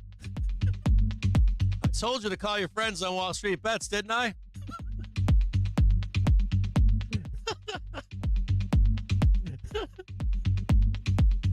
I gave you warning. I told you an hour ago. I told you to tell your good friends.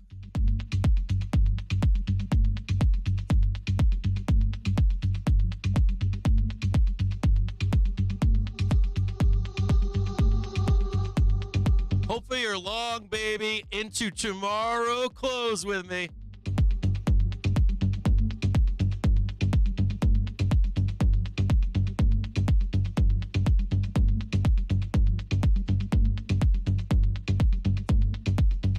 Was that beautiful to watch? Christian, was that beautiful thing to watch or what?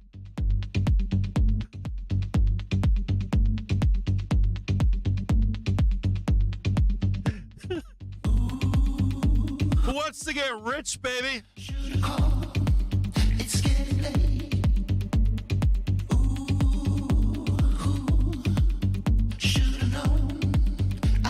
Go out there, find your favorite live streamer, see if they did that today with you.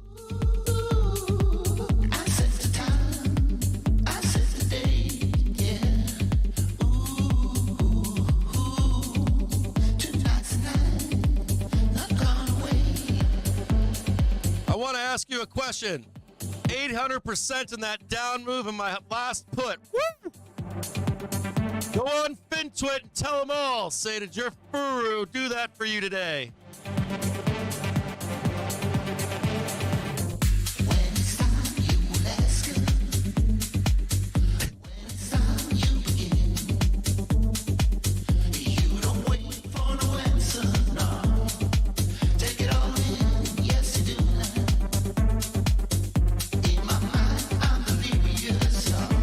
Binky, post that shit on Twitter.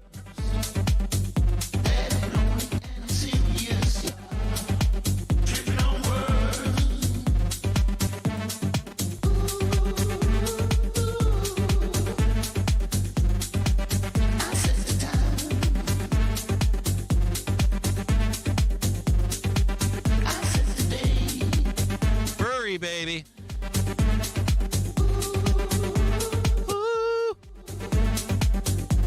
What's that last bar of the day look like? Do you guys remember?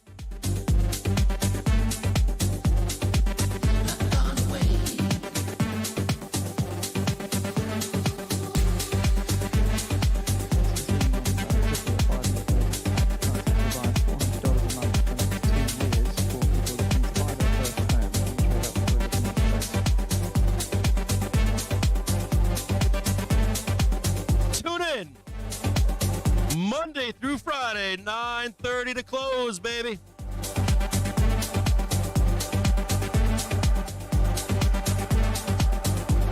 You know I need it, dude. I got the smoke. I got the fog machine.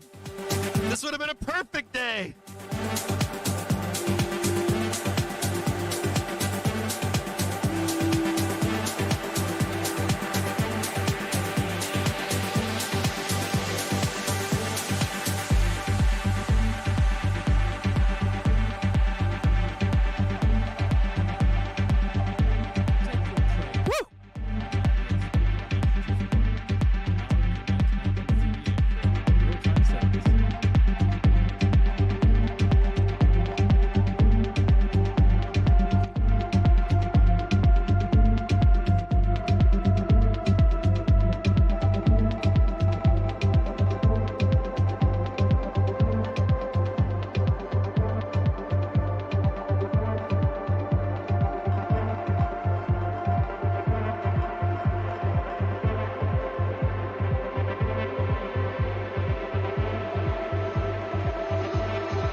tune. It's a beautiful tune. This is courtesy of David AMS.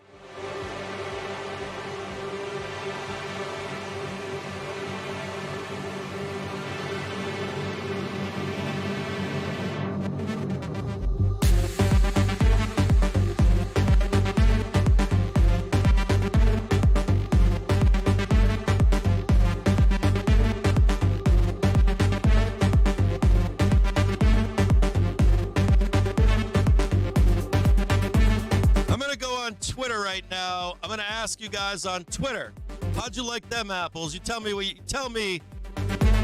on Twitter.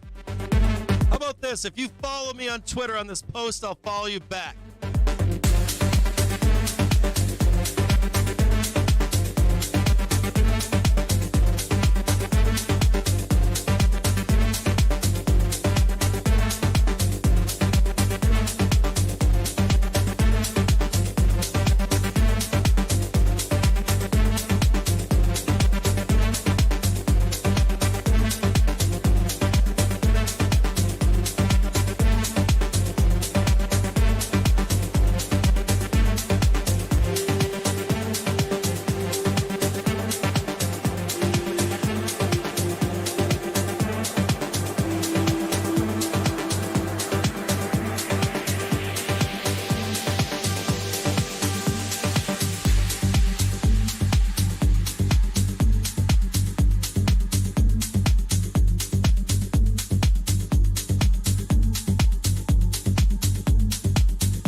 There you go. I got something for you guys. There you go. I just posted. I'm gonna post on Twitter. If I don't follow you and you want me to follow you, let me know. Make a comment in the post and I will follow you.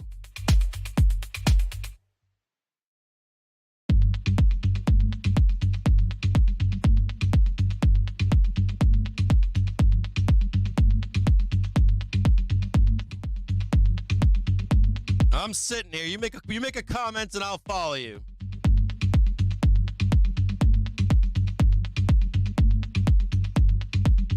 If I don't follow you, I'll follow you right now. You make a comment, say, Cap, I was there. Just make the comment. Say, I was there for it.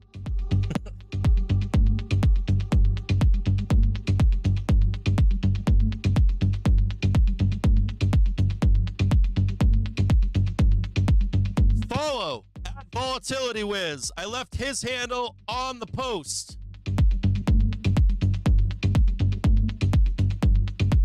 Trade the Trigger Network.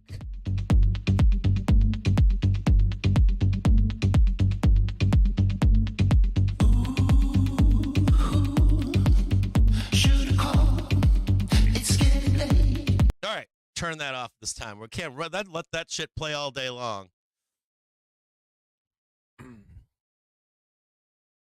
Please, if you want to know where we're going, sign up at tradethetrigger.com.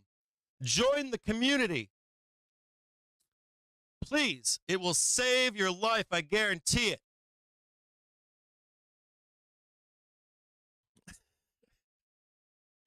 Make sure I'm following everybody. I already know you will, Reed. I love you, man. DJ Rob, what up, brother? Followed. DJ Rob, we got to talk, man. I'm going to need some help with some music, brother.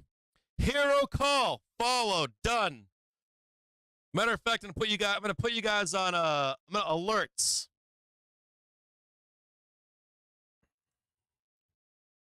Love all of you guys out there. Hold on here. I got to hope. Holy shit, there's a bunch of you.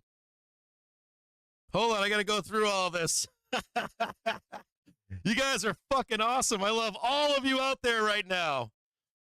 You guys are fucking awesome. Follow Volatility Wiz. I'm following all of you guys. All of you guys. Holy shit. Hold on a second. Oh my God, I gotta show. Hold on a second. I gotta go through this. Hold on, I gotta follow all of you. Hold on here. Hi, Amy. C. Tazo, baby. What up? Michael Johns, what's going on, baby? We got the GOAT out there. The GOAT Baga, what's up? Gary, what's going on? FL Gators fan, #1, baby. We got William Reed. I buy crypto. Already following you, my man. Andre La Romaine, what's going on, man? Dude, I love you, man. I know you too. I know you very well. Jill Natolo out on Twitter. DJ Rob following you. Eric, what are you doing out there? I'm cursed. I bottom ticked your call, all doomed from here, but thank you. Hero Call followed you earlier. DJ, what's going on, baby? Frank Olson with the big handshake out front. What up, Frank? Dude, I love your picture right now, by the way. Bill Harder 4 followed. What's up, my brother? Jeff Barden followed you right now. What up, my brother? Dan Sheridan, good to see you, my man. Followed. Who else we got out there? Turtle, baby. I need to follow people. Followed you, Turtle. Let's go. We got Kevin Buren there. Followed you, brother. Done. Followed. Sam Guerin. Hold on a second. I'm getting messed up here, and Twitter's not liking me right now. Sam Guerin. Primo Bana. What's up, brother? Done. Followed. Dennis Sears. What's up, my brother? Followed. Followed you. Meme Mama. Ooh, I love that name. Meme Mama. And I love your avatar as well. Greg Peter. Followed, done. Young Trader, followed, done. F&N, followed, done. B, the Big Cheddar 69, what's going on out there? Are you there? Who else we got out there? ML Trader, Cap was there, baby. ML Trader was there. Rate of Gains was there. Sarah, what's going on? Oh, Sarah, how are you? Stock Trader girl. Lala, what's going on, baby? Followed you. Aces 10, Burr, baby, Burr. Xavier said, yee yee. I like that, yee yee. What does he say? Aces 10 says, wait a minute, who was it? Xavier says, Xavier's got just a dude on a floating rock in space. Geospatial consultant. Hell yeah. Brian Didsmore, followed you. Jared Rombold, what's going on, my brother? What is going on? Oh, yeah. Love set match. Done. Followed. Oh, wait a minute. Oh, and then we got Jennifer Harris. We don't want to follow her. She's selling nudes in her bio. That's probably a spammer of some kind. She's selling nudes. That's not, by the way, that's not, just to be clear here, that is not love set match, by the way. We got rid of this other one. We had a spammer in there. How are we doing right now? Did you guys listen in to the fireside chat earlier? Let me know if you did or you didn't. Hold on, there might be some more people here. There's a lot of people in here. Hold on 1 second. C. Tazo 384, what up, brother? Oh, Chet, my man, you're getting a like there, dude. Chad Wilson. Oh, dude, follow Cat Cosplay. I followed. Done. Followed Cat Cosplay. Cam, baby, what up? Cam Dam. Jumping into the chat. Drop it like it's hot, Dragon Wolf. What's going on, baby? I love you, Dragon Wolf. Thanks for saying if you're not following Captain Jim James, ask him to follow. What's happening right now? Tell me. More of the same? What's happening right now? Dude, Goldman. Dude, look at Goldman. Goldman's posting some crazy stuff in that post. Uh-oh, FIC's like, keep a low profile. Be cool, man. What up, J5? Oh, yeah, Tesla Dan, baby. What up, Tesla Dan?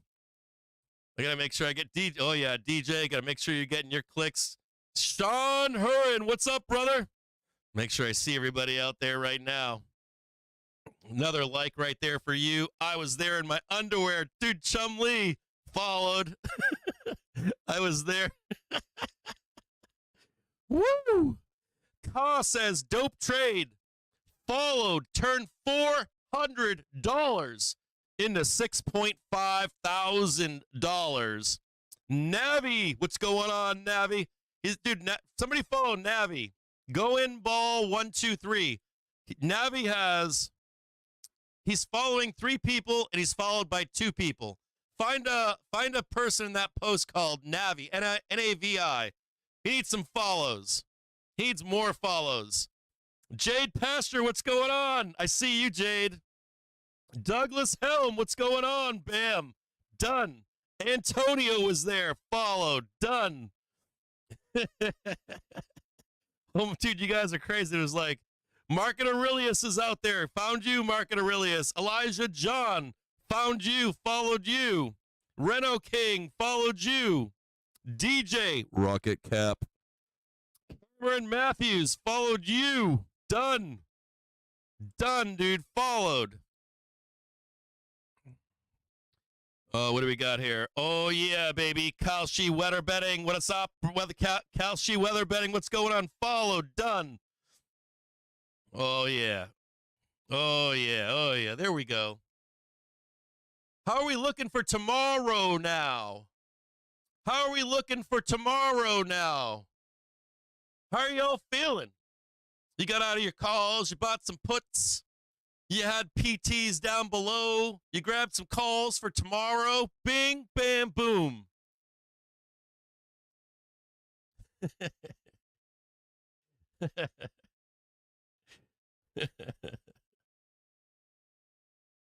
Good day, right? Good day, baby. Woo! Make sure that you follow at VolatilityWiz. Go to VolatilityWiz and say, I love you.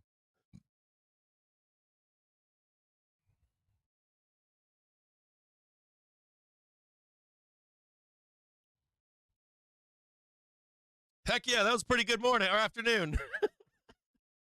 Pretty good afternoon. All right, so here's what we're going to do.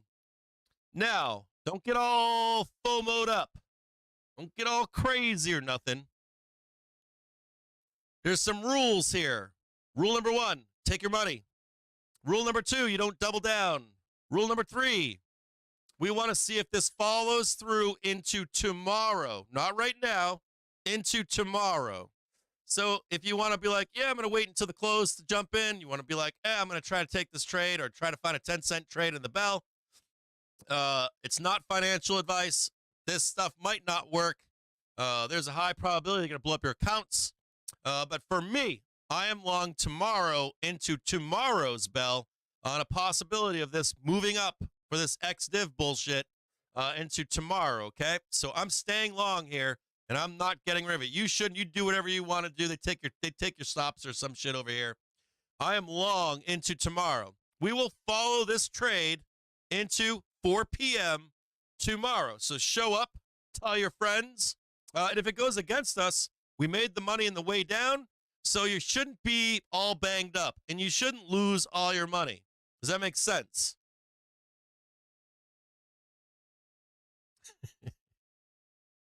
If you weren't here, get with people in the chat and ask them, and they will let you know. If you're not a member, become a member on TradeTheTrigger.com. We have a full Discord with people that will discuss the trade with you. They will show you the trade. Also follow VolWiz on Twitter for that trade. It was a gorgeous trade, absolutely stunning and beautiful. Hopefully we get more follow through tomorrow into 4 p.m. And what's the sugar on top of this? What's the cherry on top of this? If that trade works tomorrow, we know exactly what Friday brings, don't we? This could be a good week. This could be a week that makes your whole month. Fire day, exactly. So let's see what happens. We are parked right now on the hourly trigger. This is support. Let's see what happens into tomorrow. And oh, you want to see him?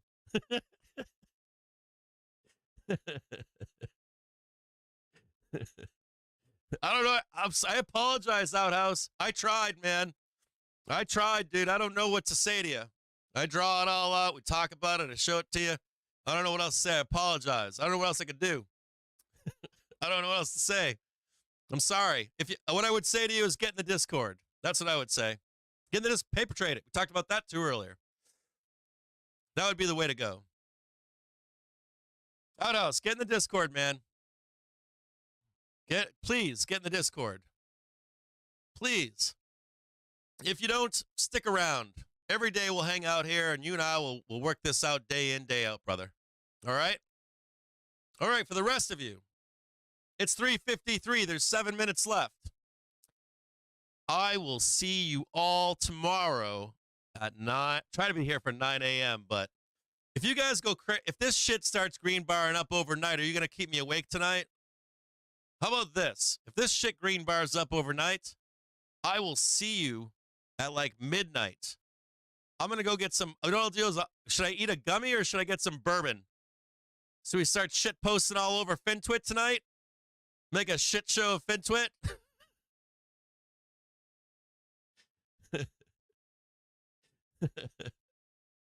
Gummies? Okay, gummies I get. Dude, sometimes you guys are like, oh, he's really funny. Or he's not that funny tonight.